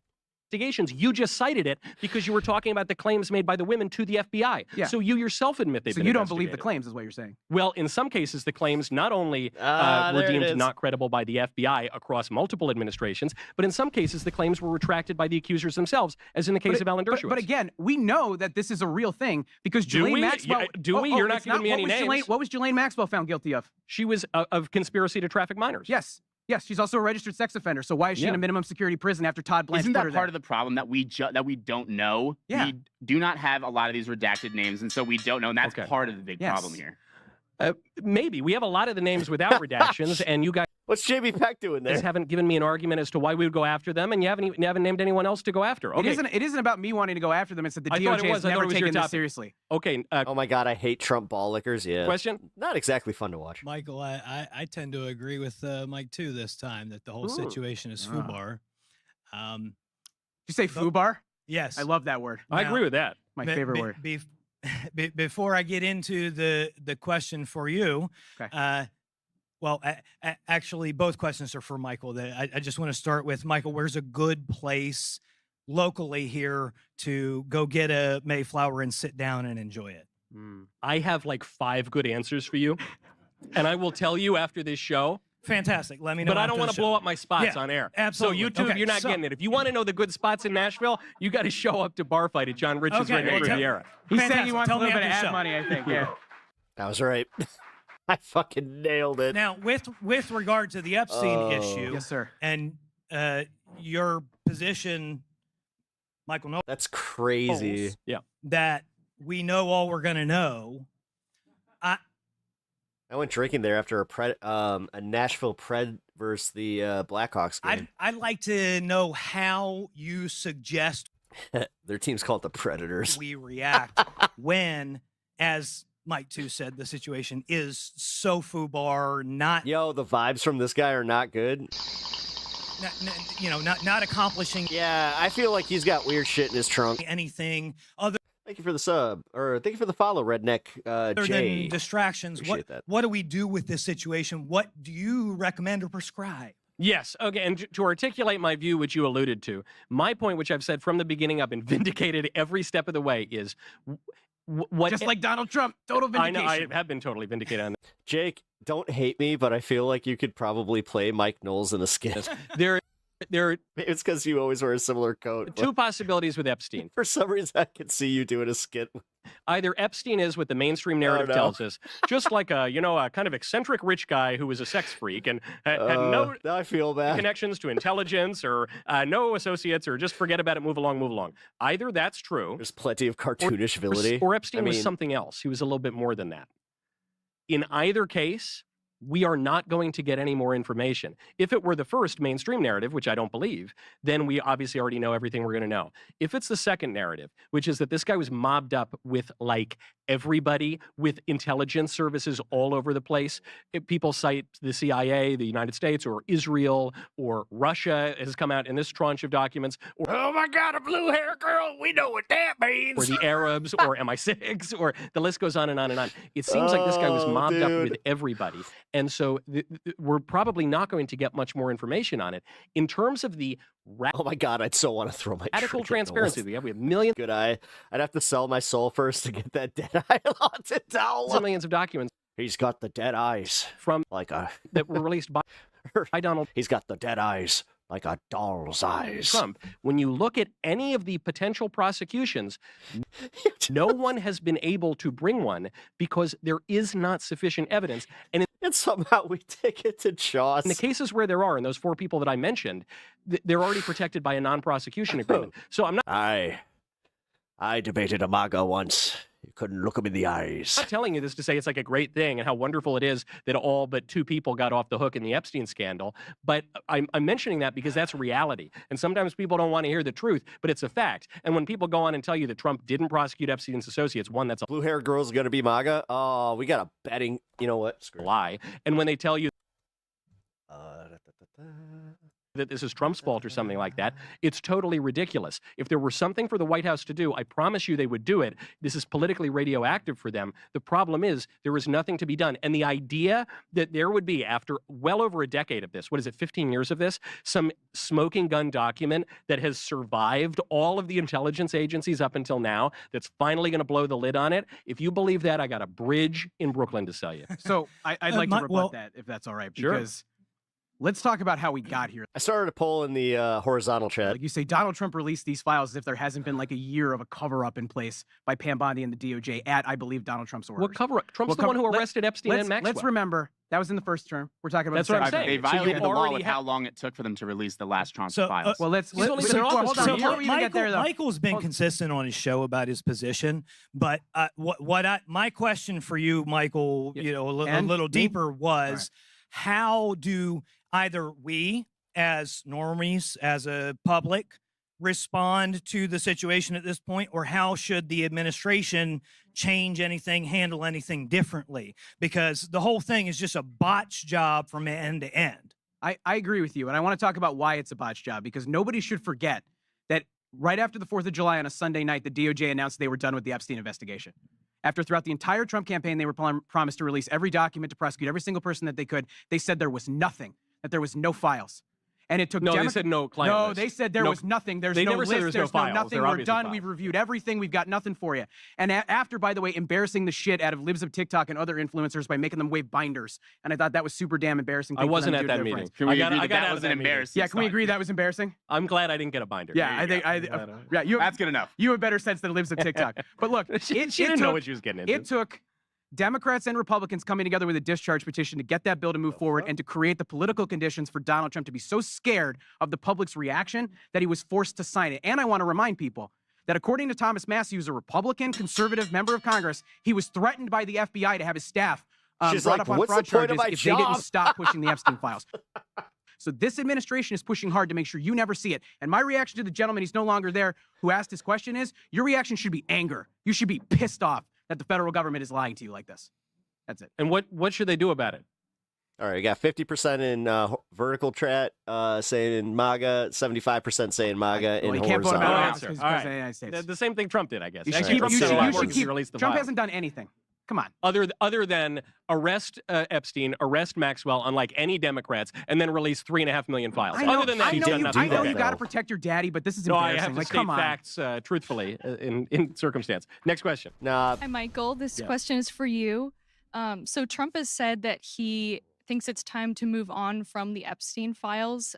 Do you agree with him? And what should we do about it? Wait, she's at the blue. Does this mean that she's technically dead? Well, it's time to move on from the Epstein files in the sense that he released the files. I mean, the remaining files, there are like many legal reasons why they can't be released, some of which is that a lot of it's shoved.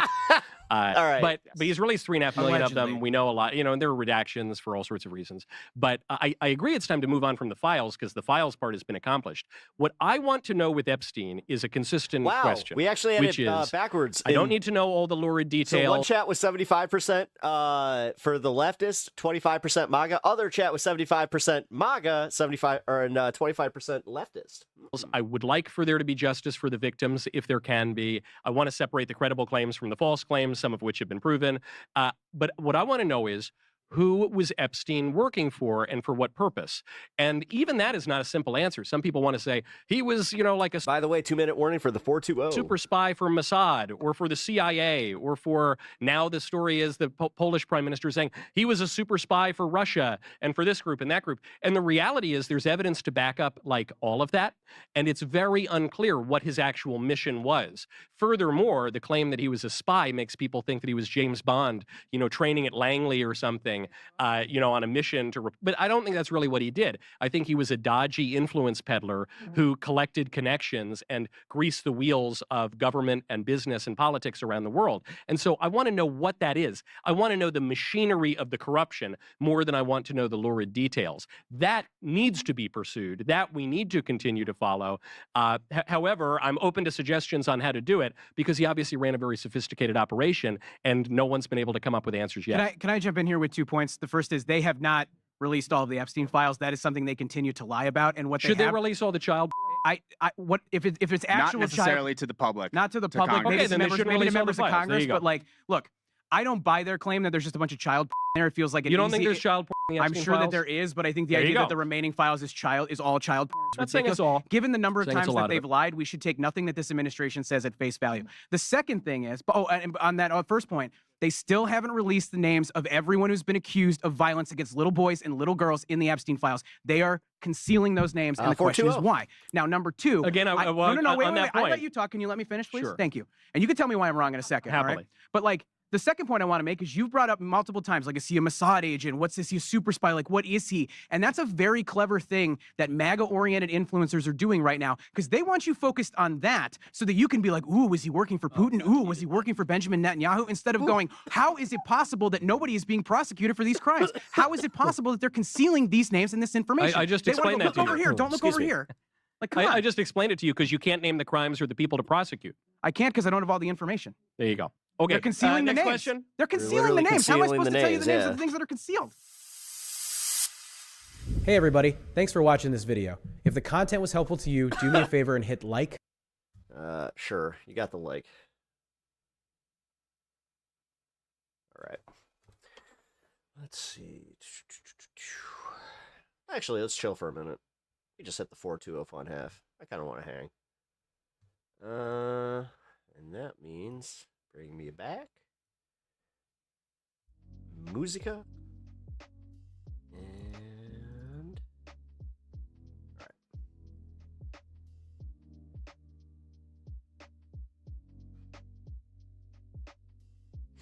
You know what's interesting about those two debates? They kind of help me see like where these guys definitely have fallen in showing us like the alarmism on some things, because like again, the economy, I've looked back on the economy and I've been paying very close attention to it, obviously, with the Bitcoin blow up and all that shit. Like these things were kind of showing that nobody had faith in the way the economy was going, and then magically the inflation numbers came out, and now everybody's just like, you know what? We're not heading towards a recession. Everything's great. But the problem that I have is the fact that we also can't trust the numbers just blatantly. Like, do you understand how insane it is that we could have a good economy, but we still, like, we can't trust the people who are in charge to actually tell us that outside of Trump? Perhaps sometime check out the Dre dossier. Okay. What is it? It's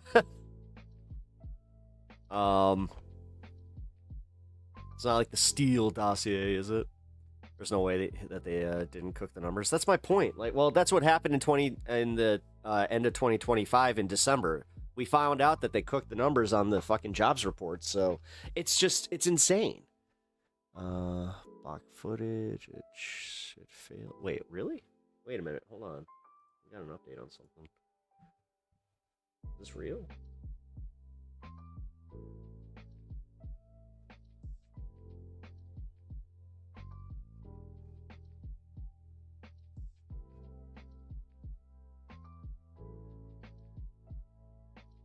What? Hold on, guys. I want to check this. Here.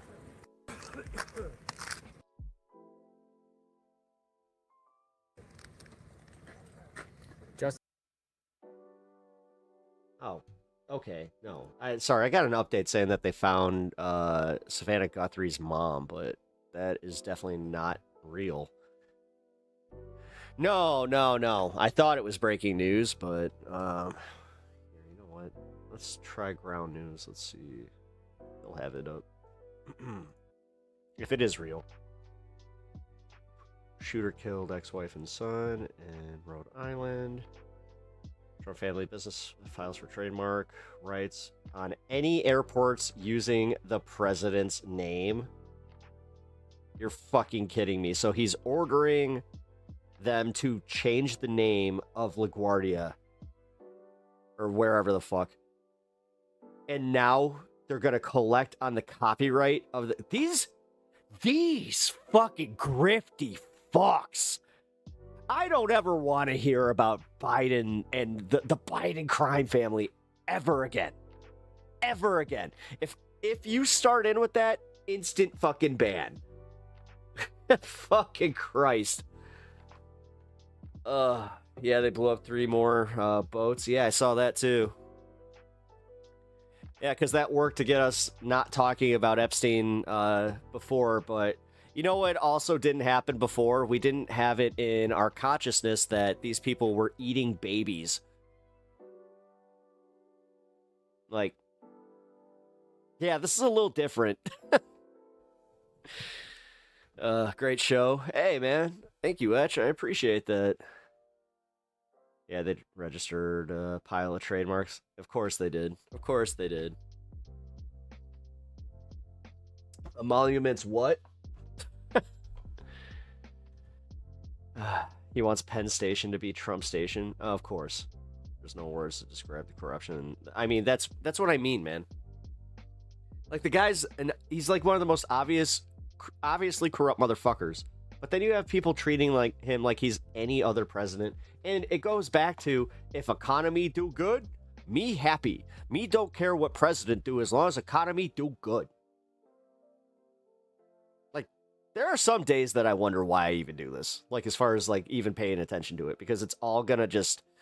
no matter what we do as far as, like, protests... and I'm not trying to, like, sound dour, guys. But for real, every once in a while, this does weigh on me where I'm just like... they're just gonna keep doing this shit until we actually have everybody on board to say, no, this is fucked. But, nah, here we are. Like this. And then you got idiots like this that focus on culture war shit while simultaneously getting fucked. Like, but that's a bot, so I'm not even gonna worry about it. The obvious bots are kind of funny. Like, my favorite ones are when they are late to the party and they're just like, yeah, what are you, trans? Blah, blah, blah. Even medieval kings couldn't be this fucking corrupt. Even with Emperor Nero had moderating forces around him. Yeah. Yeah. Man, that's kind of the thing. I think that Trump took all the wrong lessons from history where he was just like, what are you telling me about Nero? Okay, so I got to make sure I don't have a bunch of those fuckers around. What about this Stalin guy? What happened there? How about, the big H? It's just like, oh, God.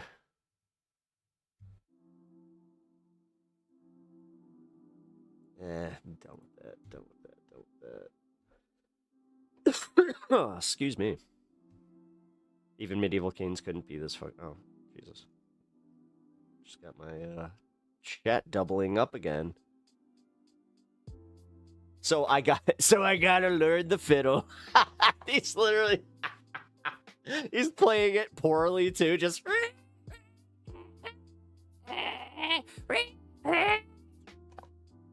I'm the best fiddler ever. Oh my God, he literally stood on the roof of the White House. Fiddler on the roof. Fucking Christ.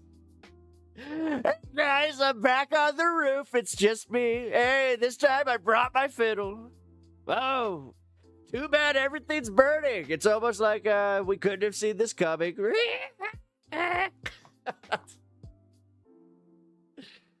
Oh, fuck. Oh, you're getting banned. You're a bot. You're just a bot. Yeah, fuck off. I don't need you. I don't need bots. Fuck you. Fuck you and your culture war bullshit that doesn't matter in the slightest. I know that that's what you guys focus on and you guys obsess about, but you can go jerk off thinking about the very people that you are obsessed with, because it's obvious. Used to be, we could tell our sons to emulate what the president does, and they had a good foothold on becoming a man. Now he will just get locked up if he does. That is true. I've actually told a few Trumpers that, where I'm like, try and get away with some of the shit that he got away with, specifically in the tax field. Let's see if how that goes. Yeah, I actually just had that, Bloodstone. All of my YouTube recommends were gone. Yeah, it actually scared me a minute. Yeah. It's happening again. Yeah, and on my home, it's all gone. For about 30 minutes. It's still happening. Huh. Weird, dude. Yeah, your front page. Yeah, everything's gone. I had to hunt for the horizontal stream. Yeah, it's all blank for me. I thought I was going crazy. Damn. Well, it's good that I'm live right now. Shit. That's not good. That's not good at all. I'll be honest. I was just like, wait, what is happening? How is this happening? Okay, so at least if you go... So it's happening? Oh, wow, so it's happening? What do you think is happening? I was just thinking that. I'm like, are they doing the fucking purge? Is this it? Just remember, guys, follow me on Twitch. If you do not already follow me on Twitch, I'm not even kidding, guys. Make sure you do, because something goes on YouTube. I got my Twitch. And I know that I'm good with Twitch right now, so. Twitch likes me. They actually gave... This is how... I'm not sure if this is, lame or not, but yeah, Twitch actually, let me know. They're just like, thank you for not being problematic. It's like, oh. You're welcome. Meanwhile, YouTube is just like, hey, you're pretty controversial. It's like, oh. I am? I don't want to be. It's acting like it wants to come back. No, something went wrong. Yeah, it's glitching out, dude. YouTube went dark. Here, let's look it up. YouTube outage. Is YouTube down? Global outage triggers something wrong. Errors for all YouTube users. YouTube suffered a massive global outage with over 280,000 users logging complaints on Down Detector. This was literally 10 minutes ago. YouTube suffered a global outage.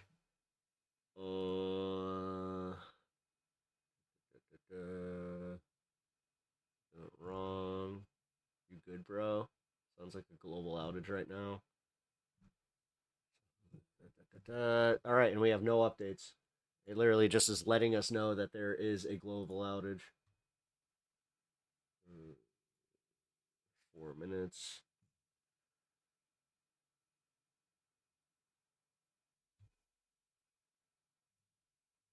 More than 470,000 users.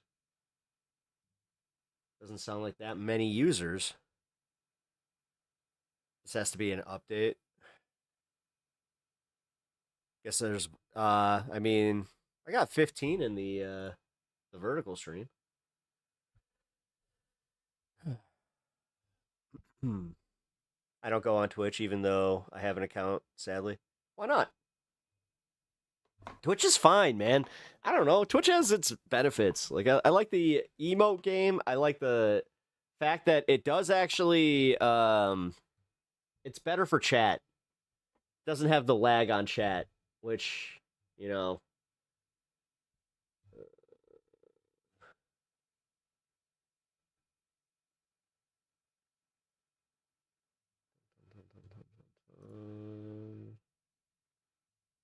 Damn, dude. Yeah. Good thing I was done. I just thought about this. Like, holy shit.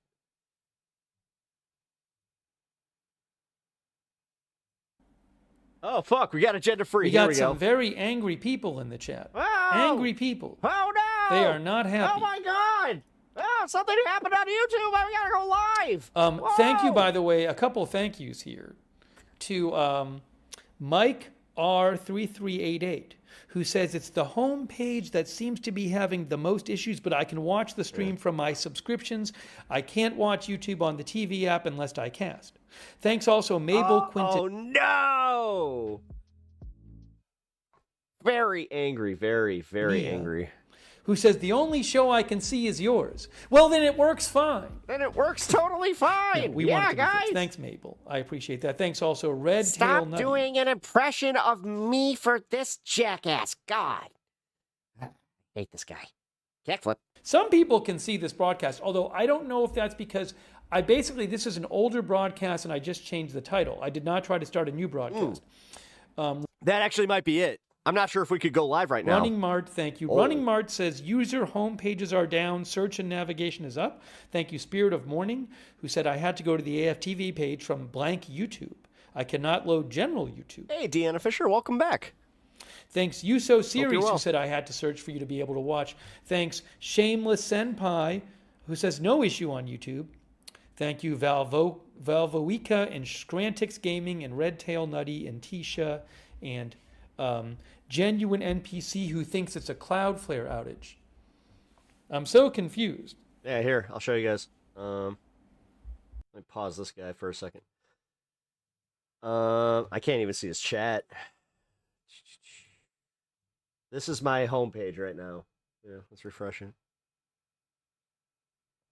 Nothing. Yeah, here, you guys, let me know if it's working for you guys.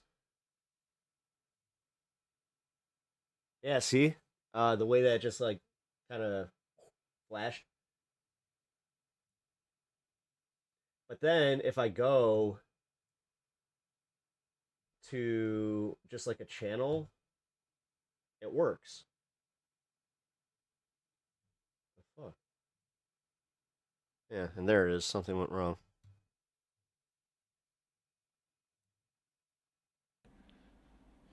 Some say problems with Google, but a lot of YouTube complaints You're the only channel I can see in chat. Okay.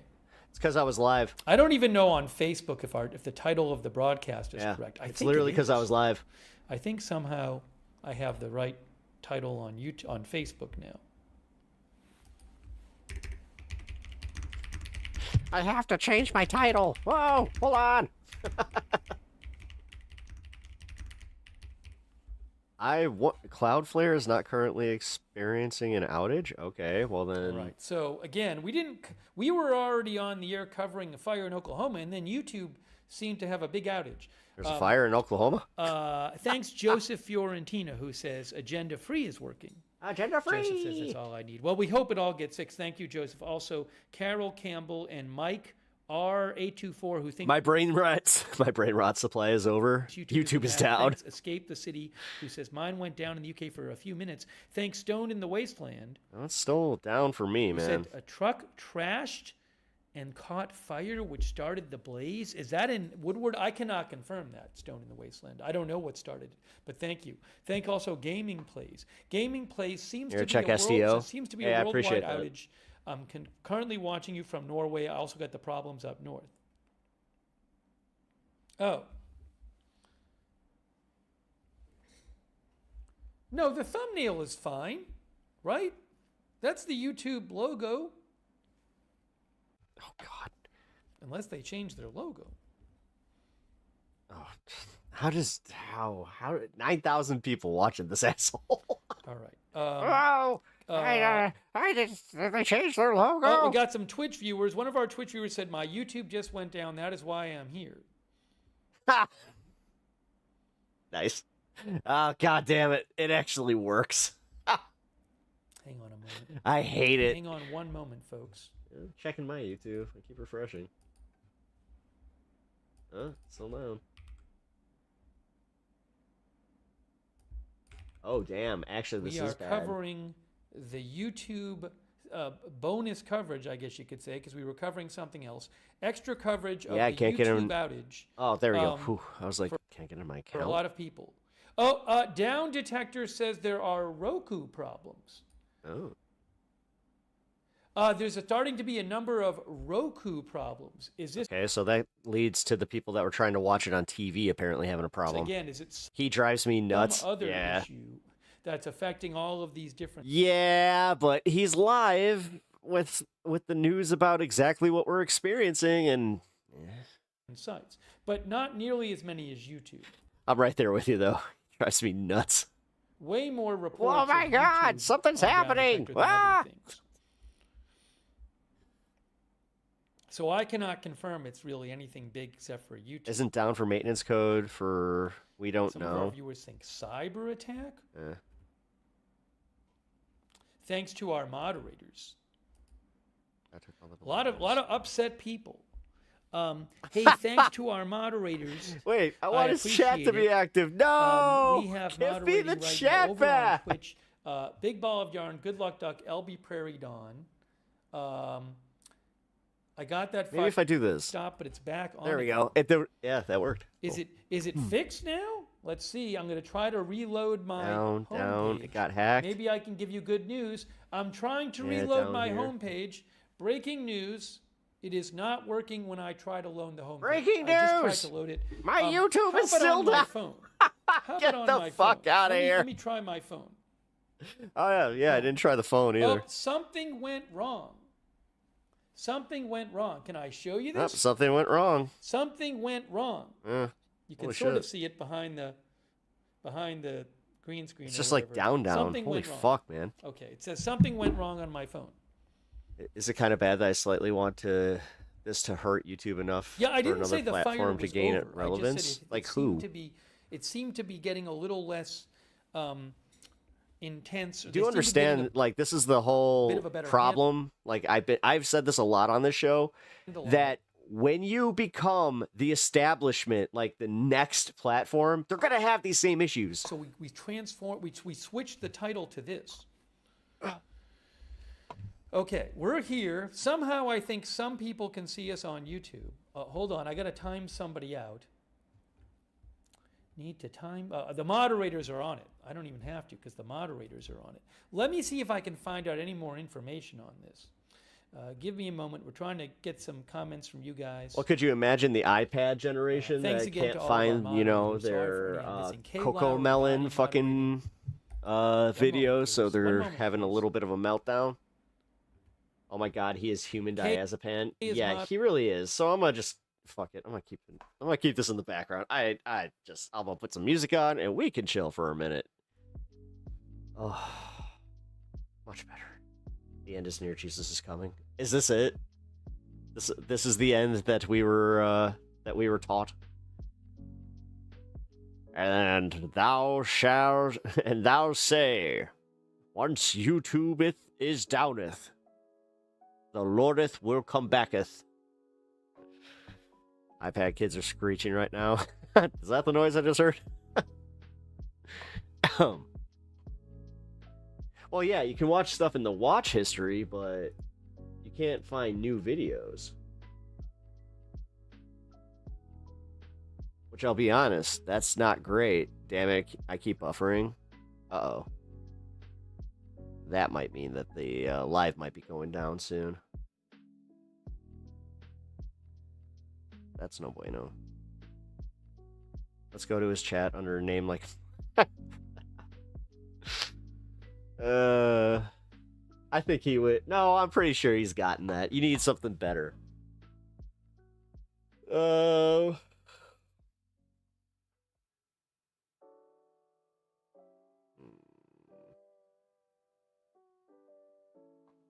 How am I going to sleep not watching Karen's? I mean, to be fair, I kind of get it. Like, if you go to sleep like to some...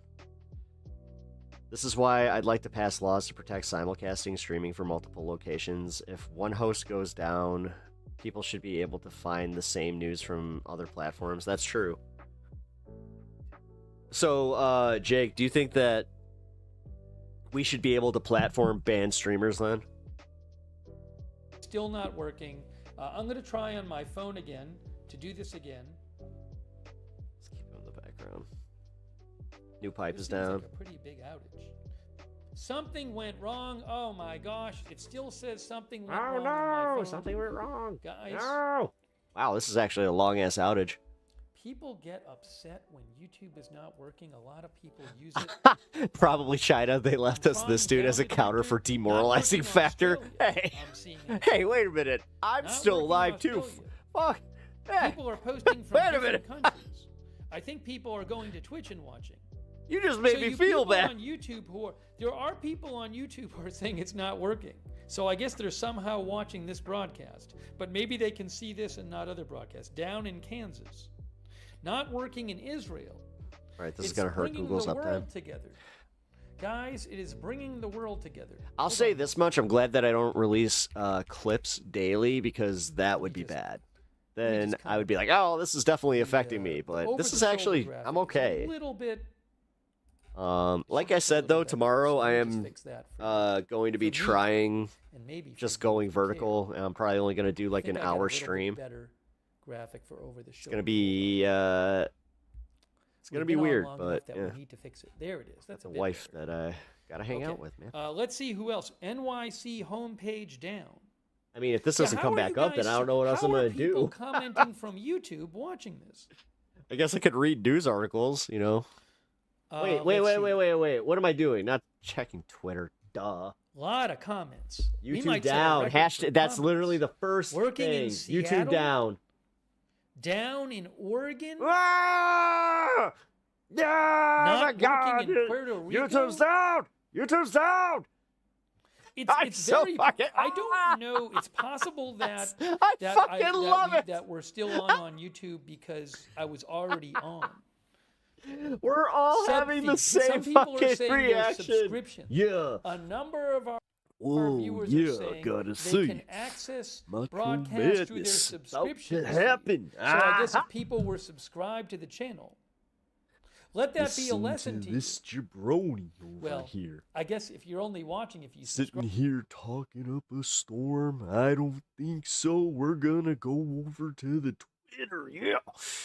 Gonna watch a little bit of the panic and see where everybody's going. Yeah. I think they're gonna be going to another platform, maybe Twitch. I don't know. Go to Twitch, you get the Macho Man callouts. Yeah. I'm not even kidding. If you go over to Twitch, you can redeem your own Macho Man callouts. Fuck. Okay, this is too funny though. Still found Pep's channel even with YouTube down. Nice, DJX, my man. Everybody running to Twitter to see why YouTube's down. Yes. Yep, crashed off the cliff. YouTube's down. Users are reporting problems. Reply here if YouTube's down for you. YouTube's down. YouTube's down. Everybody running to Twitter. YouTube's down. Time out.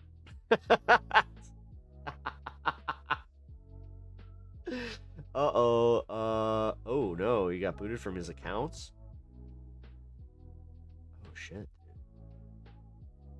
Oh shit, that's love you some Randy Savage.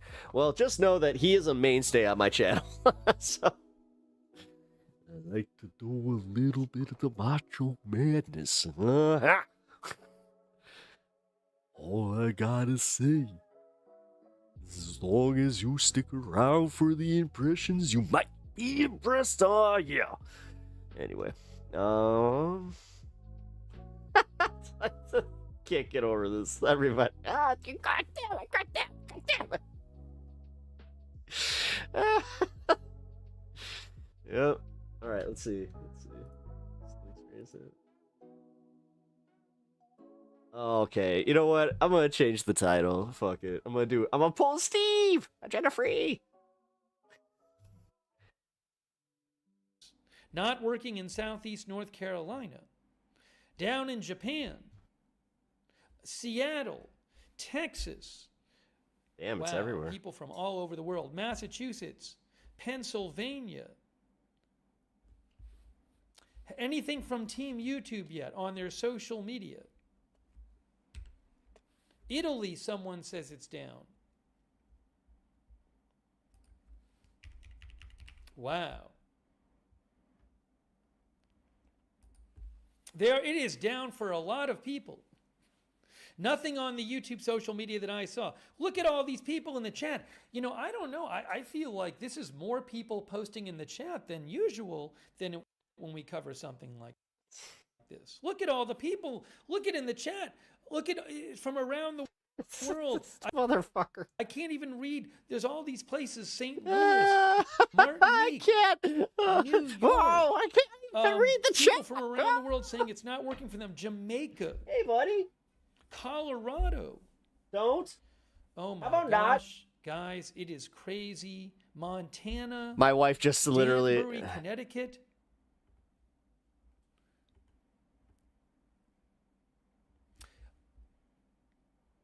Oh, hold on. Team YouTube posted. Team YouTube has posted. Guys, Team YouTube posted. I don't know if people can see it. So they posted a reply. I'm going to show you I'm going to show you what they posted.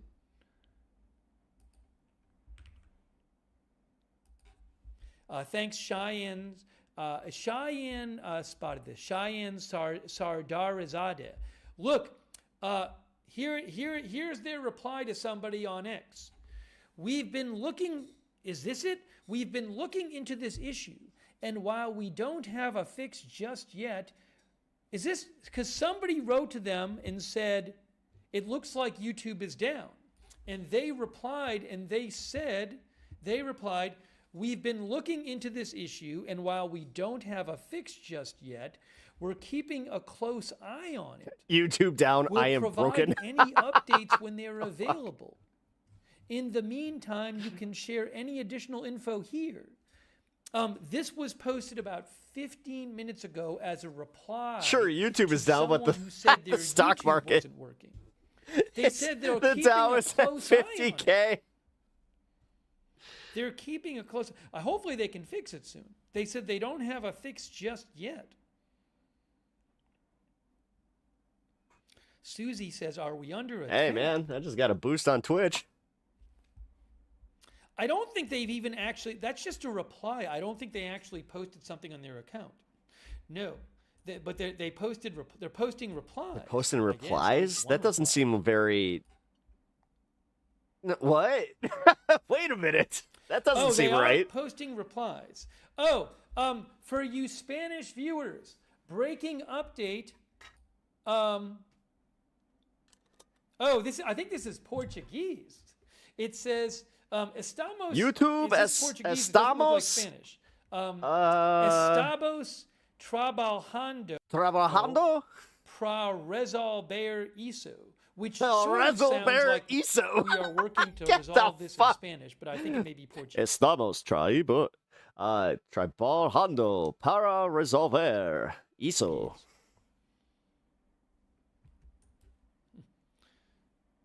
Okay. I get it. YouTube, I'm looking at their comments. They have posted on X. We can confirm we are Game over, man! Game over! The issue, and our team is currently working on a fix. What up, Oxygen Destroyer? You're enjoying yourself? This is kind of funny. We appreciate you're sitting here. You're one of the, like, I swear, you're the meme. You're like the elite meme where you're standing on your balcony over on Twitch, just like, yes, so YouTube is down, eh? While we get this sorted. I mean, I'm still getting more viewers, so that means that, like, people are seeing this. Are actively posting comments on their X account and replying to people. Let me show you something they posted 1 minute ago. We got updates for you here.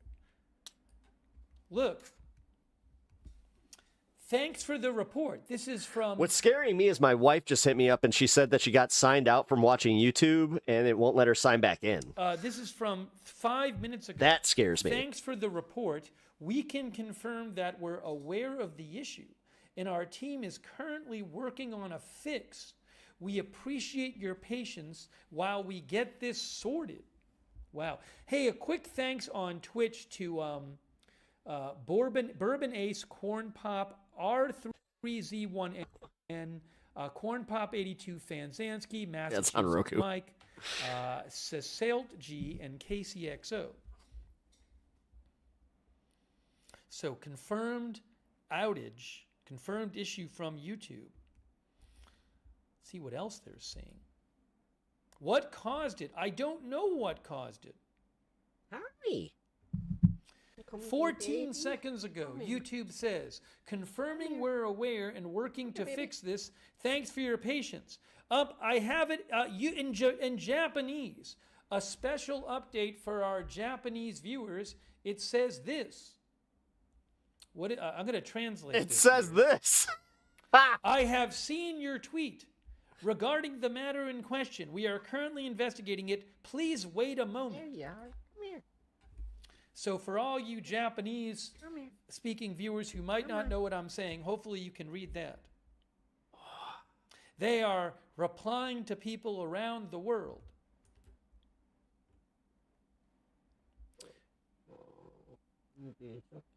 Wow, guys, there's so many comments. There's so many comments. Oh my God. I don't know why this is happening. Because there's nobody else live right now. I'm looking at it. I think we got a lot of upset I got people. me. People really like YouTube. Don, who's one of the protest streams, and then down in Texas. Him. We got a viewer in Texas who says down. YouTube it's down. Interesting they're saying global they emergency. don't have a fix yet. I mean, where are you guys? Are you guys? How am I live? You're experiencing this, right? It's possible that I'm still live on YouTube because I was live covering something else. Yeah, we were live before. I was covering something else before this. Yeah. And I ain't signing off for a minute now. To this because that thing was ending, our coverage was ending, but this just happened. I don't know if I could do a new live stream now, but I'm not going to try. I was about to say, don't. Colombia, what are you doing? One of our viewers think that Iran caused this. I have not heard that Iran had anything to do with this. Yeah, I ain't logging off. Let me check Down Detector. I ain't going nowhere. I will stay here as long as I can. Down Detector shows the amount of complaints going down a little bit, but it's still very high. No, it's fucking high as fuck. I'm not aware of any site that's had problems at the level of YouTube. I There are a bunch of I'm a little Cloudflare worried. reports, but like 400. There's 300,000 YouTube reports. All right, we're bringing you live coverage. YouTube TV. Now, my YouTube TV was working before. My wife just said that. I'm like, it's like the world just had their apocalypse, and I'm standing at the end of the world. Let me try my YouTube TV. I'm going to try my YouTube TV. No. It does kind of feel that way right now. Oh, Tom's live? Okay, Tom's live. Okay, he's not showing on mine. My No YouTube way. TV, I think, is working. It is working. My YouTube TV is working. That's actually kind of interesting. My YouTube Yeah, TV is she working said that fine. she can't even sign back in. Down in India, down in Yeah, South she said it's not Carolina. even letting me watch in the app. It's playing. It's playing in my messages. Don't sign off now. I think you guys are some of the last ones standing right now. Hey, thanks to Sparky It's like you're at the end of the who says, I hope apocalypse. nothing happens with this stream. It was flashing a few minutes ago. We'll have Oh, to see. Icon's Sugar back, Wookie but says, she can't get YouTube's in. not the only site down. Okay. It's the only big one I'm aware of with this kind of issue, although I don't know for sure. Thanks, Robert Cooper, who says, can't watch on TV as a count or a guest, but my phone is okay.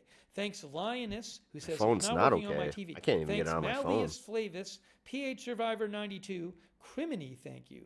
The still can't real get it on my McCoy, phone. that's so kind of you. My The Real channel is McCoy still says, up, I though. was watching the Oklahoma damn. Fire stream and I never left. Had a nice little sub Not boost sure tonight. what server hosts YouTube, but I wonder if also host You're gonna get a yeah. You know what? We need to Amazon think Web about as that a well. little bit.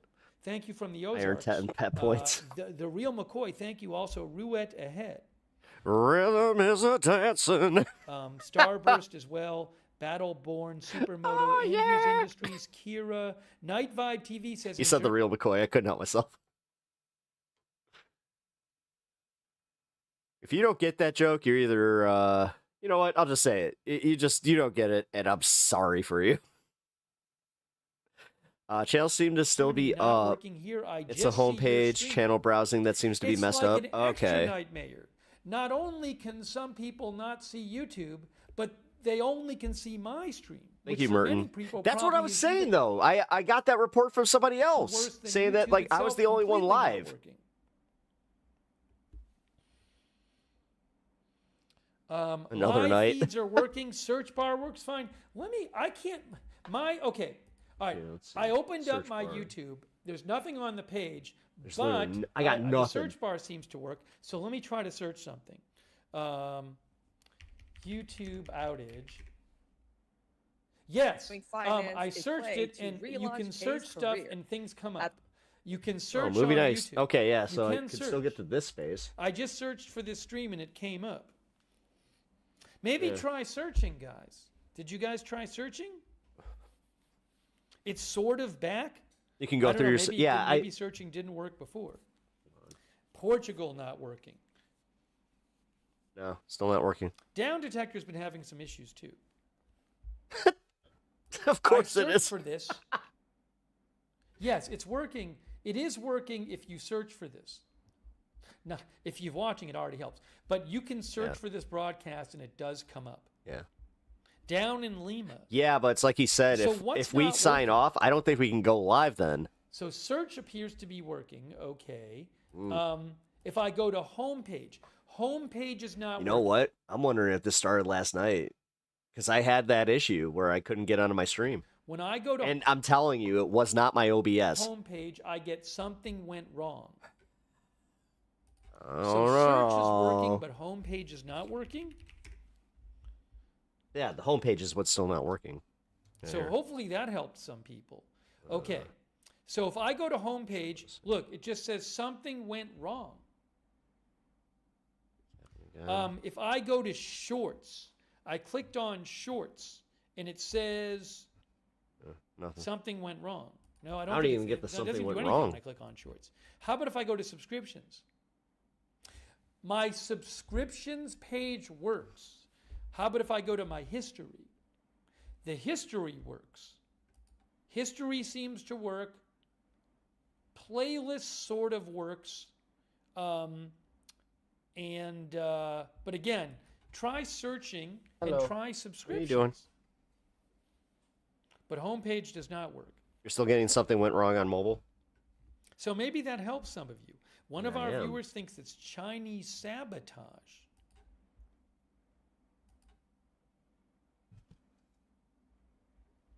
It's back.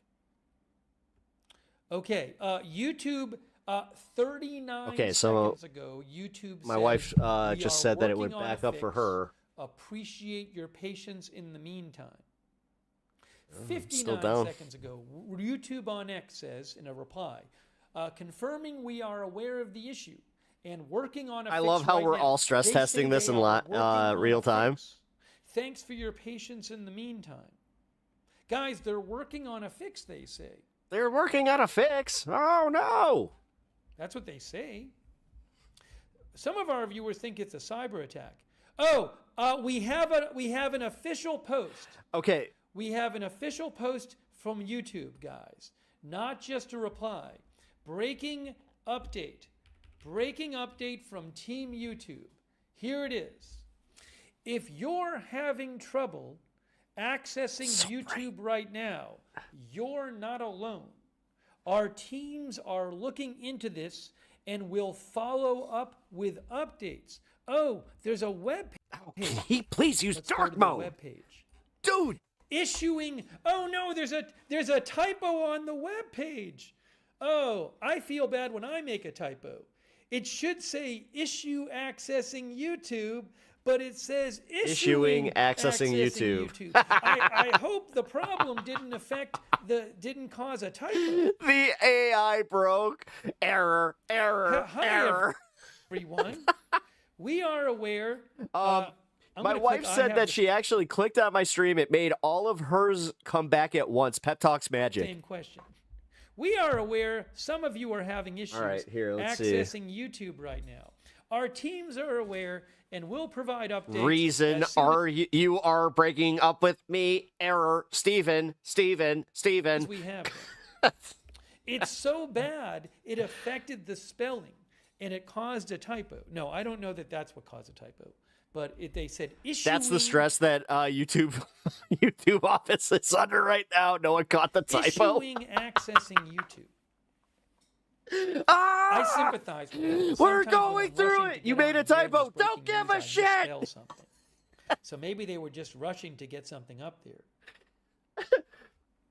Oh my God. Could you imagine? It is literally that office fire. Oh, we're back. We're back on my end. Okay, we're back. Wow. We're back. It is down. YouTube is down. Not anymore. Not anymore. Hey, Valhalla's live. They were in a hurry. Okay, let's see. I mean, that's an update right there. Let me just see if they're saying anything else. But that certainly is an update from them. You see, my Twitch is real. Now you wonder with these things, how long is Mine's it gonna back. last? Mine's back. Stirred the IT dream. But you never know. It's like, God damn it, we gotta go back. Hey. They're working on a fix. I go back to They're work. replying to a lot of people. Come on, Tim. We need you back. All right, let me take some more comments from you guys. I'm on TV. Is anything else down? Again, I am not aware that a major site is Everybody say hi to Uni. is as wide Hi, as Uni. this.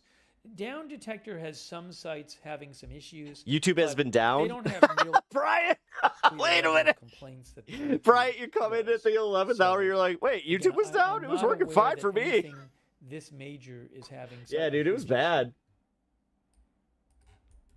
Hey, I'm back. Oh, great. You know, like Amazon Web Services, there's 1,200 complaints. There's been over 300,000 complaints. All right, yeah, we're back. Detector for YouTube. All right, how is it? Is it? All right, some of our viewers are saying it's working. Some of our viewers are saying it is working. All right, Steve, we're good. We don't need you anymore. Everything's fine. We're back up. Bye, Steve. Okay. Oh man, that was crazy. I've been in a meeting. LOL. Nice. Right. We had 5 Democratic candidates at our meeting tonight. Nice. Hell yeah, dude. How's that going? Extreme interest. This is not going away here. No, it is not going away. If the Trump administration and Donald Trump in particular believe that they can wish this story away, the American public have a different tune to sing. What are we talking about here? Well, let's take a look at Google searches for Epstein. In fact, in the month of February... Oh, everybody, just so you guys know, Uni's back in chat. If you guys don't know from the vertical stream, Uni Moogle is my wife. And yes, she is the wife from this. So everybody say hello, give her your love. It is higher than it's ever been. Up like a rocket. It's been a minute. Up 900% versus a month ago. And the top name associated with Googling for Epstein, well, it is Donald Trump. So the story isn't not going away. It's actually getting searched more and more. Oh, she's in horizontal stream, by the way. More and more, becoming more relevant in the minds of the American public. It's so interesting. This is, more than it was when Congress voted to force a release them, more than it was when they actually released some of them, more than it was when they released more of them. Now it's the most it's ever been. The most it has ever been, and the previous highs were also very high. All right, let's talk about what this means for President Trump. How do people view his handling of the whole issue? Yeah, this is bad political Who's Deanna? news for President Trump. Yesterday we spoke Deanna's in chat about the fact that Donald Trump's overall approval rating, his net approval rating, was at a record low for term number 2. Uni, I shall bestow upon you the greatest of the greatest gesture. Oh my God, I can't talk. What is the worst issue for Donald Trump of any of the major issues? Look at this. We got them all up on the screen. Immigration, foreign policy, the economy, trade and tariffs, and then all the way down on the bottom is the Epstein case. Look, he's underwater on immigration, foreign policy, the economy, and tariffs, all between -16 and -25 points. The Epstein case, though, is on another planet. Look at this. Negative 39 points. He's 39 points underwater. Basically a split between 30% approve and 70% disapprove. The Epstein case is not the story the Trump This is why I love my community. administration and Trump in particular and Republicans at large. Uni want brought to back lose the because almighty it is a YouTube. big She did. political loser for him, and these numbers have remained very consistent. No matter which poll you look at, he's about 40 points underwater in the Epstein case, by far his worst issue, and he's not actually good on the rest of mine. Yeah, from a political standpoint, ABE, anything but Epstein, really, for President Trump there. How about among Republicans? Okay. Not going anywhere else, though? Hey, you don't need to. If the Epstein case is something that absolutely is terrible in the minds of the Senate. Oh, she brought up unicorn magic. Among independents, in fact, the number is closer to -50. Uni Moogle. Uni Moogle is my wife. 50 on the net approval. If it's absolutely terrible among the center of the electorate, among Republicans, look at this. GOP who approve of Trump, immigration, the economy, foreign policy, trade and tariffs, all of them basically between 77 and 85. But look at the Epstein case. Just 50. Oh, did you notice your fancy new shield? 55% of Republicans approve of Trump on the Epstein case. It is something that divides Republicans, and it is something that the overall electorate really doesn't like. I mean, they love I kind of did. him almost everything else, but Epstein, not so much. Not so much, and that's the reason why Thomas Massey's attacks really seem to have an impact. Former First Lady and Secretary of State Hillary Clinton is accusing the White House of a continuing cover-up. At issue is the handling of the release of the Epstein files. Here's what she told the BBC while speaking at that. Now that the Clintons are like, "Hey, you subpoenaed us. We're trying. Like we wanted to." the Munich Security Conference. I think everybody should testify who is asked to testify. I just want it to be fair. I want everybody treated the same way. That's not true for my husband and me, because other witnesses were asked to testify. They gave written statements under oath. We offered that. They want to pull us. Why do they want to pull us into this? To divert attention from President Trump. This is not complicated. CNN's Annie Grayer joins us now with her latest reporting. So what else did Clinton have to say? This is a really interesting interview, Boris, because it's the most extensive comments we've heard from Hillary Clinton on her views on all this. And of course, she doesn't mince words when it comes to her views on how the Department of Justice is What are you doing? Come here. handling this, accusing them of a cover-up, but she's also very critical of the Republicans on Capitol Hill, accusing them of singling her and her husband, former President Bill Clinton, out here, saying that others in this investigation who were subpoenaed were able to provide written statements under oath, which they did, but the Republicans on Capitol Hill insisted that the two of them appear for in-person depositions, and she's arguing that's not necessary. Now, she was asked explicitly about the photos that we've seen from one of the Department of Justice releases of the former president in what appears to be a hot tub with a woman whose face is redacted that the Department of Justice says could be a potential one of Epstein's victims. And she was asked if she knew any context around this photo. Take a listen to her answer there. And it wasn't a hot tub on a plane. It was one of the stops they made to look at philanthropic and charitable work that my husband has done, saving oh, really? DJX, thank you. literally millions of Appreciate lives around the world. It turned Slick Willie. God damn, I haven't heard that nickname in a minute. out that was done My mom used to call him Slick Willie. long before there was any public awareness and certainly any conviction of any crime by Jeffrey Epstein. And then I called him a wet dick, and she was just like, that's not, no. If Bill and I had a penny for every person we've taken That last part was a joke. pictures with, we would be extremely rich today. Now, also in this interview, Hillary was asked directly twice if she had any regrets about her or her husband's interactions with Epstein. And she said, you know, I've never met Epstein, and she had only limited interactions with Ghislaine Maxwell, Epstein's former girlfriend and co-conspirator, and said that her husband's interactions with Epstein are well documented and that neither of them had any knowledge of their crimes. So a lot to unpack from this interview. Now, both her and the former president are set to appear for closed-door depositions in the House's Epstein probe later this year. She's pushing for those to be made public. What's the likelihood that that happens?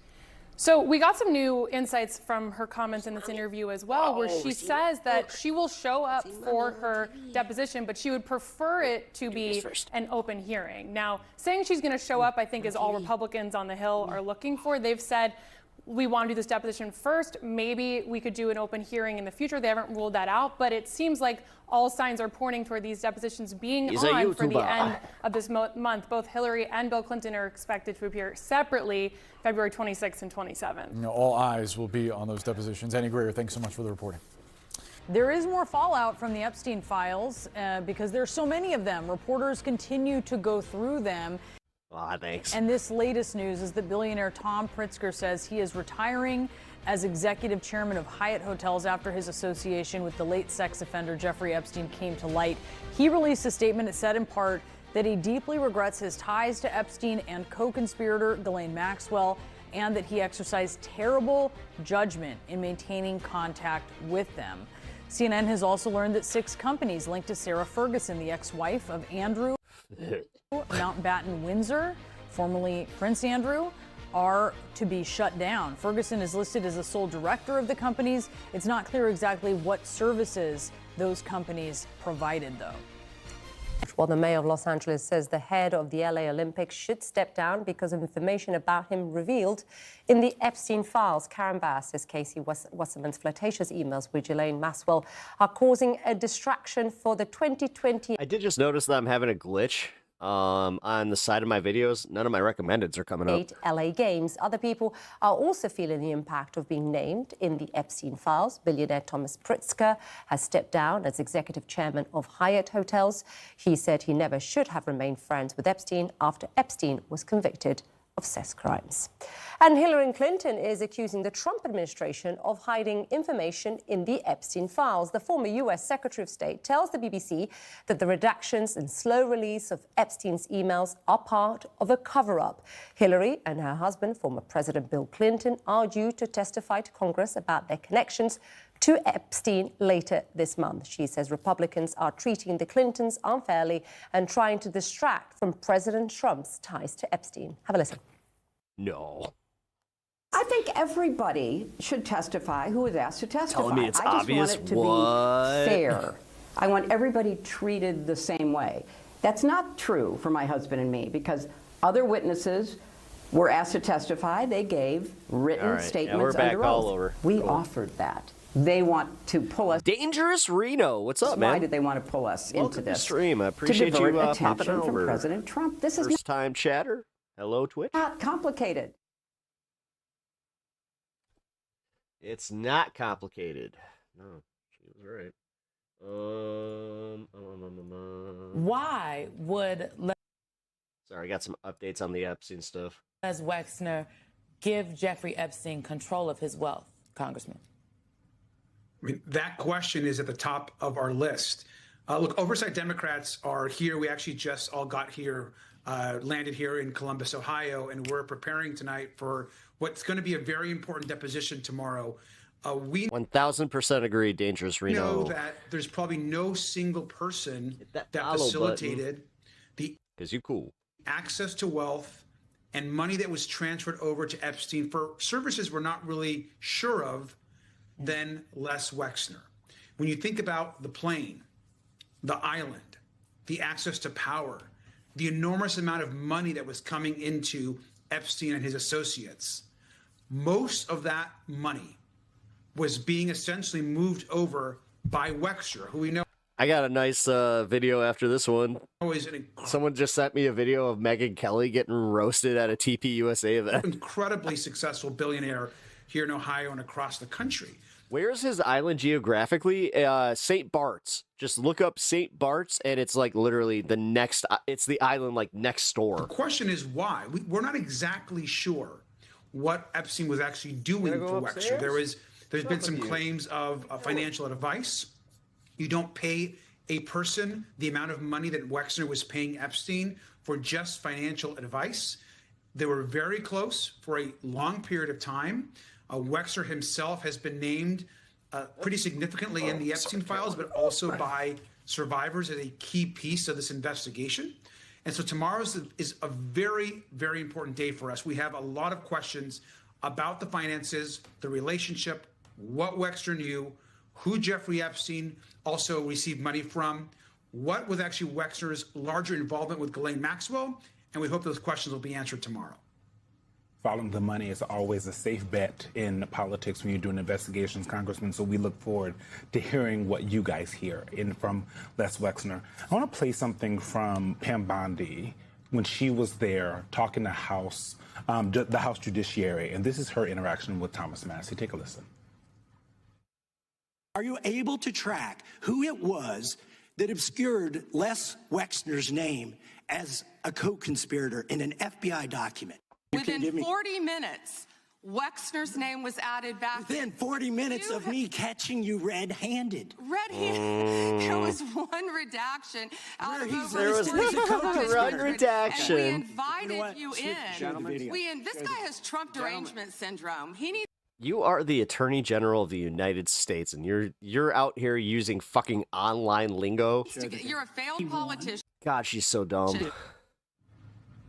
Other than the back and forth that I think embarrassed a lot of people, including the president that day, what she showed there at the end of the day, he didn't see it that way. The Attorney General was that Pam Bondi, you know what? She's just tenacious, and I love her. The kind of carelessness that some of the Epstein files and these documents were handled with gave us a lot of mistakes like this. So when you talk to someone like Wexner and you think about the other folks that you're going to talk to, how do you connect those dots, right? Because there are a lot of things that have been redacted. There are 3 million other documents that you guys aren't even getting to see that they have held back from any kind of release. So how do you help have Wexner and these other folks you guys are going to talk to connect the dots for the American people? So look, the Wexner testimony is very important. And as a reminder for the public, we're only going to get to talk to Wexner because we forced a subpoena motion on the Republicans. It's not someone that they had actually subpoenaed on their own to speak with. And so we are pushing these subpoenas. And we've been working with survivors directly. I was talking to one earlier today, getting information through a variety of interviews, other sources, folks on the ground in Ohio, and connecting dots. We have access. Hey, actually, I dig the look. So financial Bob Ross syndrome. Fuck yeah, and he rocks that shit. And so the questions to Wexner are going to be pretty direct, and we know he has. He's gonna be a little a happy man, you know. He's gonna be wearing a little significant information as to why he was burgundy, and you know what? He's gonna wear it well. Providing so much money to Epstein. So that part is important. At the same time, what you've That's seen a lot of burgundy in that clip there is it's been pretty question is, how do you discern the people that are actually guilty? Yeah, it's going to be hard. clear to me, and I'm not even going to read the rest of your comment, but yeah, it's going to be rough to discern the actual guilty from the people just mentioned. But what up, Coys? I've gone to see the documents and the redactions as well. The names of billionaires and of very powerful men, in some cases, have been redacted in those files, and there's absolutely no reason for them to have done so. Yet we know that survivors have been exposed in those same files. And so the question, of course, is why? Why the cover-up? Why are we protecting possible co-conspirators? Why are we protecting Jeffrey Epstein's essentially benefactors? These are real serious questions that the Justice Department has not answered, which is why Pam Bondi should be held in contempt or should resign. And the other piece that's really important, we keep talking about the files. Donald Trump calls this whole thing a hoax. Pam Bondi wants to move on. Let's be clear. Over 50% of the files, over 50%, and likely a lot more, have not been released to the public. We know most of the information, a lot of the information, things that we have heard that we're waiting for to be released, that information is in the 50%. Actually, Coys, this is the question that should have been asked. What does the black community think of Bob Ross's fro? There right now is being held at the DOJ and at the White House. It was a good one. So the DOJ and the president, they need to release the files. They haven't given us anything. There's no transparency.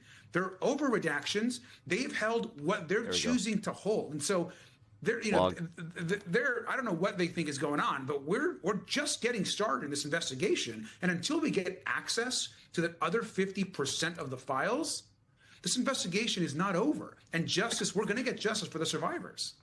Congressman, I just want to clarify really quickly because it sounded like you said files held at the DOJ and also held at the White House. Are you saying that the White House has files that you have? It was a good fro and he wore it nicely. Not seen? I think the White House is directing what comes out. It's my belief, personal belief, that the White House is directing the DOJ what should get released and what shouldn't get released. And let's look but at do you some. believe they have files at the White House? I don't know that there's files at the White House personally. I think that what I meant, the White House clearly is involved in the cover. But one thing to be all power. Oh yeah. To be clear, so and I think this kind of shows what's happening here. Bob Ross is the shit. If we'll remember when we my comfort food. Heard months ago that the FBI was redacting information, and the FBI, we heard all these agents working on redacting information in Virginia and other places. What we know now is what likely has happened is that of the 50% of files that we actually received and that Congress was given access to, when the DOJ team that gave Congress access received those files, there's a possibility that they were already redacted. And so what they gave us was Garcia, god damn it. Oh god damn it. Redacted files that teams had done months ago. Yeah. And duh. So that is the issue, is you're having many folks in different teams look at these files. And so while some of the FBI think they've given us everything, there's been teams that for months have been redacting information. Fuck this. I can't even. All right. Yeah, we got it. That, oh, fuck. Oxymoron shit over here. All right. Well, here, I got something funny. Check this out. I want to know why you support a president who contributes to the rhetoric that got your friend Charlie killed.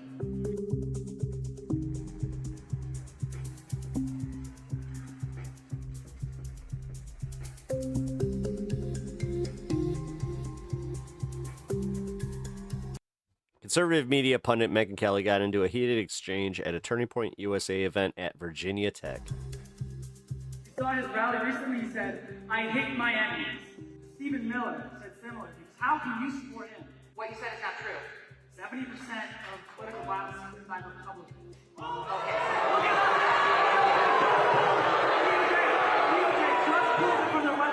DOJ just pulled the site from their website. It's delusional. That's not true. Because just pulled it.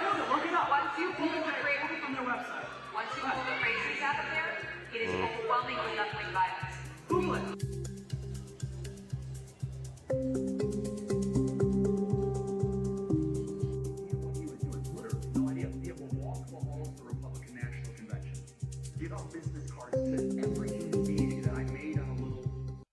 Department of Justice appeared to remove the NIJ student from this or study from its website earlier this month.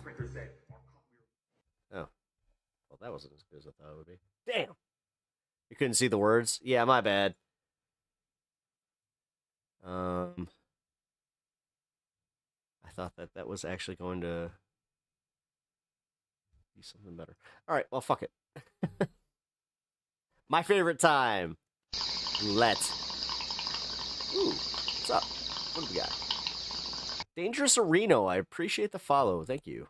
All right. So what do we got? What do we got? What do we got?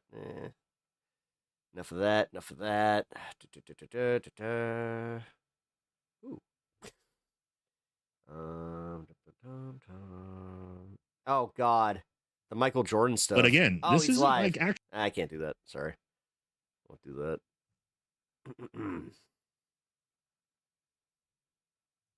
To be honest, at this point, this is kind of fun for me, making I haven't been able to watch the Majority Report, so fun of Anna. You know, I saw this clip.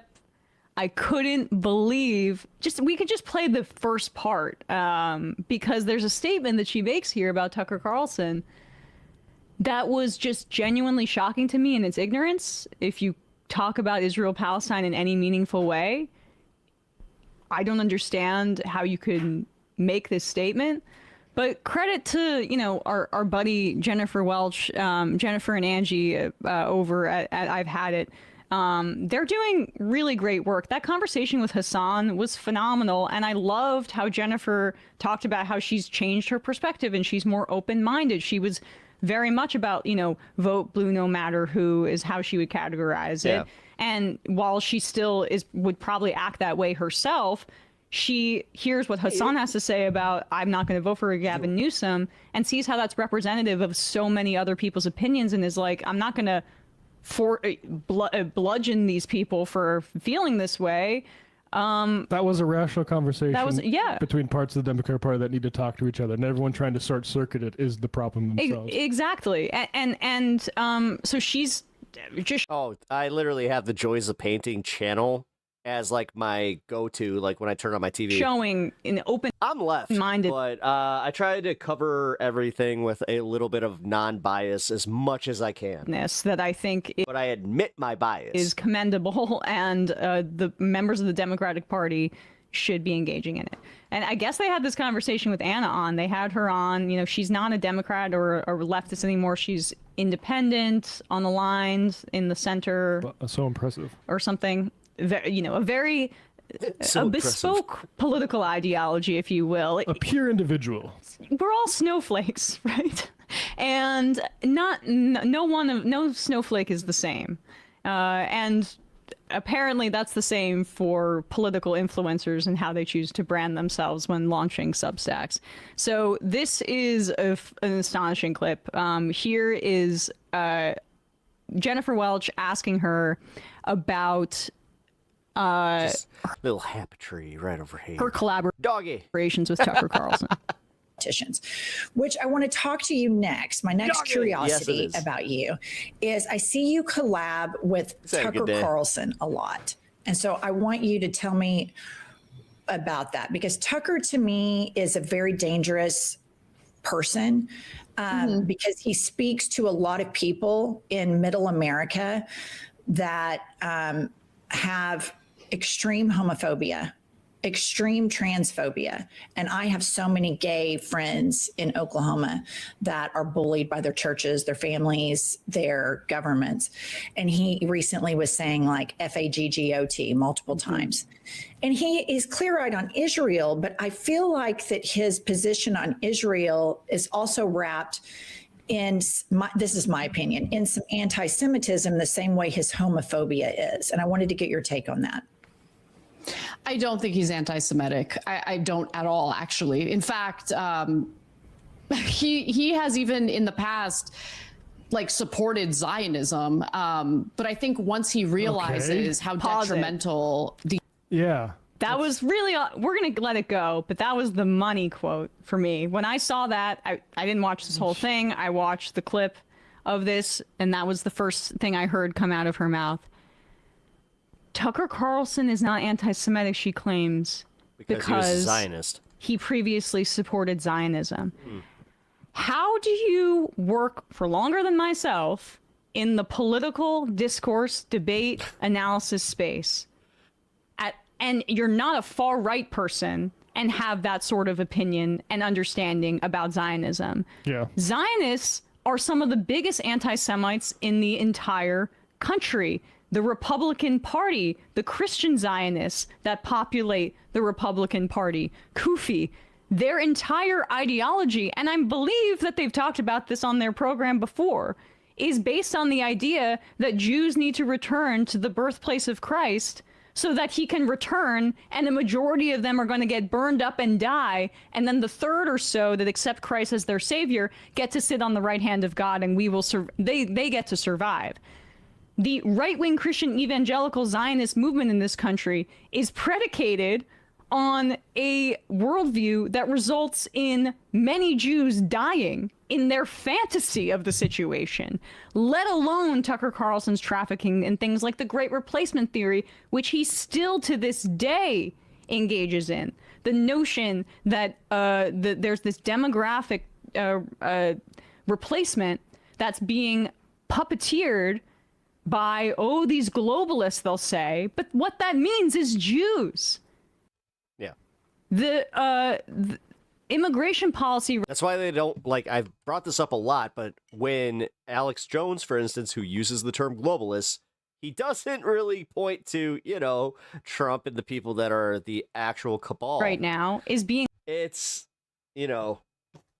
globalists. Ben Shapiro. Led by people who genuinely believe that. They believe a majority of the Great Replacement theory. They may not say that first part. They'll talk about how Latinos and brown people are replacing us and that Democrats want to import them in so that they can have a strong cyber demon. It's kind of like I was saying yesterday, where it's kind of like when you have a bully, you then work out a little bit, you get to that point, and then all of a sudden you're like, it becomes your life mission to be the bully. Stronger voter base or what have you. They may leave out that first part, but that is where that originated. And Tucker Carlson was a major purveyor of that. He was a vacationer in Israel for a long time. He's like, oh, wait a second, people have a problem with this country? Because, yeah, Israel got massively unpopular. But he was absolutely there to support them and to, more importantly, reinforce the Islamophobic narratives that are basically foundational to Zionism worldwide. The anti-Muslim, they're monkeys, whatever he said about Iraq. He's been there. And this sort of idea that, now you got to give people space to change their mind. His dad was part of fucking Air America, the CIA's, or was it not Air America? I was about to say, careful. The Air America is where your show came from. Bro, what a slip. I forget what it's called. I'm sorry. That's how I was introduced to this show. Was Janine Garofalo was the original Majority Report, correspondent, and Sam Cedar was her sidekick. You know what it is? I listened to a few episodes. I'll be honest, I wasn't into it. Sort of state. I found TYT, and I actually stuck with that for a long time. And then I saw that Sam took over the show, and that's why I started listening again. Departments carve out, yeah. For Radio Free America. Like, the idea that he didn't know what he was doing or what Israel's been doing this whole time is ludicrous. It's infantile. But it's something that people need to say in order to get onto his show. And the, sort of softball interview he gave Fuentes, to me, is cut and dry. He is just an opportunist. And, actually, sorry to get a little bit upset. Like Anna Kasparian is on this issue. I like anybody going on Piers Morgan say, don't be Zionist and hate Palestinians. Anna talking about her pivot is because of what the Democrats' policy on Israel is a bit rich, because it was actually about the Democrats' policy on trans people and immigration. And that's just harder to say now because it's actually pretty disgusting that was what she built her pivot on. So it's much safer for her to say, actually, my problem with the Democrats is they supported genocide because, yeah, we all have that problem with them. Guess what? Trump is not a big change in any direction on that. In fact, he's doing the same thing to Cuba right now. Richard Spencer, who is quite literally a white supremacist himself, and by the way, For anybody that wants to say anything else, this just came from the Twitter of the shooter in Rhode Island. A anti-Semite, don't think that's controversial to say, has described himself as a Zionist. So they're gonna shut up now? Before and you think? Spoken about how white nationalism is analogous to Zionism. Don't you just love how this one is actually probably gonna bring us together? Where it's like, oh, so you're disingenuously using the fact that they're trans? Oh, so you're disingenuously using the fact that it's a right-wing Republican? Oh, so it's a troubled person that fucking shot some people, and maybe we should have a broader conversation about fucking gun access, right? Zionism. You could say I'm a white Zionist in the sense that was the dude's Twitter, or the person's Twitter. I care about my people. I want to have a secure homeland for us and ourselves, just like you want a secure homeland in Israel. He and other Nazis and white supremacists have repeatedly praised the state of Israel. All right, so like this one. There we go. It says, that's okay. Trump will have his own Rushmore. I call it Trumpmore.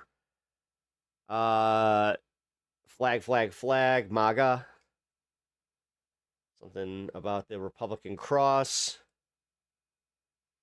And then in response to a Kamala Harris post, keep bashing us, but do not wonder why we go berserk.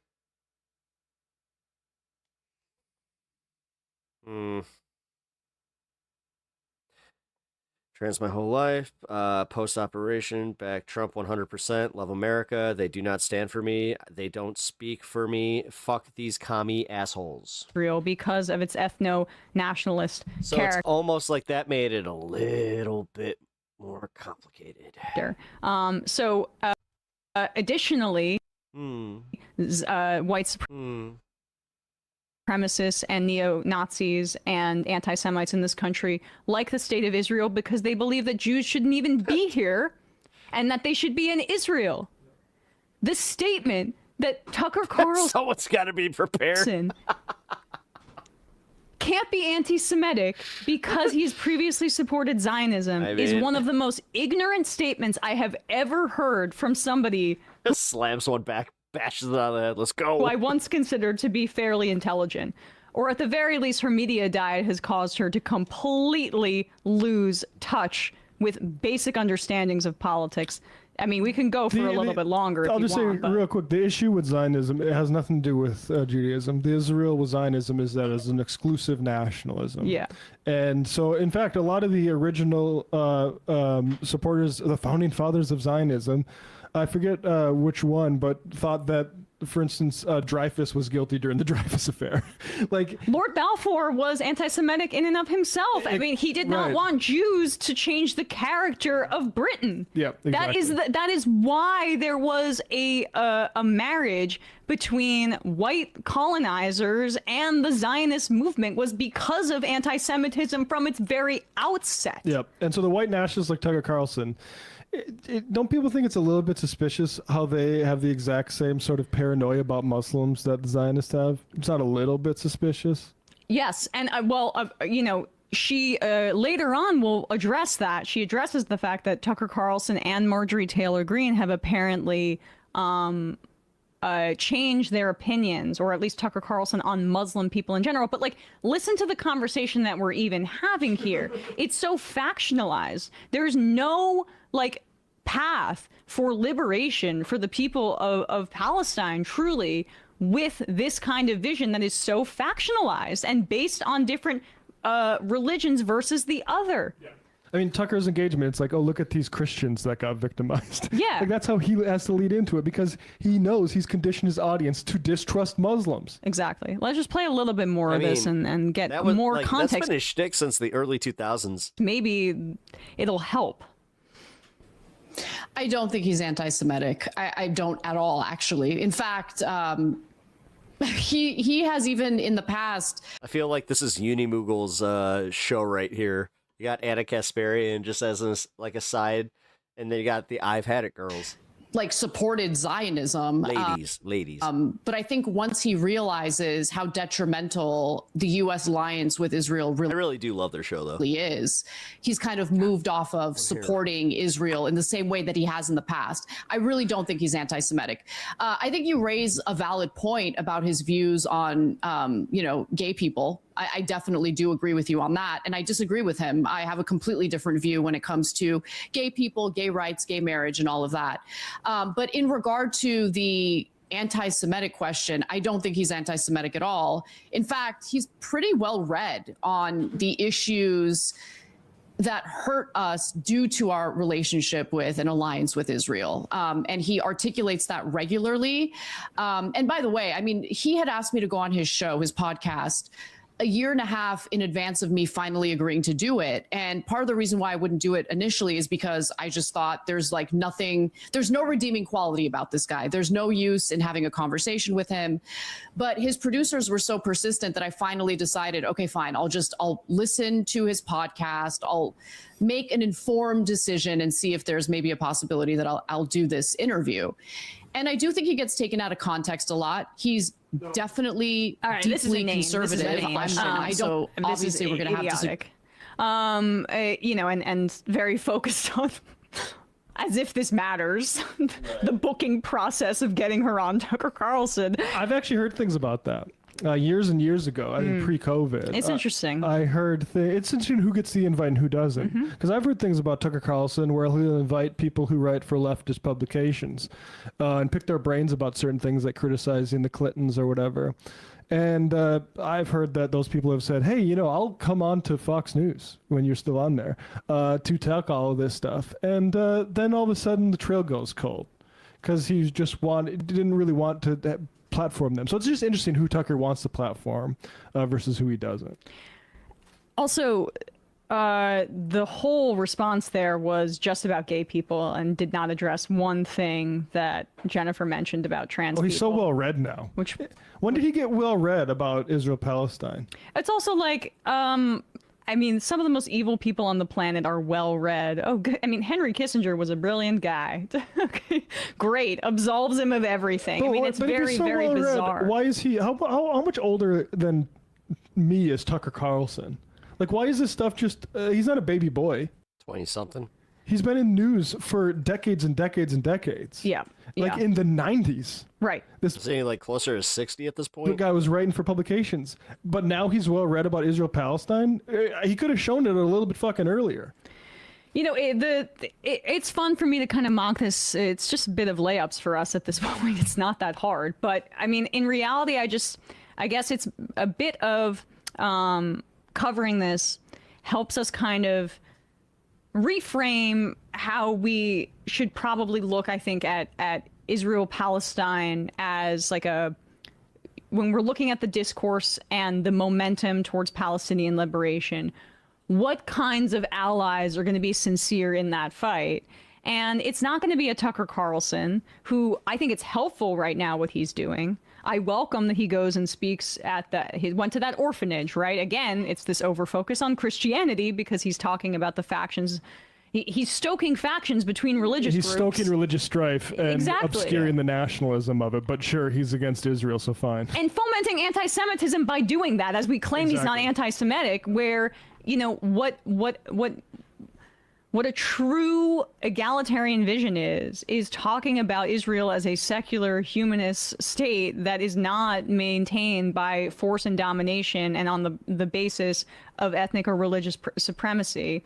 And it's quite easy, I think, at this point, given where public polling is, speaking about the genocide and talking about the moral outrage of it and going on cable news and advocating for that. I think that's a good thing to do. But when we're talking about what the next step is for building a political constituency that can change things, deciding if Jews or Muslims are worse is not really the kind of discourse that I think is quite helpful in that regard. No, I would say it's probably exactly the wrong sort of discourse. But fewest amount of in the city of Chicago in 60 years. Our reduction was double. Okay, here we go. Oh, this is going to be interesting. Double the national average, because we've always said that it's not just policing alone. It's housing, it's education, it's healthcare, all of the things that we know that drive safe communities. That's what I've done as a progressive leader in what I believe is the best city in the world. Okay. All right, so what I'm going to do is I'm going to watch that one either tomorrow or Thursday. Holy shit. I didn't realize that he interviewed Brandon Johnson today. Ooh, I'm going to have opinions on that one. I can already tell you I'm going to have massive opinions on that one. Because if he doesn't call him out on certain things, I'll be there to point that out. And then...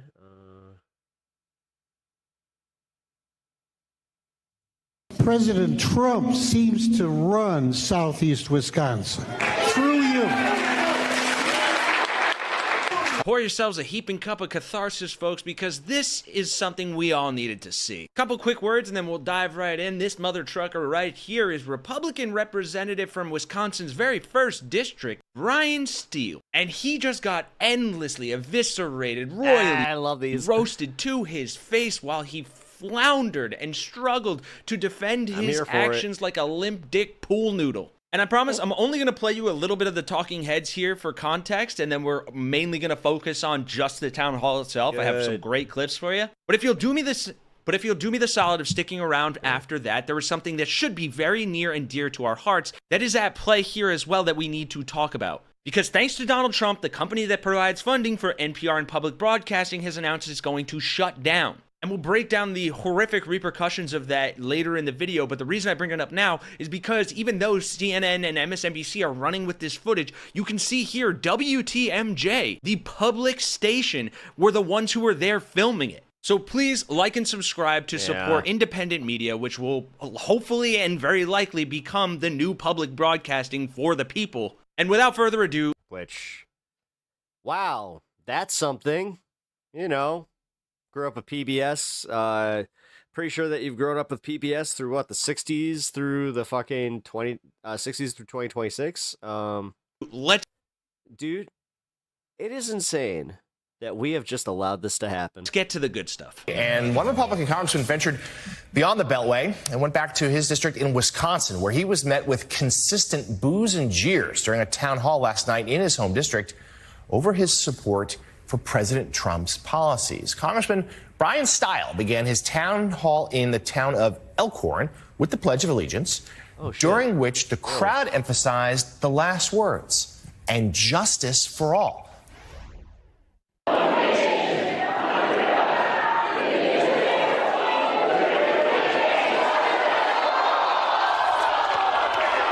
Striking moment there. Later, several attendees expressed their disappointment with the congressman, including one person who asked why he was not stopping ICE raids by masked agents targeting immigrants. Why are they wearing masks and why are they unidentified?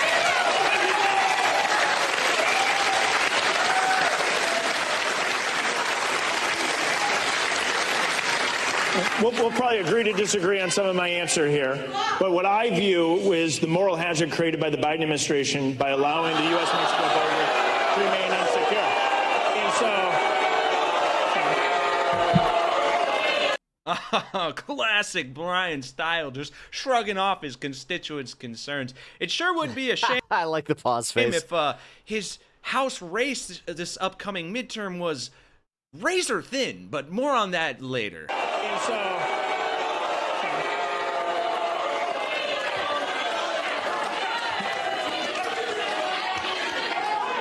it's completely fine that we disagree. There's nothing wrong with disagreeing on the topic. Oh wow, he thought that he was only gonna have like half the people disagreeing at most. This whole room hates him. This whole room hates him. Biden had a different view than I did on the importance of securing the U.S.-Mexico border. But as millions of illegal immigrants came into the United States and there was a lack of action by the federal government, you're now seeing that action take place with the removal particularly of individuals who are in the country illegally. I am so disappointed And I am so disappointed in how you represent us as the citizens of Walworth County. Southeast Wisconsin has not been represented by you. President Trump seems to run Southeast Wisconsin. God, I love seeing Midwesterners just fucking go for it. And all I know we're city, but still Midwest. I have to ask, We got the funny accents. is I will be out there We say, oh, yeah. working hard. Especially in a conversation with them. Yeah, yeah. Oh, yeah, yeah. If you choose to run for any Oh, you're from Minnesota. Oh, yeah. office. Where are you from? Wauwatosa. Oh. I don't think you're the Where are you from? Chicago. Hey. fit for us anymore. Stop, Bears. Oh, well, no. Packers, Bears. We hate each other, but we still want to have some beer and cheese. I just think it's time to go. And a nice bratwurst. You just don't relate to most of us anymore, and you got to know when to step down. I think it's Damn. Oh, she told his ass. That was Congressman Stiles' first town hall since the passage of the... I like how even when they're mad, they're Midwest nice about it. I mean, she even said, like, right there, I think you've done a bad job and you should probably step down. Budget mega bill, the so-called one big beautiful bill.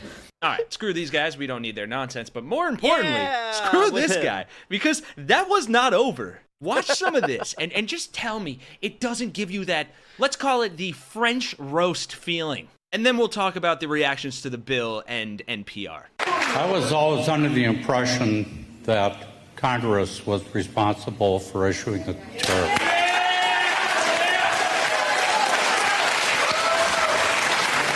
I really feel that this is a terrible tax that's going to be placed upon the citizens of the United States. This really, at its core, needs to be an opportunity to make sure that other countries are treating the United States fairly. The United States. You know, I'm not looking. I want to be able to get through as many of your questions as we can. Ladies and gentlemen, we will never get questions if we can't keep the auditorium quiet. It's not politics, it's morality. I care about people. And what I see happening to our immigrant population embarrasses me. You have not raised a voice to complain about it. Where do I see your leadership? I see no leadership. I see following Trump 100% of the time. And Trump's lead has been... We'll probably agree to disagree on some of my answer here. But what I view is the moral hazard created by the Biden administration by allowing the U.S.-Mexico border... Immediately. Whoa. Dude, that room is not friendly. Oh my God. If this was a stand-up, you'd just be like... And I do appreciate CNN for showing this next part, but also, why the fuck didn't MSNBC?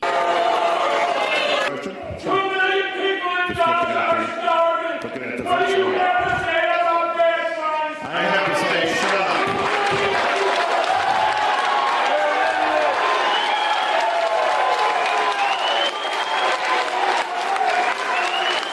I'm of the view that Israel has the right to defend itself, and the easy and simplest way to end this horrific war is for Hamas to surrender and release their hostages. I appreciate everybody coming out tonight. Doesn't mean that everyone fully agreed with me. I know there's a lot of people that did agree with me. I thank you down here. There's one guy in a red hat. One guy in a red hat that's just like... Folks in the back as well, and look forward to seeing everybody again soon.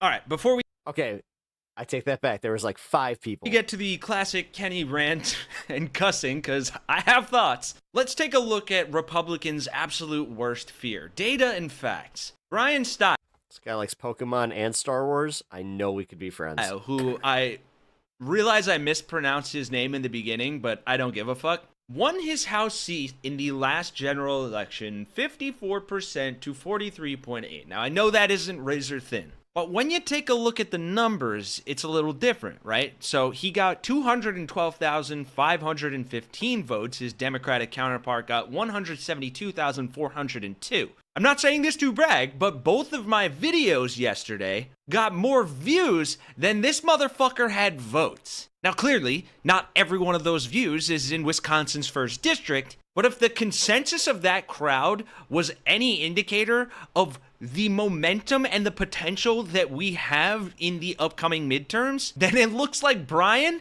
is officially out of style. And a couple more things. You remember all that funding that has been ripped, gutted from the people of America, from Wisconsin, from corporate public broadcasting? Just today, the Corporation for Public Broadcasting, the American nonprofit organization that provides funding to National Public Radio and the Public Broadcasting Service, announced it would be shutting down following President Donald Trump's budget cuts to the public broadcasting. Those cuts, the ones that despite the extraordinary and nobody stepped up to fucking really fund it. Effort. You know, you got the John Cusacks of the world that always talk that big game. Of millions of Americans who called, wrote, and petitioned Congress to preserve federal funding for CPB.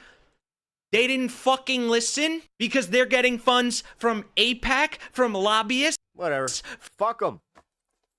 Fuck them. Why save them if they didn't want to save themselves? From corporations that have now more tax exemptions that they can spend on lobbying. These greedy fucks. The total of $9 billion in cuts to public broadcasting and foreign aid. You know where that's going? Ding, ding, ding. That's right. To Donald Trump's Gestapo agents in concentration camps. The Medicaid cuts were publicized pretty widely.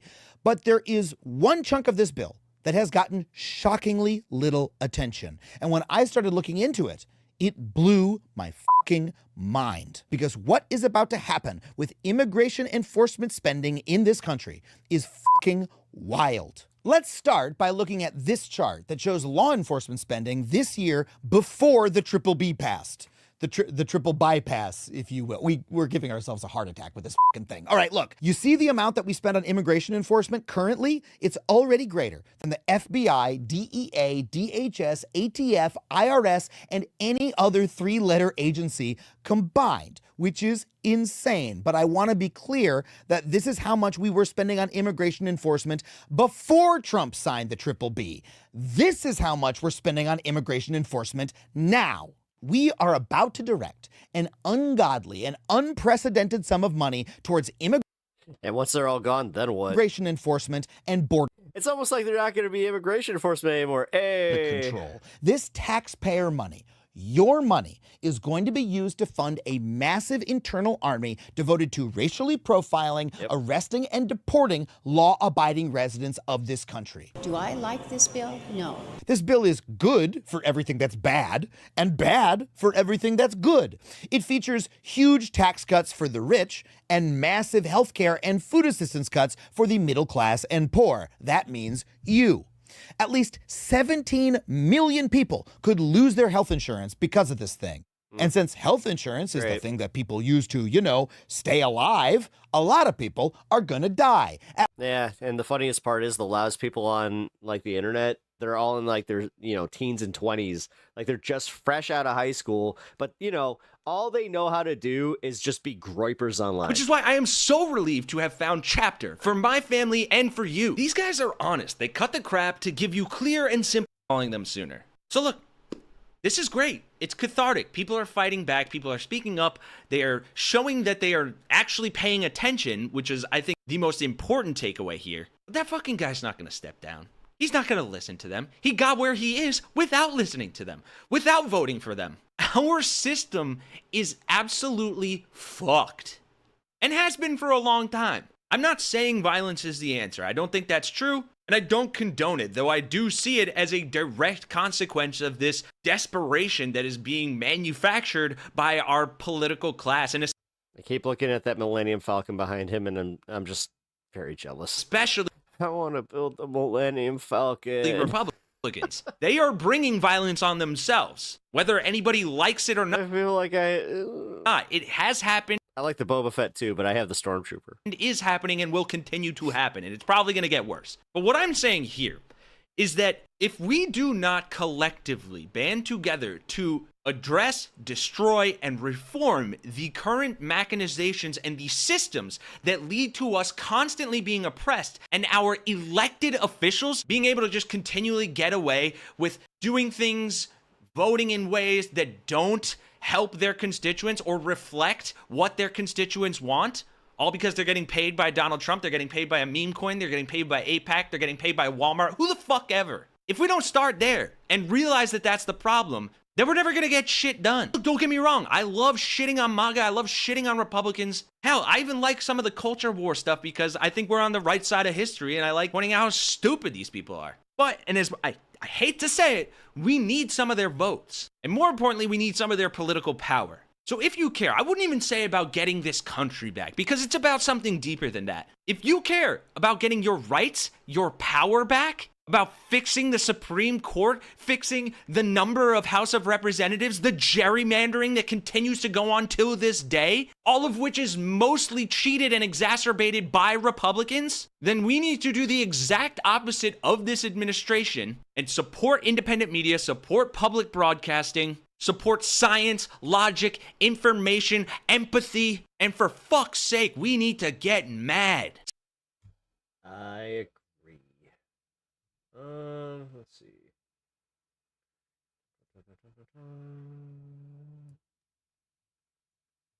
Why do women There we go.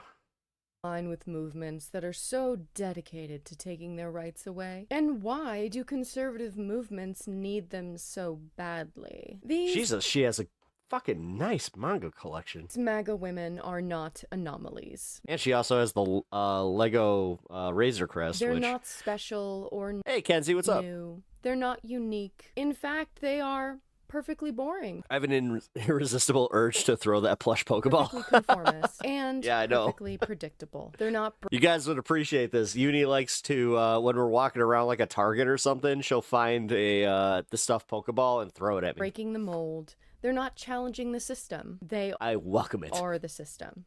Always have been, always will be, babe. It always has been, always will be. In fact, this That was from Dan Soder's podcast, and that was Sal Vulcano. I watched that one recently. This happens so often throughout history that this concept has been studied and named. She also likes Dan Soder. It's called patriarchal bargaining. MAGA We could women be are friends. dedicated to movements that take away their own rights because they think they will be exempt from the most Uni and I grievous saw Soder live. consequences. Spoiler, they usually aren't. But what they don't Pep reckon won't with stay in is the that damn all ball. conservative women, Yeah, it's I give you that anxiety where it's like bloop, bloop, blah. especially those in politics, always have an expiration date. And that's what we're talking about today. Hello, ladies, men, and non-binary friends. I'm your Welcome Peppa Chew. back. Hey. I've been wanting to talk about this topic for a while now, and it just becomes more and more relevant every day. We're going to be a little studious today, so grab your notebooks and your history books. We're going to be learning today, my babies, because history is Yay, very learning. clear about one thing. It always repeats itself, and fascism and authoritarian movements never reward women long-term for loyalty. Oh, by the way, Uni, this is that creator I was talking about. Her name is Happy Pancake. They use them, they sideline them, and then they discard them. Today we're going to be talking about why women, particularly white women, align with these movements. Ignore the nails. I haven't had time to repaint them, okay? I don't want to be hearing it in the comments, okay? Just ignore them. And the historical pattern of women supporting authoritarian systems. And, of course, the consequences of that. And I'll be giving you, as usual, cold hard facts. I may not be nice, but I will never tell you a lie. Let's get into it. But first, I'd like to thank Aura for sponsoring this video. It's alarming how much of our data is just out there for people to see. And perhaps even scarier how much data brokers will pay for it. In fact, the global data broker... The term patriarchal bargain describes the strategies women employ to gain a greater degree of security and autonomy within the bounds of their sex-based oppression. Different forms of patriarchal oppression necessitate tailored patriarchal bargains. Thus, the concept can be used to reveal the particular dimensions of patriarchy in its various modalities across societies and cultures. The term was coined by Turkish author and researcher Denise Candioti in her article Bargaining with Patriarchy, which appeared in September 1988 issue of Gender and Society. Sociologist Lisa Wade states that patriarchal bargain is, quote, an individual strategy designed to manipulate the system to one's best advantage, but one that leaves the system itself intact. Women like Caroline Levin and Erica By the way, this is titled MAGA Women Have an Expiration Date. will always choose their race over their gender. Because while patriarchy suppresses women, white supremacy protects and uplifts white women. And in every era of American history, white women have been rewarded more for racial loyalty than gender loyalty because of white supremacy. For example, white suffragettes argued that white women deserve the vote before black men. And a lot of suffrage organizations banned black women to avoid upsetting white male politicians. And while white women got the right to vote in 1920, black women did not get the right to vote until 1965 with the Voting Rights Act. Over the past few days, I've talked a lot about patriarchal bargaining. And while we all engage in some forms of patriarchal bargaining, I even mentioned how putting on makeup can be seen as a form of patriarchal bargaining. I want to be clear that we cannot talk about patriarchy without talking about white supremacy. Patriarchy and white supremacy are not separate systems. They actively play off each other and reinforce one another. And historically, this has looked a lot like it does now, aligning with powerful men, enforcing gender norms onto other women, and accepting those reduced rights, or just the perception of those reduced rights, in exchange for your own protection and authority. And we've seen this with a lot of MAGA rhetoric and MAGA figures, selling this idea of returning to traditional family values and morality, which, by the way, is the exact same rhetoric that the Nazis used. Isn't that fun? And many conservative women believe that they are the exception, that the consequences of these conservative traditions and values and laws that they are attempting to impose upon all women won't affect them because they We run into that a lot. are good women. So things like abortion restrictions, anti-trans legislation, deportations. There is some understanding that this will, of course, affect women, but only the bad, bad liberal women. Only the ones that don't perform femininity correctly. And like I said, this is not new. We have seen time and time again how women, in particular white women, have gone against their rights and the rights of other marginalized groups to support fascist regimes. In Nazi Germany, women were essential. They were praised as mothers and homemakers. These gender policies reinforced women's support Sound familiar? Nation, and of course publicly glorified the role of reproduction and motherhood and family life. The National Socialist Women's Union and German Women's Agency used Nazi propaganda to encourage women to focus on their roles as wives and mothers. Besides increasing the population, the regime also sought to enhance its, quote,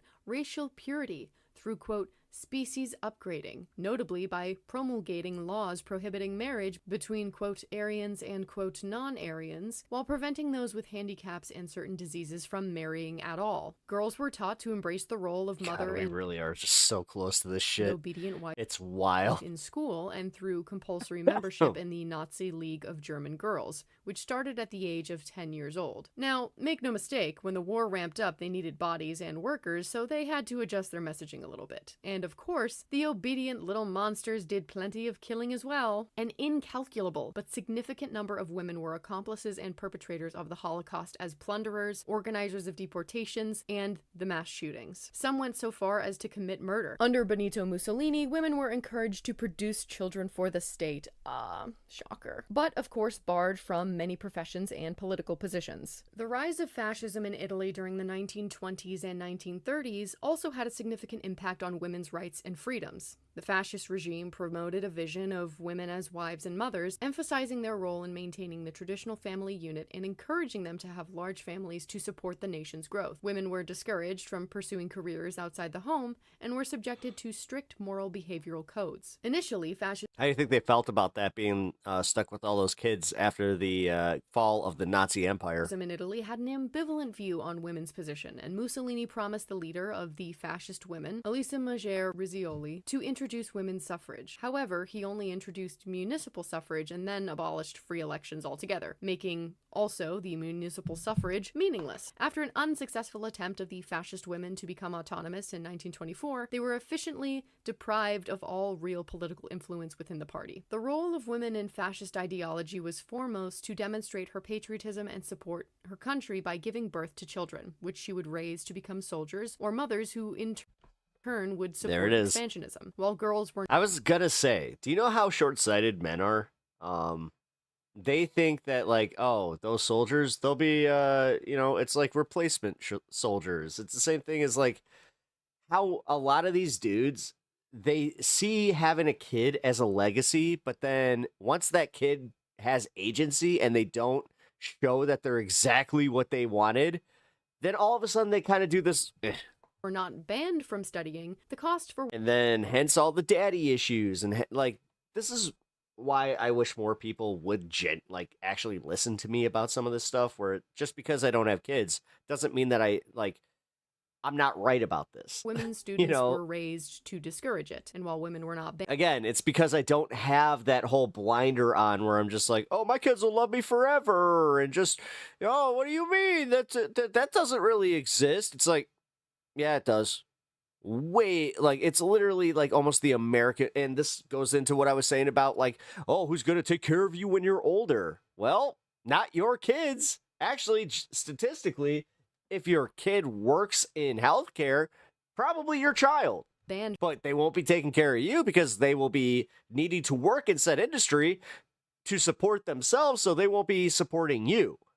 You get where this is going now? It's almost like American society kind of sucks when you get old. From working, certain restrictions were introduced to prevent women from being placed in authority over men in the professional life, such as banning women from certain leadership positions in the educational system, which could have given them authority over male colleagues. And of course, in Jim Crow America, white women would uphold racist systems, believing that it would secure their status, while preserving the white patriarchy. In the Jim Crow era, unlike governors or legislators, white women couldn't directly enforce Jim Crow with state power. Unlike the Klan, they generally eschewed direct violence. Their sphere of authority was family, home, and those local spaces considered extensions of the domestic sphere, most notably public schools. Sound familiar? Their work was daily, grassroots, and rarely glamorous. White women were, quote, segregation's constant gardeners. Good white women, and especially good white mothers, married gender roles with a devotion to racial segregation. They had a special obligation. This is literally like that one girl who got caught cheating on her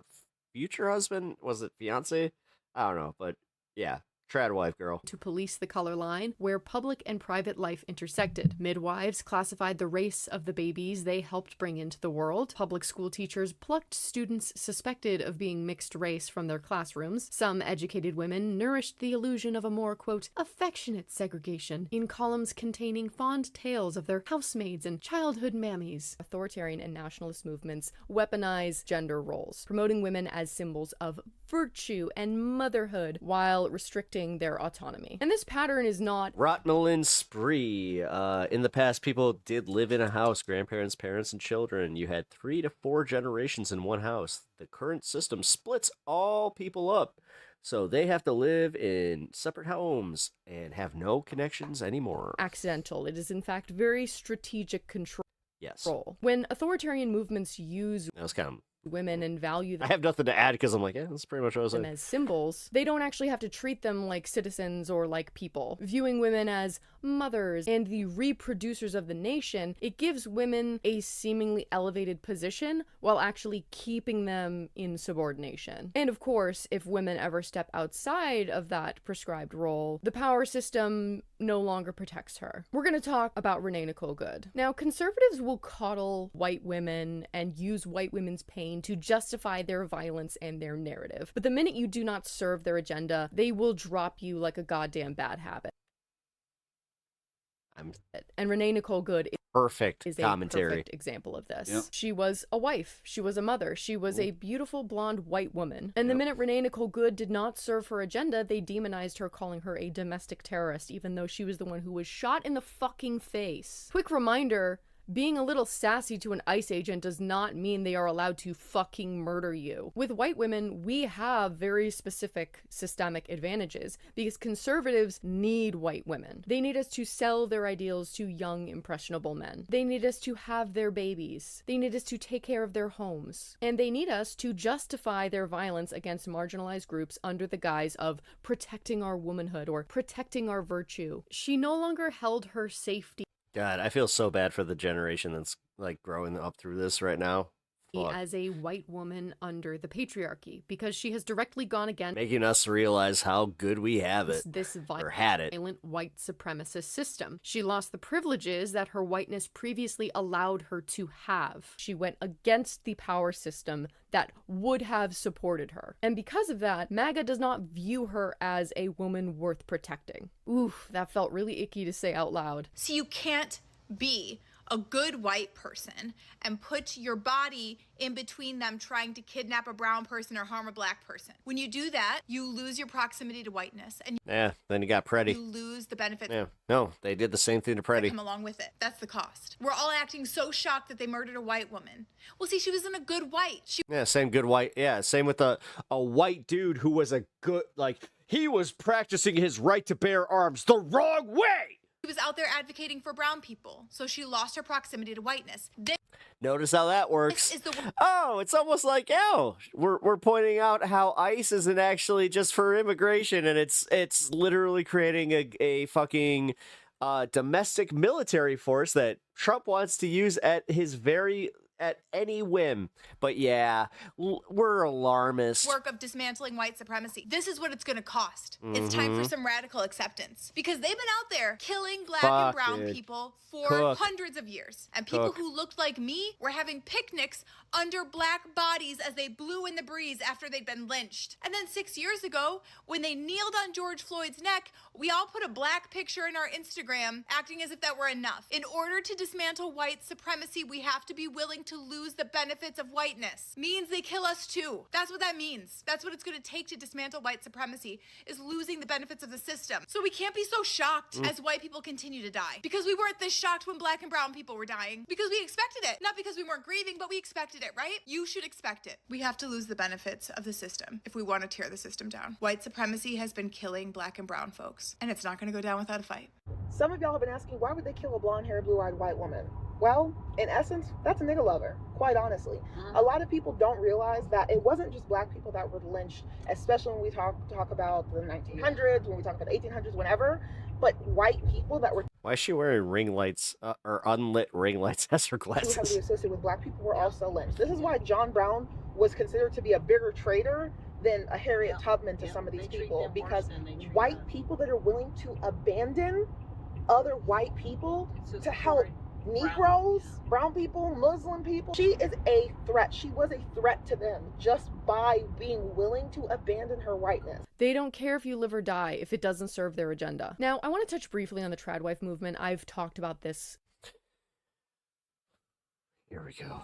a lot in previous videos, so I'm not going to be spending too much time on this. Check out my other videos here in the description, but I do want to mention this because this is the fantasy that the Conservative Party tries to sell to people, and it is a fantasy. Stephanie Coontz describes in her book, The Way We Never Were, American Families and the Nostalgia Trap, how the concept of the traditional family has shifted and changed so much over the past few centuries, and varied greatly across different cultures, classes, etc. And all right, sucks. I gotta pee. how we can so often look at the past with rose-colored glasses and look fondly on times that maybe weren't so great. And the idea of a 1950s traditional, secure, and happy patriarchal family is built upon this Disney-fied mythological idea and not based in historical reality. And the tradwife movement is a direct result of this fantasy, this desire for nostalgia. In a world where most of us have to work multiple jobs and get to be exhausted every day and barely pay our bills, the tradwife movement peddles this fantasy to women that can be tempting. You don't have to work, you can just tend to your home and have babies, and your husband can go out every day and make the money. All you have to do is sacrifice that little bit of autonomy. Yes. You won't have to worry about these silly little modern problems. No. And this ideology promises women security, leisure, the noble purpose of raising a family and taking care of a home, and most importantly, fulfillment. Now, you and I both know that the tradwives advertising this lifestyle aren't actually tradwives. They are entrepreneurs. They are content creators cosplaying as tradwives. They are hypocrites. Nara Smith, Ballerina Farm, even Erica Kirk, they are the biggest hypocrites. They are advertising a life that they do not have. They are selling an idea that they themselves do not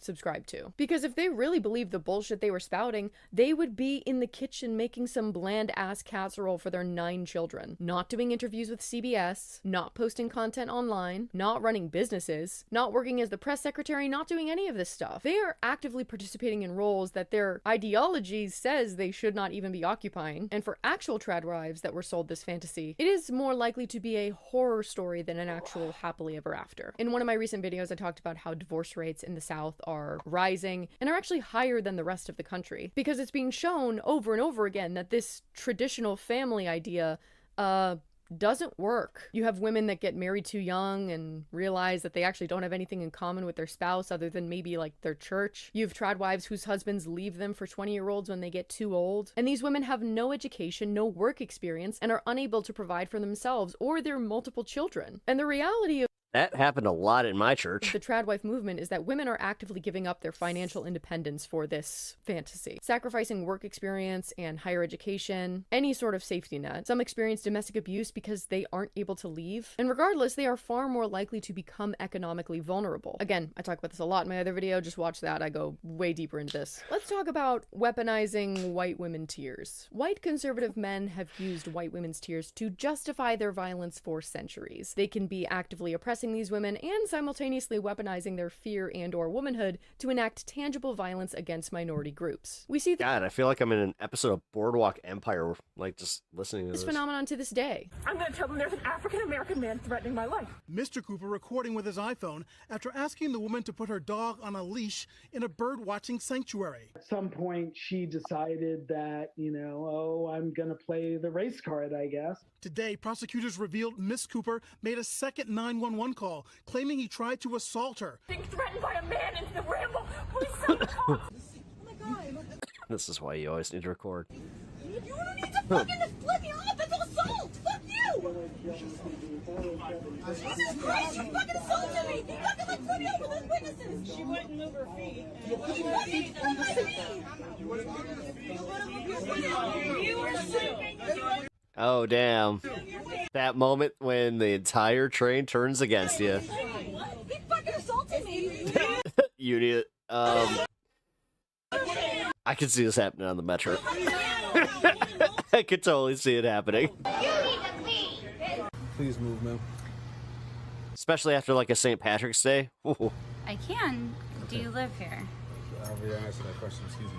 I don't like the fact you have your phone in my face. Okay, I don't like the fact that you're blocking me for where I pay. All I'm asking is what unit. But you're not. I don't need to tell you that information, ma'am. If you want to come into my building. It's not your building. It's not your building. You're not the owner. Oh, that's wild. Could you imagine living in an apartment complex and some bitch does this? Like, what? No, I want to know who. Why? So now you're gonna follow. I am. Why? Because I would like to know who's friends and why you're here. Because I live here.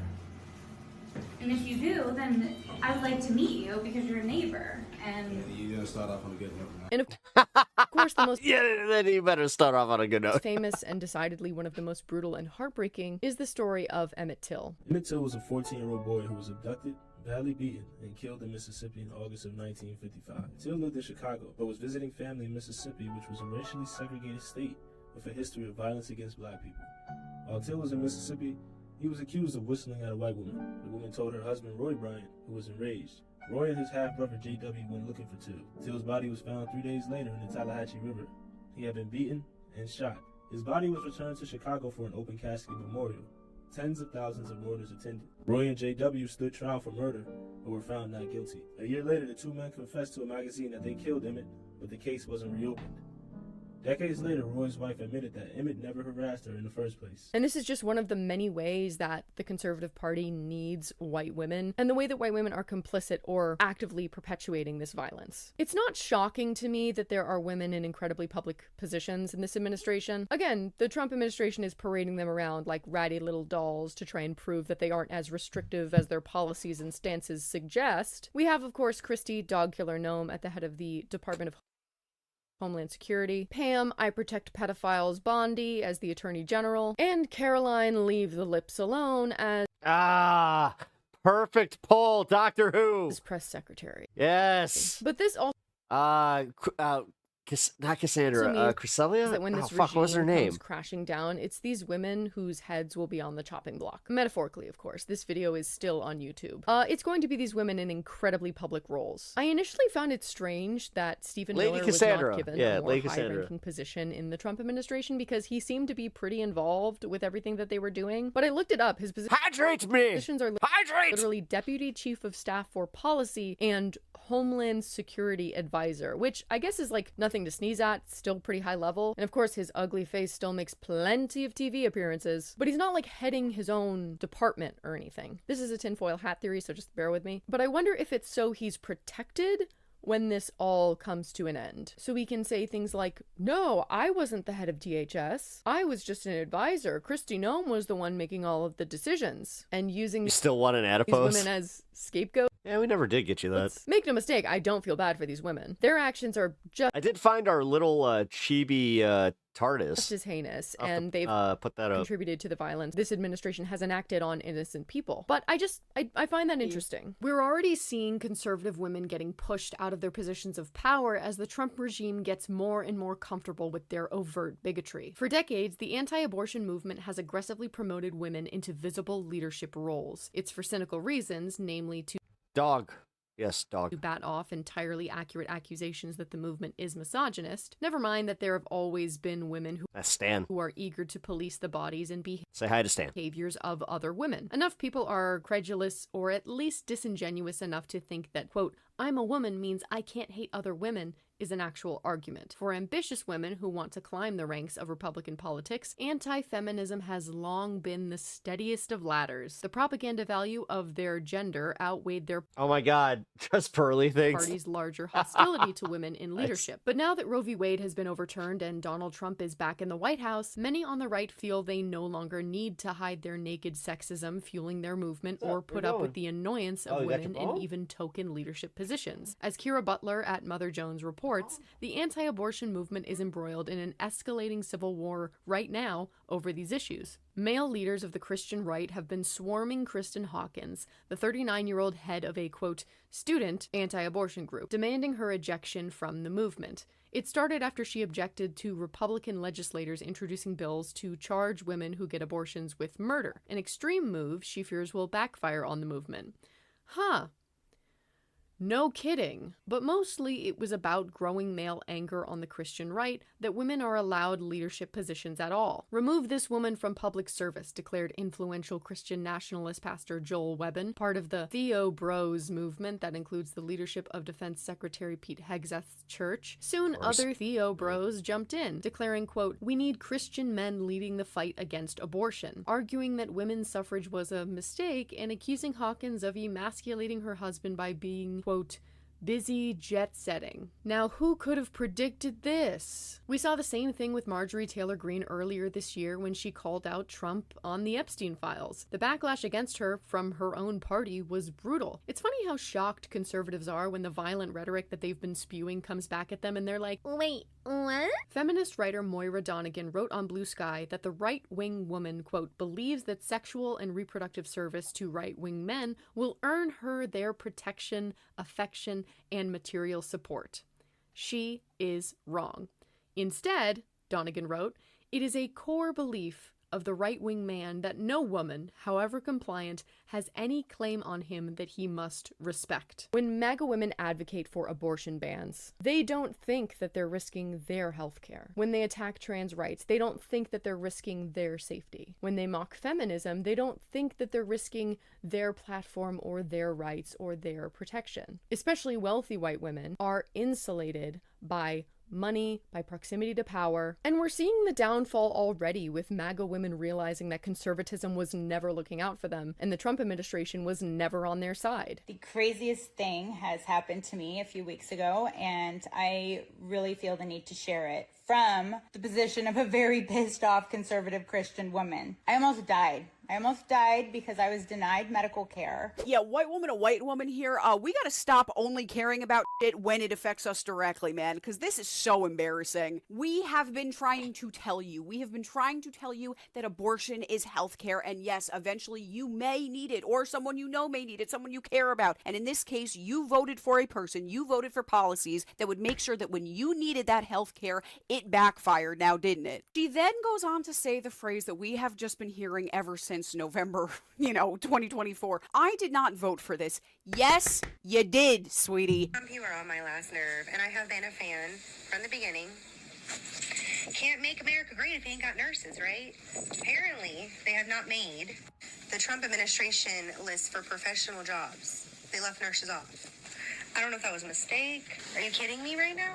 But the real kicker is that all of these videos of people leaving MAGA, it's rarely them looking outside of themselves and coming to some realization that maybe they were wrong. It's almost never about them deconstructing. And it is almost always, "Hey, Jetman, what's up, man? I thought it would affect other people and not me." Basically saying that they were okay with this cruelty and this violence until it affected them or people in their lives. It ultimately comes from not viewing other humans as human and realizing that they are not at the elevated status that they thought they were. And By the way, I'm not sure if you know, but Uni is my wife, who she's been absent from stream for obvious reasons. But yeah, she's been able to join us tonight. I don't have any sympathy for these people anymore. I know that that's kind of like a controversial thing to say, that like, oh, Jet is a helper over at this space. they're just not educated enough, whatever. I believe AKA what? Editor? Mod? people can change, but you gotta be the one to do it. And it can't just be out of self-preservation. I can't drag your ass to the light. Right now, you are not a victim. You are the one who is the just jetting around perpetrator of violence. Waka waka. And evil. Because you're the one who has been the perpetrator of violence and evil. You were supporting concentration camps and pedophiles. If you haven't got it by now, I can't help you. I can't be any clearer. You are not the victim. You might be experiencing consequences. You are not the victim here. People are getting tortured and killed and raped because of this regime. But I especially don't have any sympathy for people that are still MAGA. You are the same kind of disgusting cockroach that freedom fighters and revolutionaries and activists have been squashing in this country for years. And yes, I realized after I put this in the script that it was based on a Dean Winchester quote, and I'm not mad about it. I'm keeping it in. Authoritarian systems Dean Winchester is not an author, for the people that don't know. Require women's labor and loyalty, but will always Appreciate the supernatural. Always prohibit their full autonomy. And these systems will take great lengths to almost like flattering women initially, putting them up on this impossible pedestal, and then restricting them once they are invested. It's like quoting Han Solo or Obi-Wan Kenobi from Star Wars. System and the ideology. You'll never find a more wretched hive of scum and villainy. Washington, D.C. You're someone who has been, how do I put this, inconvenienced by the Trump administration recently. You are not allowed in the club unless you do some serious deconstructing. You have a lot of work to do before we let you come sit with us. Intersectionality. You go back to your table. Is We're kicking her from the lunch table? I like it. The only way forward. Progressive movements often have the reputation of being rigid or demanding a lot. You know, you're not actually progressive unless you are in support of gay and trans rights, Black Lives Matter, Free Palestine, abolishing ICE, taxing the rich, universal health care, defunding Check. the police, disability rights, etc., and then actually doing what you can in your own communities to implement these movements and help these marginalized groups. On Wednesday, we wear pink. Moving towards a then tomorrow I will wear my CM Punk hoodie. more inclusive society, And then people will accuse me of wearing the same hoodie twice. advocating for identities that aren't yours. It helps all of us. It creates safety nets and protections and rights for all of us. Because when you start discriminating against trans people, it doesn't just affect trans people. It affects tall women, masculine-looking women, black women in particular, because those are Dude, someone tried to say that Crystal Ball was trans because she had broad groups shoulders. that don't fit inside the box of acceptable That was in this chat. femininity. The increased deportations, it's not just immigrants that are getting swept up by ICE. It's U.S. citizens. It's people that have come here Which she does have broad shoulders. illegally, done everything the right way. If you want to learn a little bit more about this, But that doesn't make her trans. I have plenty of videos that discuss this very topic. I have a video on the most recent uptick in anti-trans legislation. Anti-trans laws will ruin your life too. And my most recent video on ICE. ICE is going to ruin your life too. Because it's true. Those anti-trans laws have led to cis women losing their job. Dude, her videos rule. Here, let me promote Happy Pancake here. She's great. Being discriminated against or attacked. Anti-trans laws led by conservative politicians are doing the opposite thing that they are claiming to be setting out to do, protecting women. Because remember, conservatives don't care about women. Same with ICE. Obviously, the most recent example is Renee Nicole Good. But ICE have been attacking U.S. citizens and innocent people living in America for years now. They are rotted, disgusting fucks. And the more you start to see that the government isn't like a perfect little machine, that it is incredibly flawed, and there are plenty of things that slip through the cracks with no accountability, you will begin to realize that ways they attempt to differentiate us are negligible. They do not matter. There are systemic advantages, of course, but it will always be everyday Americans versus the 1%, versus those with the most power. I am always learning and unlearning, and I try best to stay on top of news that happens outside of my own personal bubble. I have plenty of people that I follow that are giving me updates in their own communities that help me stay aware, and I'll list some of those accounts in the description so you can follow them too. But we all gotta do our part. We all gotta stick together, because this is a fight that we can't win unless we watch each other's backs and stick up for each other. But what is the point of this video? Honestly, I'll admit this is mostly for my own sanity and my own personal enjoyment, a little bit of hope core. I will revel in seeing these women crumble and be thrown aside when the time comes because of all the tangible harm that they've done not only to women, but people of color and queer and trans people and immigrants. The list goes on and on. But I will also pray to whatever gods that are listening that there just might be a conservative or conservative leading woman watching this right now who sees the history and who sees all of this and gets the hell out, that makes amends, that adjusts their worldview. I hope that this can either embarrass them enough or frankly scare them enough, because that seems to be the only thing that conservatives respond to is fear, to hightail it out of there. Because it is— Why is she wearing a hat? It's her thing. Scary. The world that we are living in— Some people need it, like, you got a gimmick. Is scary. And I know a lot of things are— I have a pepper puppet. Very uncertain. You know?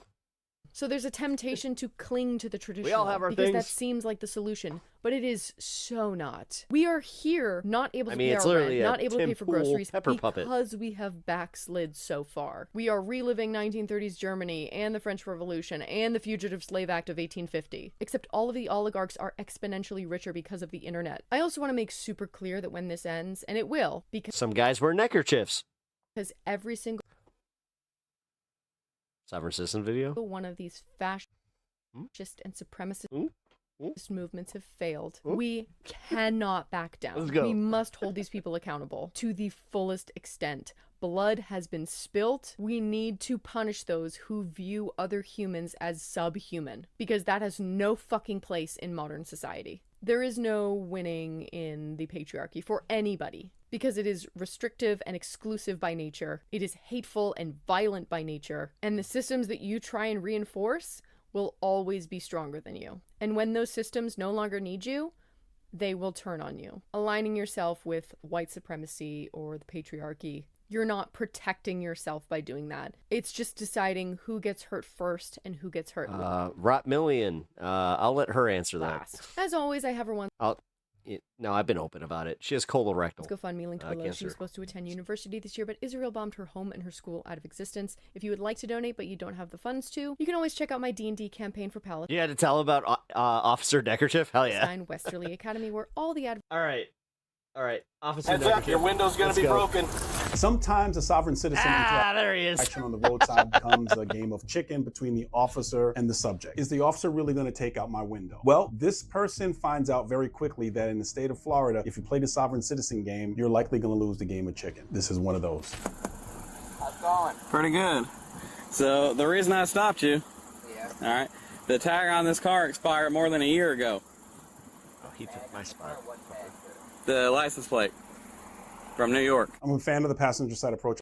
Oh, Jet. So we watch sovereign citizen videos. This isn't like propaganda. I'm still not jazzed. But we can all agree that sovereign citizens suck. I said on my videos, lots of view inside of the passenger side compartments, a lot of safety things. This guy's an ex-sergeant from I think a Florida police department. In 2023. You got your driver's license, registration, proof of insurance? Pretty sure license doesn't expire, for one. For two, there's no injured party, so I haven't committed any crime. Oh, absolutely.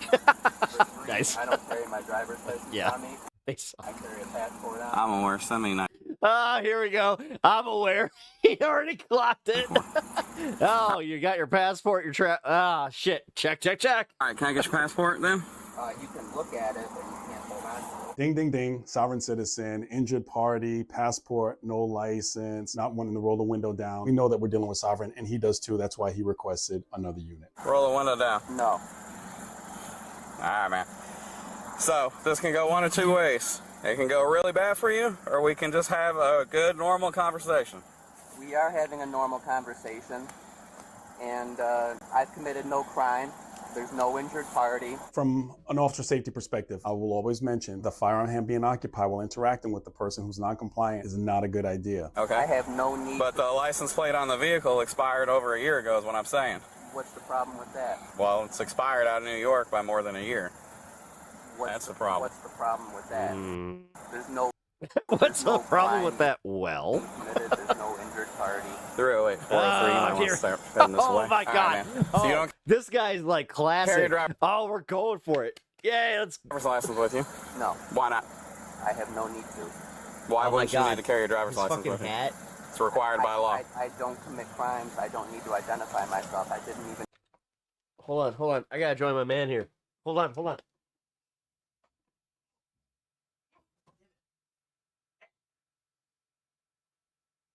All right, let's go. I didn't need to show you this. I did that as a professional courtesy for you.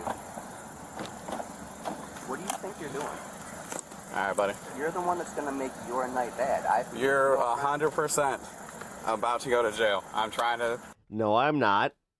I'm traveling. I have all the rights of the Magna Carta. Be as cool with you as I can. Excuse me, I have a valid Florida license. Yes, but you're not cooperating in this traffic stop investigation as required. Sir, I am not. I am 0% chance going to jail tonight. Okay. I've committed no crime. People go to jail when they commit crimes. I have Nice hat. Thanks. committed no crime. This is my grandpa's croquet hat. Stay right here. You're not free to leave. 308, 403. It's going to be a sovereign situation over here, just so you're aware. Hey, newer, go around the other way and stop in front of him. Move my car. All right. Michael, ran your driver's license. It ain't no good, man. It's not. What do you mean it ain't no good? Not good. He got really pissy right there. It got suspended. Sir, my license is not suspended. It 100% is suspended. I just ran it. Show me because my license All right. is not suspended. Step on out. I'll be happy to show you. No. I can't show you right now. I have a valid Be right back. I need pudding. Florida license. You don't. Yes, I do. You do not. I 100% do. You don't. You got a license? No, with your body, dumbass. I have the burden of proof to show me that I can. Yeah, and I'll be happy to show you. All you got to do is step out for me. This guy, I hate to say, this is one of the funniest back and forths we've had yet. Print out that paperwork and send it through this little slot. Nope. And just send it through this little slot. This guy's delusion is 100% real, and it's ridiculous. Oh, he's about to get that window broken. What do you guys think? Window broken, or do you think he steps out? That an adult human male acts in this manner. On the side of the road is not the time to argue with the officer about whether your license is suspended or not. It's just baffling that adults continue to act this way. Show me, unless you have something to show me otherwise, I've committed no crime. You're committing multiple crimes right now. I am not committing multiple crimes. I have, at most, a traffic violation. That's it. You're committing several traffic violations, and you're driving without a valid driver's license. So I am driving with a valid driver's license. you are not. So I'm. You are not. Asking you again. Like Step out of the vehicle. And I'm telling you now that I have committed no crime. I'm now ordering you to step out of the vehicle. And I am politely refusing. Okay. My sergeant's on the way. I'm gonna give him a chance to speak to you as well, and you can see if we can come to some sort of resolution right now. The resolution is if you have a legitimate paperwork showing, because any fines, any traffic fines, I had no severe issues. I got pulled over for those plates like a month or two ago. I paid off that fine. I have no suspended license. If I got pulled over for whatever reason and the cop tells me that my license is suspended, now I know in my mind that I've done nothing wrong and I know that my license is valid. The officer says to me, Sergeant Curtis or Christopher Curtis, your license is suspended. I'm gonna say, well, that's really strange. I don't know why it would be suspended. And I'm not gonna think the cop made it up. But this arguing back and forth on the side of the road is not gonna make any sense. Okay, the cop gives you a ticket for suspended license and your license is not suspended. When you go to court, they're gonna tell you, okay, your license was suspended, the officer was wrong. This is not a win for this driver. Either you're lying, which I'm not, then you have the burden of proof to show me. Okay, then step on out and I'll be happy to show you, like I said. Print it out and send it through my slot. That's not what's going to happen. Well, then I'm not getting out of the car. Okay. I say it in so many videos, and this has not been mentioned here, but Pennsylvania versus Mims, the Supreme Court case, which says that officers can ask a person to step out of the vehicle for officer safety, and they have to step out of the vehicle for officer safety. See, in order for a crime to be committed, there needs to be an injured party. Okay, well, in this case, that would be the state of Florida would be the injured party. It's not injured by me driving. Of course it's... I was driving the Last time I said of course. Speed limit, as you were aware, because you were driving slower than me. I've injured no person. The state of Florida is not... I like how this one guy in chat is just like, turn off the body cam and solve the problem. Yeah, you're literally part of the problem. Fuck you. by my driving. If you're advocating for abuse of authority, fuck off. So, you're full of shit. 308, 403, how far out are you? That's not how it works, man. They don't do cavity searches on every fucking person that gets arrested. Dude, the fact that, like, these people, they always, like, they act like this, too. Where they're just like, oh, I want the police to fucking do, like, double time. I want them to cavity search. But the second that they get pulled over for a DUI, they're just like, why are you pulling me over? Peach Creek Media has been pulled over for a DUI. You know it. We can do the instruction now or wait for you, but he ain't gonna come out without force. Why would I lie to you about your license being suspended? Why do people lie about anything? I have no business knowing why you're going to lie to me. My license is valid. Why would I step out of the car when I've committed no crime? Well, like I said, you've committed multiple crimes since we've been sitting here, but... zero crimes. You're... Wow, either way you meant that is fucked up. Yep. Refusing a lawful order to exit your vehicle. That's not a crime. That's not a crime. Driving without a driver's license. I have a driver's That's a crime. That's not a crime. You're driving with tags that are expired by over a year and a vehicle Jesus. that you admit has not been registered in this state. That's a crime. That's not a crime. It is a crime. So this seems like it's a really protracted, long, drawn-out process. Some squads, the sergeant, they'll wait for the sergeant to get there before they do the extraction. It's not a crime, it's a traffic violation. Sometimes a department may have the policy that if they're going to do an extraction from vehicle that the sergeant has to be there. But that might be the reason why it's happening here. I don't know for sure because I don't know the policy of this jurisdiction. But I know that... I have not, sir. Running a red light? Yes, DUI. They are waiting for the sergeant. I bet you kind of acted like this a little bit. Not as long as these tags have been expired and that you live here. That's an unregistered motor vehicle in this state, which is a crime. Is that a misdemeanor or a felony? Doesn't matter. If it's a traffic violation, it's not a criminal offense. Yes, there are criminal traffic violations. You're just wrong there, dude. Is it a misdemeanor? A misdemeanor crime is still a crime. Misdemeanor or a felony? It doesn't matter. Misdemeanor. It's a misdemeanor. It doesn't matter if it's a misdemeanor or Thank you. felony. So. If it's only a traffic violation, it's not a crime. And if there's no injured party, it's not a crime. Well, like I explained, the state would be the injured party on these offenses. I didn't injure the state of Florida. I've been nothing but cordial with you. If you don't want to cooperate, then what happens next is what happens next, all right? Sir, I asked you to show me the suspended license. And I asked you to get out of the vehicle. I have no reason to get out of the vehicle. So.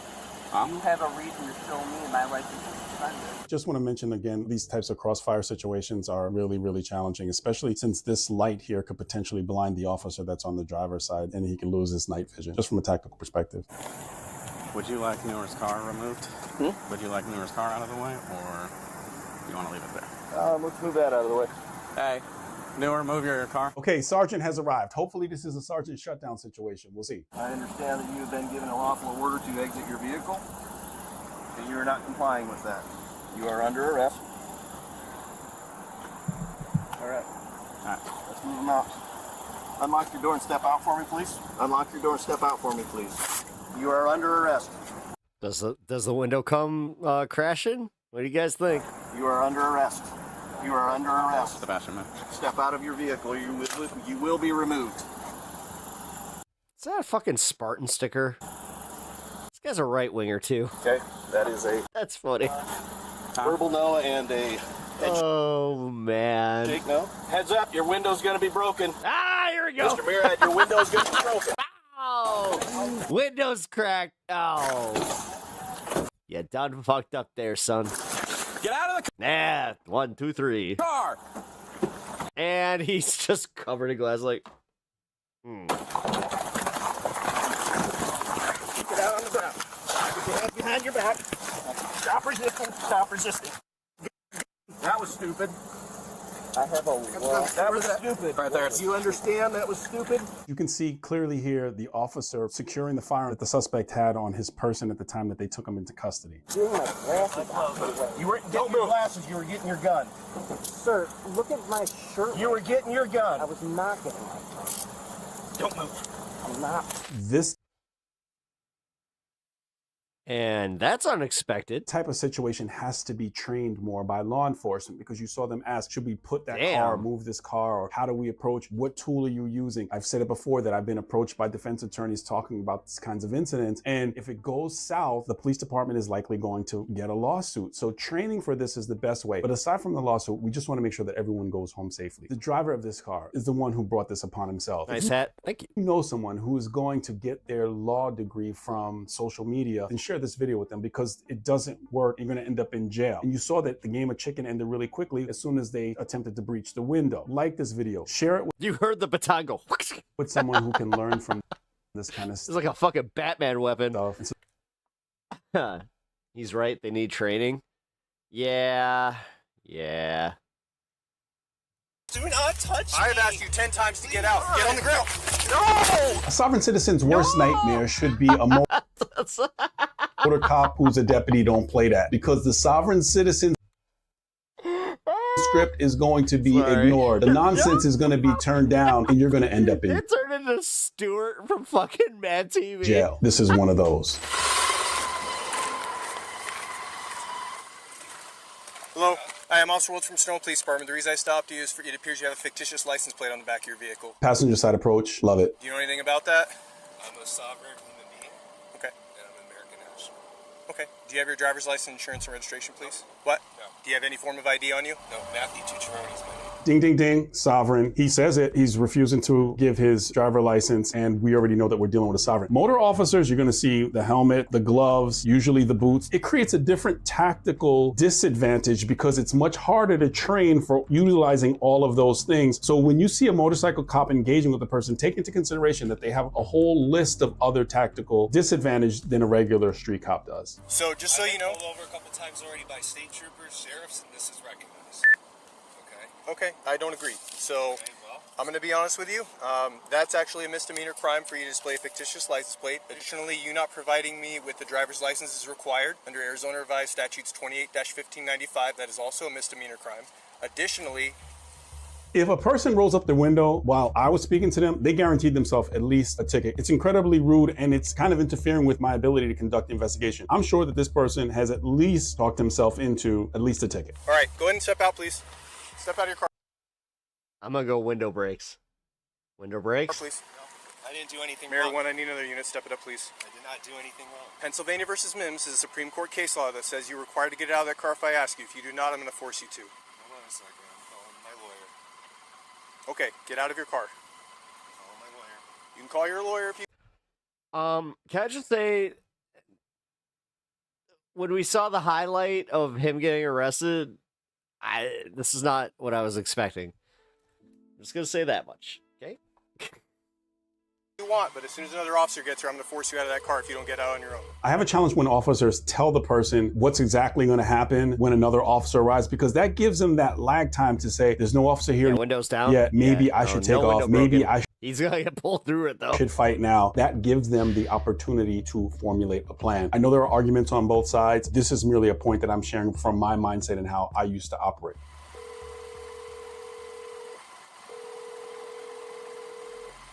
We've seen with Sovereign so many times, and I've mentioned in my other videos, the dial of defense person that they call, it's almost always horrific advice, and the person ends up... It's usually not a lawyer. Usually still... That's the problem. Still going to jail. We'll see what happens here. Mary, what I'm code for now, he's just not getting out of his car. I don't need to be under arrest. I didn't do anything wrong. You're being detained right now. And Pennsylvania versus Mims is the United States Supreme Court case law. You're being detained. Why? Because I told you, I'm investigating one crime. Okay. You also said you don't have a driver's license, which is another one. And if you don't provide me a form of identification when I'm investigating you for a crime, that is a third crime. I like that he actually cited the case.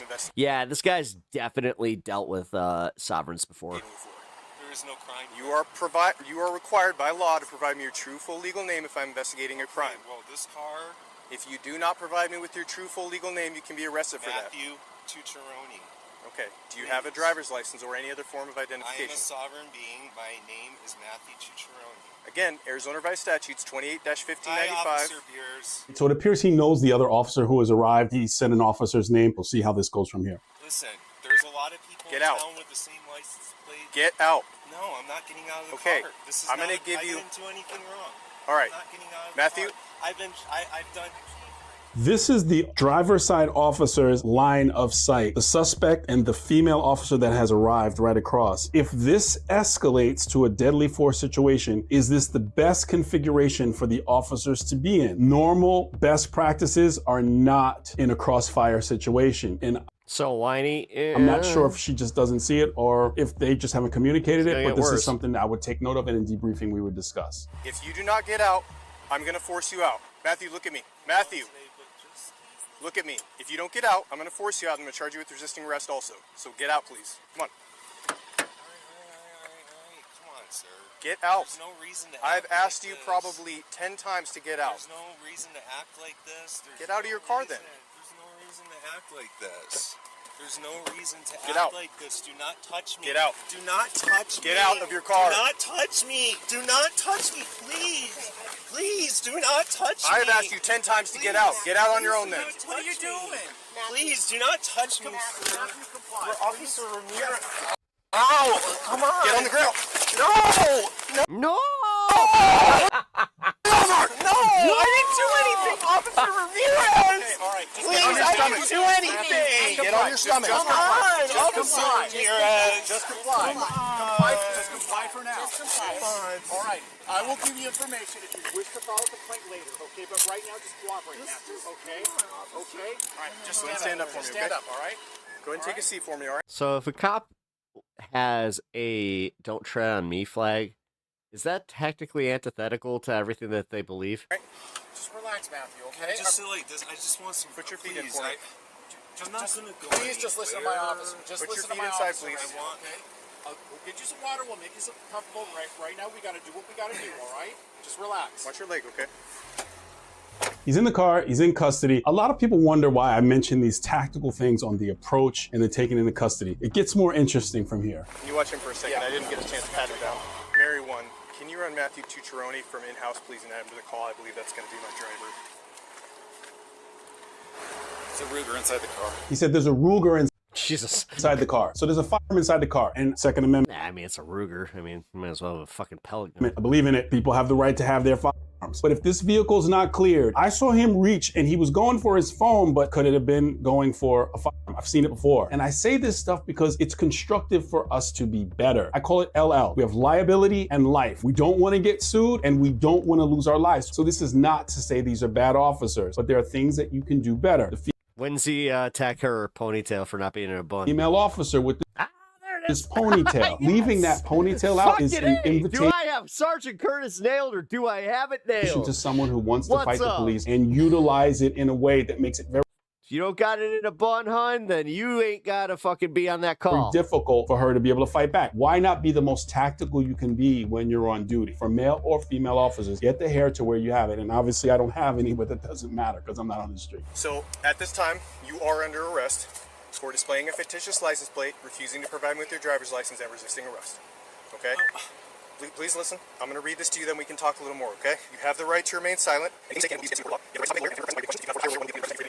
can decide at any time to exercise these rights and not answer any questions or make any statements. Do you understand each of these rights? I've explained this in my other videos, and for new viewers, I'm going to explain. I see blue line sticker and come and take a combo, and I'm like, you gotta pick one, dude. Why we read it off of a card. If you get called into court to testify, a defense attorney can easily say, did you read my client's rights? What did you say specifically? And if you have to remember it off the top of your head and you mess it up in court, then the attorney can say, did you mess it up with my client? So most departments have an issued card. They have it on file that the card that we read it off of was Miranda. And now with body cams, it's obviously a lot better, but that's the reason why we read it off the card, to show that we read exactly what's on the card, and those are all the elements of Miranda.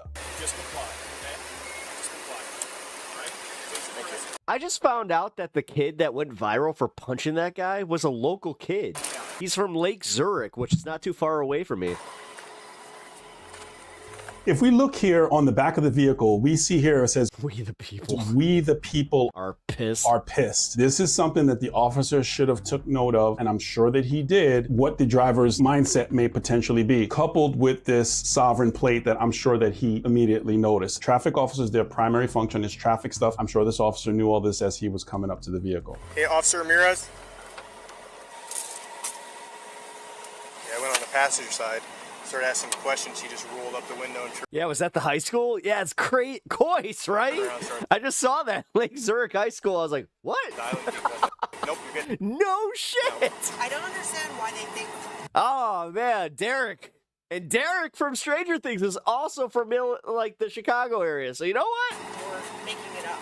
Full circle. I even told him the statute. I was like, 28-1595 requires me to give your driver's license. I'm investigating you for a crime. It looks like the charges were resisting, failure to provide ID, and fictitious plates. None of them are good to have on your record, and sitting in the back of a police car and going to jail is never fun. I hear the officer say, I don't know why they think we're making it up. YouTube is one of the big reasons why people think that they're making it up. I explained before, I got this on the internet, 20 bucks. You have people who are sharing information on the internet about this sovereign citizen stuff, saying that these police interactions are unconstitutional or unlawful. Well, ask them to show you a video of them being stopped by the police and it working. Ask them if they have a valid driver license in any state. If they can't prove those things to you, then you should shut that person down. If you know someone who is falling down that rabbit hole, share this video with them, because you'll see where they're going to end up. If you like this kind of content, like the video. I mean, hey, Sergeant Curtis, you already got the like, all right? And that's up. Because, yeah, we like us some sovereign citizen stuff here. But, all right, folks. That is going to wrap up the show for today. Had a great time with y'all. Also, had a great time having Uni in chat. It was good to have her back. Everybody, make sure on your way out, you spam the unicorns and give her all the love. Really appreciate it. You're gonna sub Peach Creek Media. I appreciate that. Please do. Also hit that like button on the stream. Really helps me out. Like even the one. And also makes me a better person. Like I've been saying, makes you a better YouTuber, like a YouTube consumer. You should be liking everything that you watch that you enjoy. I mean, come on, guys. All right, let's see. All right, tomorrow, keep your notifications on. It's going to be a little bit different than usual. Probably going to be doing like a quick hour show. If I don't show up for that, just know that Primetime Pepaganda is going to be on. But I do want to maintain... this week, so likely gonna try to show up for an hour. Good to see you, Uni, Stan, Lito, chat, fam. Hey, thank you. Really appreciate that, Mitch. All right, folks. Like I said, keep your notifications on for tomorrow. If you do not already follow, please do. And that should be it. All right, guys. Love y'all. See you tomorrow. Oh, shit. Let me fix this. All right. Now I say goodbye. Who the heck is Pep Talks? I'm not gay, but I fantasize about Marco Rubio. Pep Talks. Pep Talks. Pep Talks. Let's eradicate the Kung Flu. I'm literally coming. Pep talks. Pep talks. Who the heck is pep talk? They want our women. They want our children. Pep talk. Sometimes no means yes. Grab them by the pep talk. Grab them by the Marco Rubio. Obama is a racist. Pep talk. I'm literally coming. I'm literally coming. Pep talks. We found weapons of mass destruction. My fellow Americans, it has been confirmed today from pep talks that we are indeed all high on politics.